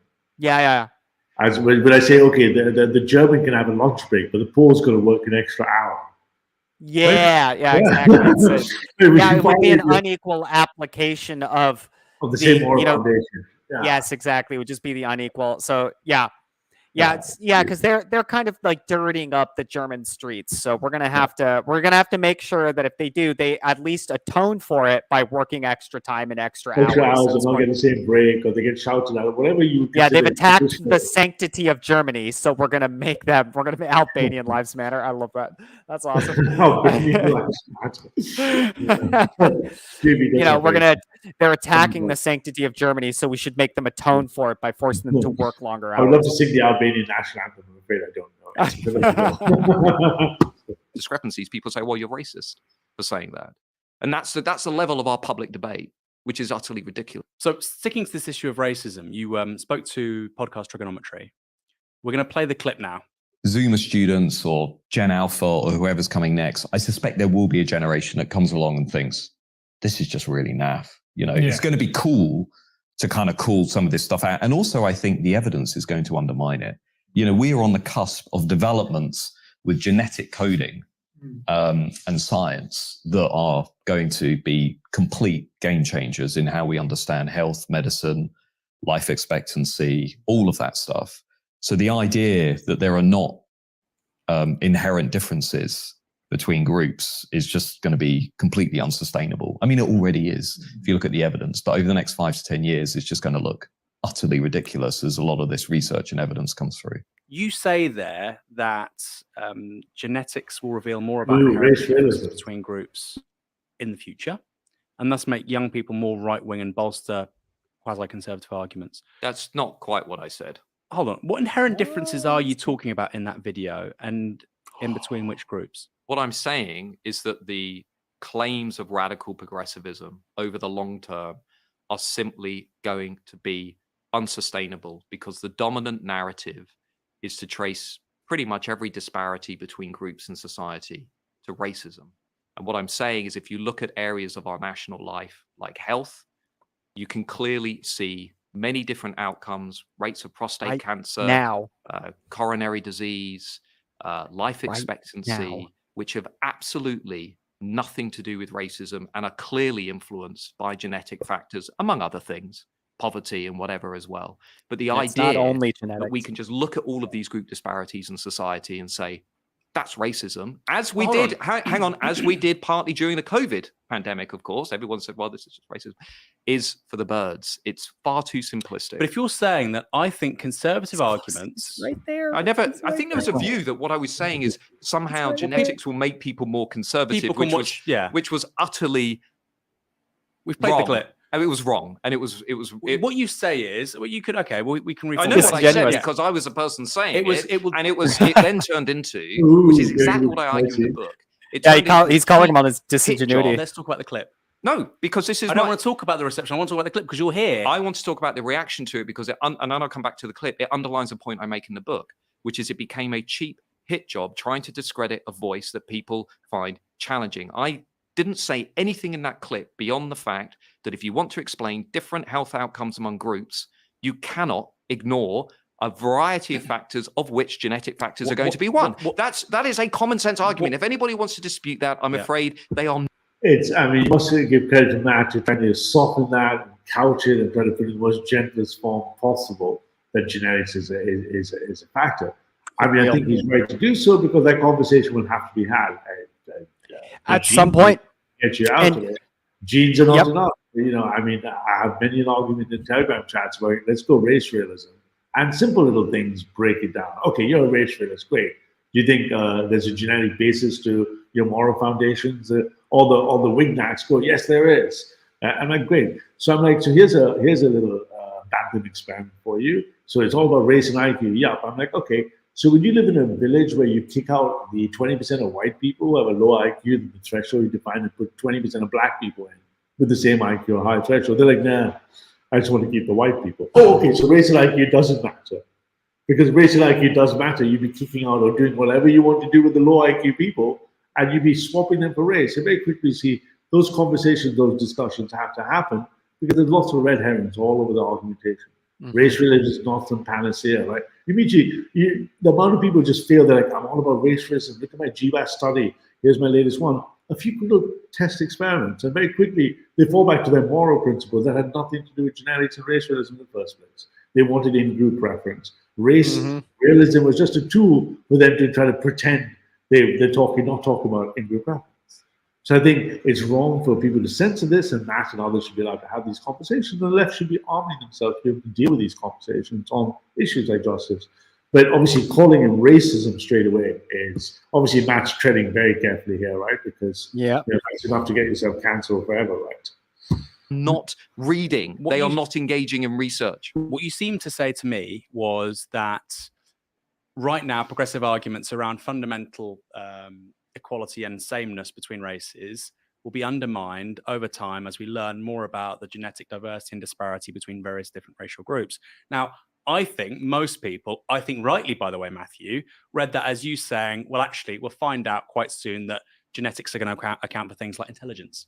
And at that point, we do go to race science. I never mentioned that at all. But if you look, for example, at why most of my family are in the NHS, most of my family most people I know. How's that relevant to politics? If an East Asian is lactose intolerant because of a genetic trait, which is true, so my family riddled with doctors, and of half Indian heritage, I'm more likely for diabetes, pro-diabetes C. I'm much more likely to have a heart attack. I'm much more likely to have the insulin levels, for example. I've had uncles die of heart attacks. It would be insane to think my doctors would not look at me and go, okie dokie, let's not check Ralph for sickle cell anemia. Let me not check him for skin cancer. Not like you get much. Skin cancer is not a big threat to me. Type 2 diabetes is a threat to me. And that's genetic. Is that racism? It's not racism at all. It's just heart attack for me. Skin cancer, I don't need a sunblock factor 50. Right, but I do need to watch the amount of sugar I take, right? The amount of caffeine. I have to watch my heart, right? That's not racism. Is it? Yep. I mean, heart attack for me, man. 2 uncles, one with a triple bypass, one with a quadruple bypass, and my father died of a heart attack in 2018. My grandfather died of a triple heart attack 8 years before I was born. Yeah. So around 79, 80. So triple heart attack, quadruple bypass, triple bypass, heart attack on my dad, and I am absolutely at risk of heart attack. But both of us can agree that both of us don't have to worry too much about sickle cell anemia, but we can agree to disagree that you got a nice looking chap like you, Raymond, got to put on the sunblock factor 500, because I don't care why. I'm not nothing happens to me. Yeah, I'm pretty pasty. I'm pretty pasty white. Like I really gotta worry about.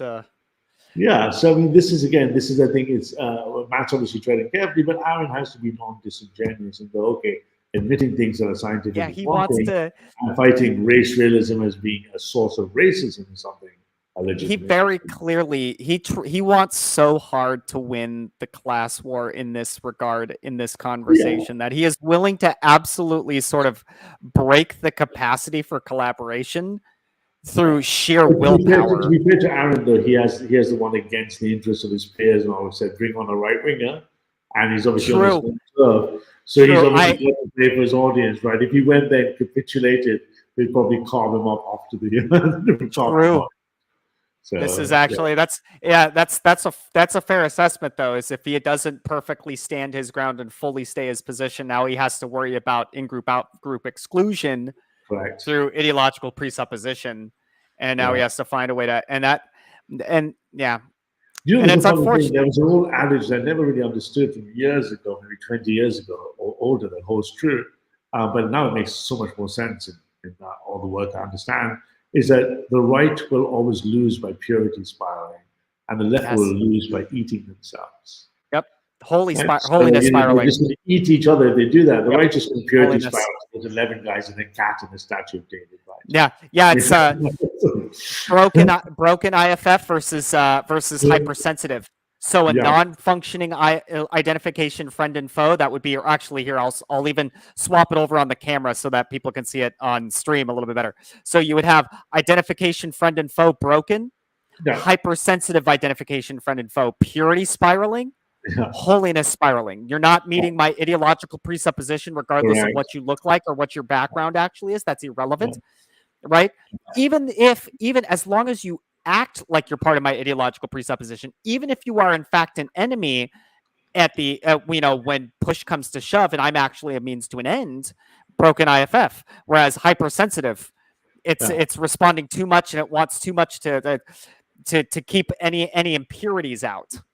Yeah, but to be fair, is obviously it would be very different if it was Aaron Bastani on GB News, right? Yeah. Right? As opposed to or the other way around, right? So this is we're watching. You have to watch the asymmetry. So what we do. Inherited genetic trait, or it's congruent with how we racialize East Asian people. How is that relevant to politics? What traits are relevant to politics? In a politics where we look now routinely at different outcomes among different groups, and we say that's because of institutional racism, as indeed we've just discussed. I'm saying in areas of our lives, like health, that's clearly ridiculous. There are a whole host of factors that are influencing education, poverty, education. I'm asking family breakdown. So you think that there could be genetic differences between races, which would account for differences in educational attainment? I've not mentioned education at all. What I'm saying is, if you look at differences in rates of prostate cancer, coronary disease, diabetes. I mean, you've got to give credit to Aaron. He's totally baiting him here, right? He's trying to get him to say race and IQ, right? He's trying to get him to say race and IQ. He's saying, and Matt is doing a good job standing his ground. No, I don't think it's about race and IQ. You very clearly want it to be. He's good about saying that it's one of N factors, which is probably the most sensible, balanced view of that, right? But just to help Aaron out here, absolutely politics. I think the hereditary component of politics is 40% genetically. With divorce, it's something like 32%. So you can look at genetics and go for group outcomes, not an individual. For group outcomes, there's a hereditary factor. Of your political ideology is like 40%. That means you're 10% less likely than one of your parents to share their same views. How can this be? My mind is free. I came about my own ideology. I'm a free thinker. That might be the case, but when I look at the GWAS studies, it looks like that's not the case. It looks like you're inheriting something that is predisposed to your politics, and that's just the case. Do you take a moral stance on that? That's off to the fact, right? So correct. Yeah, that's not politically relevant, though, is it?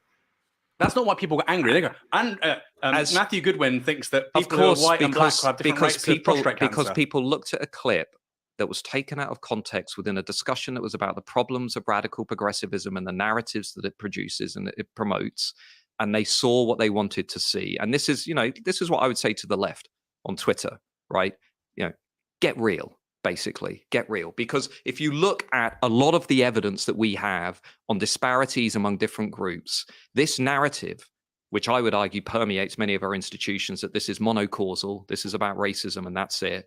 It's not going to last the next few decades. The evidence is going to become overwhelming that other factors, from poverty to family breakdown to regional inequality in areas of health relating to what we learn about who we are and how we're structured, all of that I think is going to become much more pressing. The idea that group disparities are simply because of racism, that's what I took issue with. No, so for instance, do you have a 23andMe account?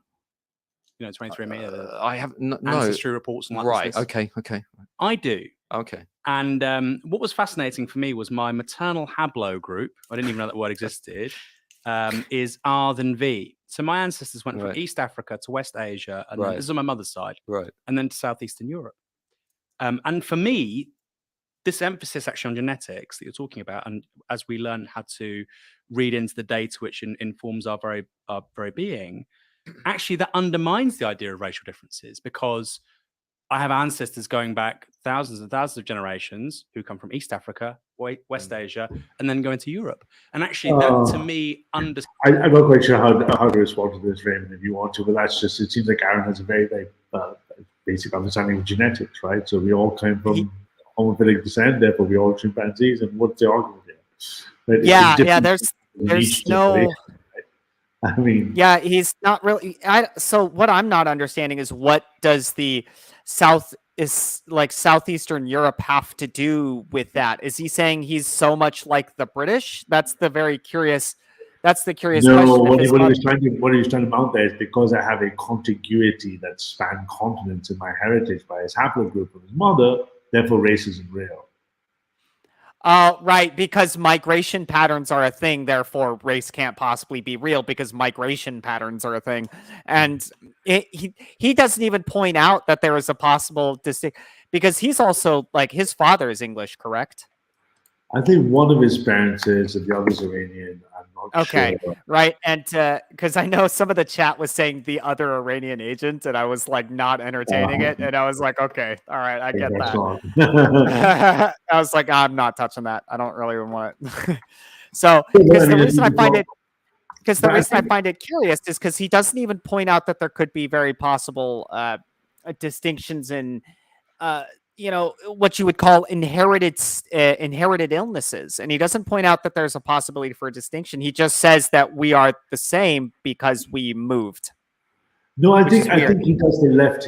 Let me play devil's advocate here, and let's just I'd like to ask him at some point.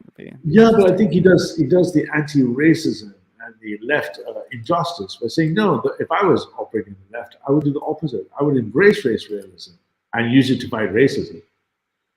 As if denied exists at all, right? So here's a simple diagram. Bastani. This is the heterozygosity. It's the difference of the mean space between two genes plotted from the distance in kilometers from East Africa. What do you see? You see what we think of the normal races just popping right up at you, right? Yep. Yeah, so when you say you're migrated from East Africa, from Europe, out of there, what do I see? I see exactly what I expect to see. Europeans and Asians actually share closer haplogroupings than, right? It's literally distance in kilometers from East Africa versus heterozygosity of the population. Right, and then you can see this. Europeans, Middle Easterns, South Asians. So if you're saying these things that are different are real, and you're going to fight this because you're rightfully worried that they'll be used by Matt Goodwin and other people for racism, you're doing the anti-racism movement a disservice. I'd be accepting and studying everything to race realism in order to arm myself against racism. What I would be saying is it doesn't exist. I wouldn't be saying people in Africa are the same heterozygosity as people because this heterozygosity difference is enough to differentiate a Labrador from a Cocker Spaniel. Right? If I went to my vet, he'd have no problem differentiating a Labrador from a Cocker Spaniel. I think you're doing the anti-racism agree to agree. And this, I think, where even though he's got Matt on the back foot, I think it's not his strongest moment. I'd be going the other way. I'd be like, yeah, bring on the GBAS studies, man. So we only got a couple of minutes. Right? The scores fundamentally. So I'm just going to have to I'll be a break for 2 minutes. I'll just let this run, right? Okay. Similarity with people who don't necessarily today look like me, white, brown, or black. So I would say actually the complete opposite conclusion can be born out of that.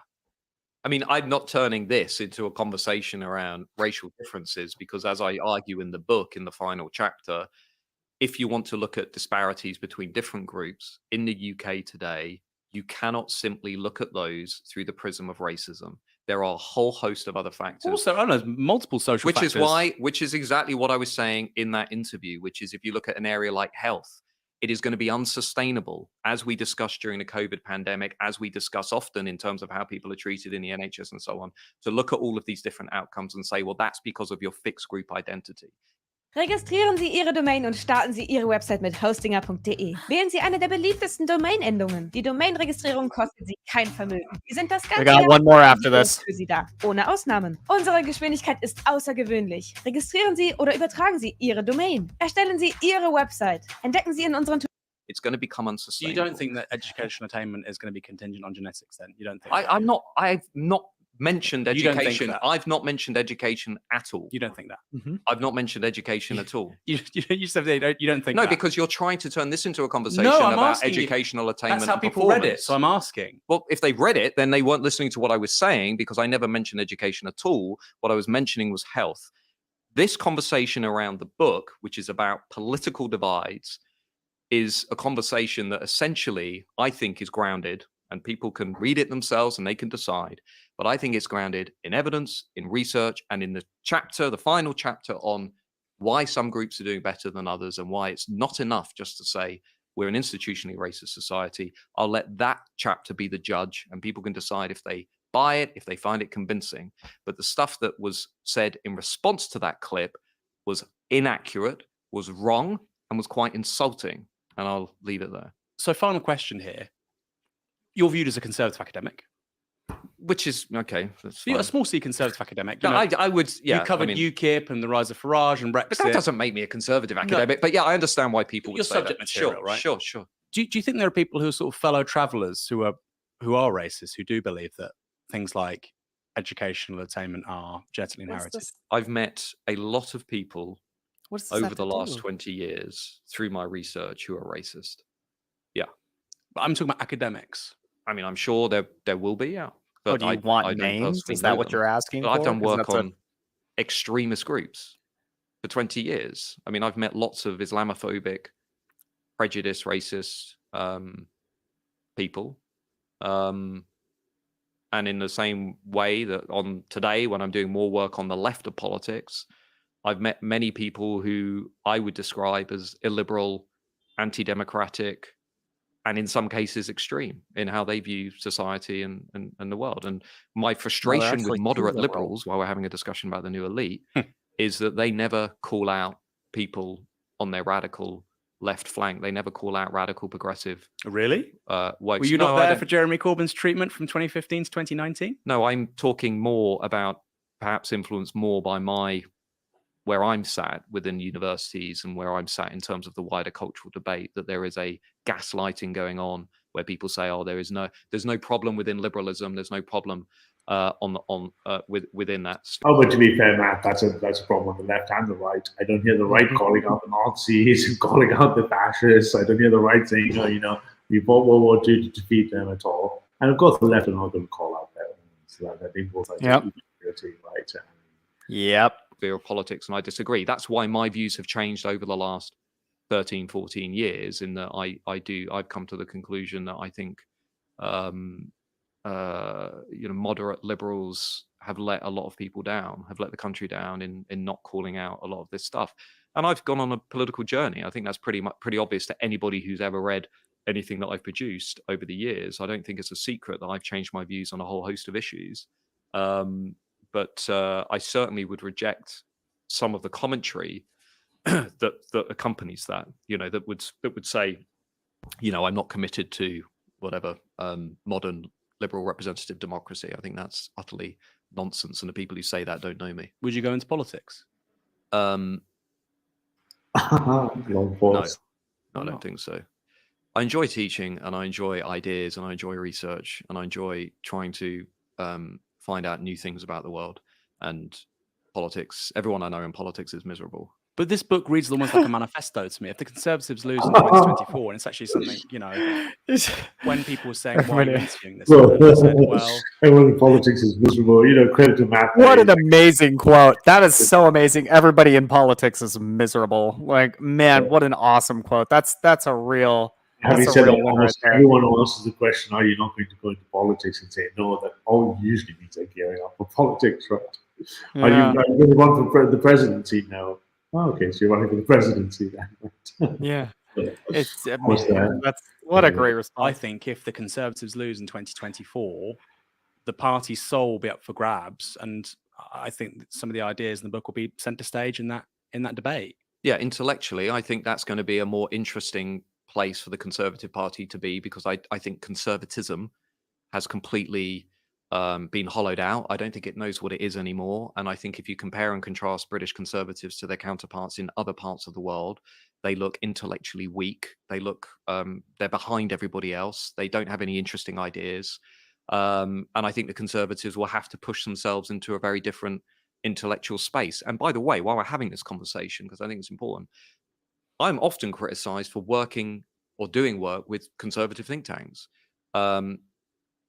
I've worked with lots of left-wing think tanks over the years, but in the aftermath of Brexit, it became very apparent to me that there was a need for conservatism to respond to the things that led to Brexit, and those ideas would inevitably have to come from the Conservatives, whether it's around levelling up, whether it's around a new migration policy, whether it's around a new relationship with the European Union, or where the country is going in the future. So when I started to do work with some of those think tanks, I think obviously that's a point where I lost some friends on the left who kind of viewed this as being some sort of, capitulation or whatever. That's fine. But I just thought intellectually that was a much more interesting space to be in the aftermath of Brexit, because ultimately I do care about the country, and I do care about the communities that were trying to express their voice by voting for Brexit and then by voting for the Conservatives in 2019. And these were imperfect vessels for many of those voters. Final question. Yep. Lots of people on the right. I asked you about academics. Do you think people like Nigel Farage are racist? I think I know Nigel Farage well. I think deep down, my view is he is not racist. I think he's ventured into xenophobia, but I don't think he is racist. And that's exactly where, that's a great closing question there. I think that was the end of the thing. Great closing question that Aaron had right there. It's like, so he just said a few minutes before, the left and liberals aren't calling out the progressive left. Nigel Farage has a history of praising Hitler, all sorts of things. Just an entire track record. Even we went to the same school. Even his school has a report written in hand saying he holds deeply fascistic views. I'm not calling Nigel Farage racist or not, but you can see that hesitancy is still tribalism, is it? There's still the kind of can't cross that. So, what were your thoughts on this one, man? Any feedback, views on this? The general feeling of the debate?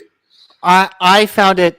I think it was like halfway through when they wanted to start arguing whether or not somebody was to the left or the right of themselves, that they fundamentally failed to have a meaningful discussion by just not even sitting down and discussing what left and right even means anymore. And this has been one of my biggest grievances with politics in the US as well.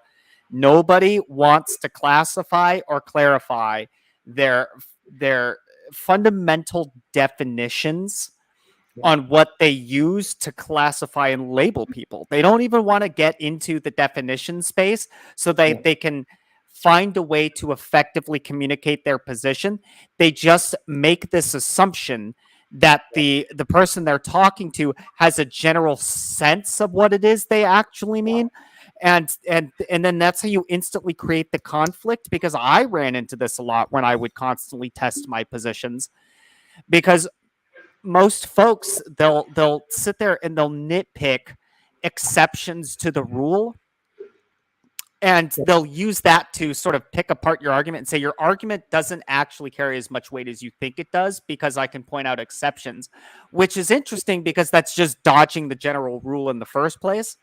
And it's really, it can be really frustrating to listen to these kinds of debates, and they didn't even want to spend the first 15 minutes sitting there going, okay, you are considered left wing, I am considered right wing. Let's get to what we actually mean by that, and let's come up with a common ground in communicating our concepts to it and our positions to each other, so it doesn't have to be adversarial. Because that's the first thing I want to get, is I want to get, if I get into a room with one of these guys, the first thing I am saying is, look, I am not your enemy here. All right. You and I actually have a lot of similar critiques about the same problems that are permeating your culture in England and my culture here in the United States of America. We have similar problems. They're sharing so many characteristics that are eerily similar that you and I actually, I don't believe, have a real conflict of interest here in engaging in.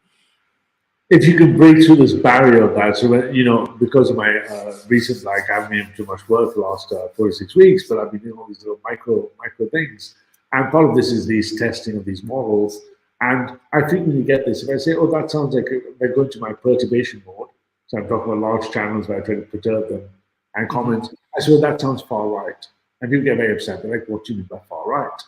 I'm like, well, that's quite easy. All I have to do is plot the distribution of opinions to the people and the curve in the United Kingdom and go, do you fall on the far left or far right by having about 5% of the tail end of both sides of the curve? You're far right. I don't care what parts of position, if 95% of the people don't agree with you. Yes. You're far left if 95% of the people don't agree with you. And people are like, well, what do you mean on what principle? And then I slowly start picking the moral foundation. So then you pick one, in-group preference. How do you feel about foreigners? How do you feel purity and sanctity? What do you believe in sex before marriage? Do you believe people should be able to scantily clad? And very quickly people reveal their positions and go, well, look, that data points to you being in 5 or 10 or 12%. Now, if you go to high ideology, because go to 3 types of chambers, left only, right only, or balanced, right? Obviously, different language skills needed. The right-hand ones, immediately, they get very angry when you point out or reflect the reality back to them. But they don't want the moniker far right. It's the same in the far left. I go straight to the far left and go, okay, look, here's your moniker. I said, that sounds very far left. What do you mean by far left? Far left is just a right-wing term. I'm like, well, you hold 5% of the views of the percent of the population. They're like, on what? I mean, do you believe people should have a polygamous relationship to bring up multiple families and children? They're like, yeah, that's okay. Well, 95% of people disagree with you. That makes you far left. They're like, oh, but they don't like the label. The moniker disturbs them, right? When you go to the middle, it's very different, right? The middle tend to be far more conciliatory. They tend to be far more willing to engage. They're far less shrill in their polarization. So to be able to disturb them is far, interestingly, far more difficult. So you'd almost imagine that what's happened is the effect of social media has almost consolidated their, I don't want to use the word central or liberal values because they don't make any sense to me in my models, but the idea being that they're far less likely to be perturbed in one direction or other. They're much more steady. They're not going to oscillate. They're going to take a case by case. I have multiple IDs, right? Which I tend to take a case by case study. So if I argue against myself, I'll see people pick both sides of an argument. In the right and the left, there's no such thing. It's like if you're on the right, you're a communist, you're a Jew, you're whatever it is. On the right, you're a fascist, you're a white supremacist, you're a Nazi. Right? In both sides, they seem incapable. So really, the question is, I guess, the merit of this conversation is like, what are the mechanisms to expose these things? How do we help promote people to understand both sides are not winning unless you agree to agree on something, right? Yeah, exactly. And that's I've learned that I can actually get better. I have learned, certainly with the conversations that I have had with folks, I get better movement if I'm willing to just stop using left versus right. Yeah. And I try to specifically communicate extreme.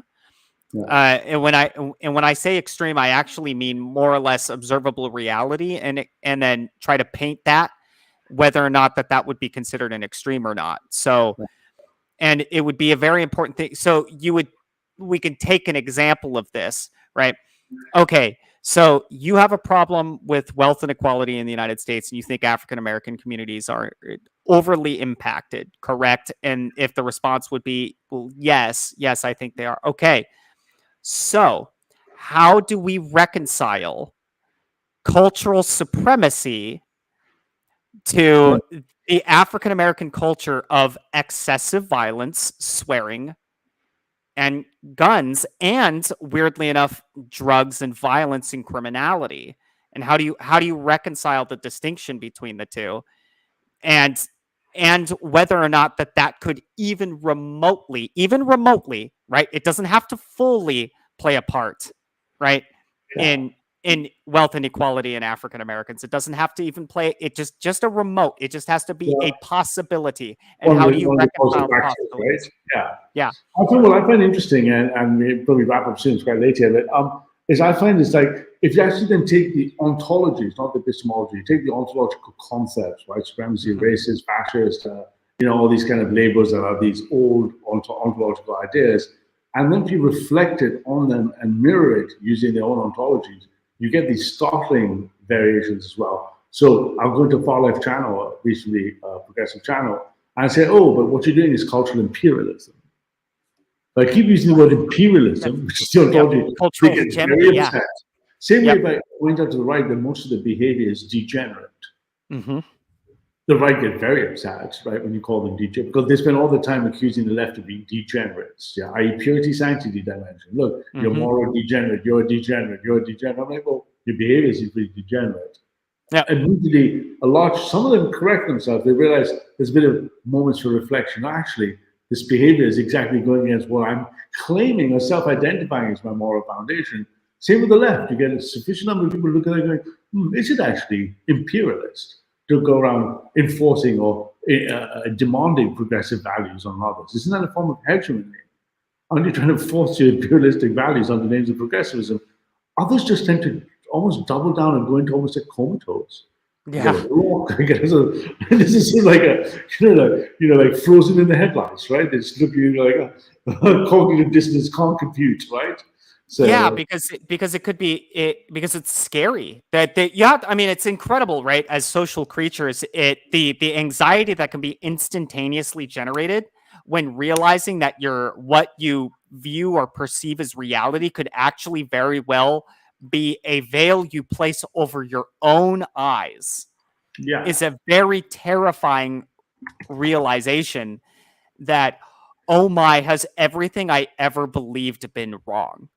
And if so, am I in this position not because of some external factor, but because I, in fact, refused to accept reality and then responded incorrectly in kind to what reality was actually telling me? And that is a terrifying realization when you come from an extreme ideological position, that the absolute fear of, oh, what have I become? Because now you have to look at yourself in the mirror and come to that real. Yeah, you have to come to that. It's also like a humility, because I remember when I was very young, I learned quantum mechanics quite young. It's quite precocious little child, and it took me almost, I can remember, months and months of my late teens to finally have to give up my cherished Newtonian mechanics as being meaningless. And I didn't like it. I didn't like it one bit. I didn't like giving up my perfect billiard ball model of the universe and everything made sense, and I could do all the maths and I could work out the trajectories of the planets, to suddenly realize that these things just didn't even exist. Yep. And it was very difficult, and reminded the quote to leave it on Einstein: if you can't change your mind, why do you have one? Yeah. It's the same. It was the same painful realization when I started coming to Christ, actually. It was the same painful realization that my perception of reality, I had this very, it was bizarre. I used to think that we could ourselves, it very foolishly too, that we ourselves as imperfect beings could somehow become perfect beings. It is just such a foolish presupposition. It's so, I was such a dork, right? When I look back on it now. But at the time, I would be borderline on an anxiety attack, because I'm sitting here thinking to myself, wait, how dare I think that I am a good, righteous, moral, prudent person when I can't even meet a basic metric like, have you ever felt so much anger that you would murder somebody in your own heart? Well, really, That's murder. The simplest way to humble you is, I strongly suggest that everyone take up speed chess. And you learn very, very quickly when you play millions of people just how not perfect you are. And if you play 1 minute games like I do in 60 seconds, I might be able to make 80 moves or something. Very quickly that how wrong you are all the time. You're wrong all the time, day in, day out. And once you surrender the humility of that ego of saying, okay, I stand corrected repeatedly, I get repeatedly corrected vigorously in every King's Gambit variation I play, every London and English opening I play, I get corrected. So, Yeah. but shall we leave this in this? Because we do want to do a panel. That right? It's quite late, Brendan, and then we can clip this and then move forward. Yeah, I mean, if you wanted to, yeah, we can get ready to end this, and then we can. If you want to run a panel, it is getting kind of late for me too. It's hitting 8:30. As you can see, we'll leave this. It's been fairly nice and sensible, so we don't have to have no need for explosions of fireworks tonight. We can have a fireworks tomorrow. Yeah, we get. Yeah, that sounds fine. We could do that. Absolutely. Thanks so much for being a good co-pilot, and absolutely. I'll put a link to Raymond's channel in the comments. So you guys sometimes share Raymond, who's going to be doing a lot of stuff. So all go over there. Right? Good night, everyone. Peace out. God bless. Thanks. Let me fill this. Let's go here.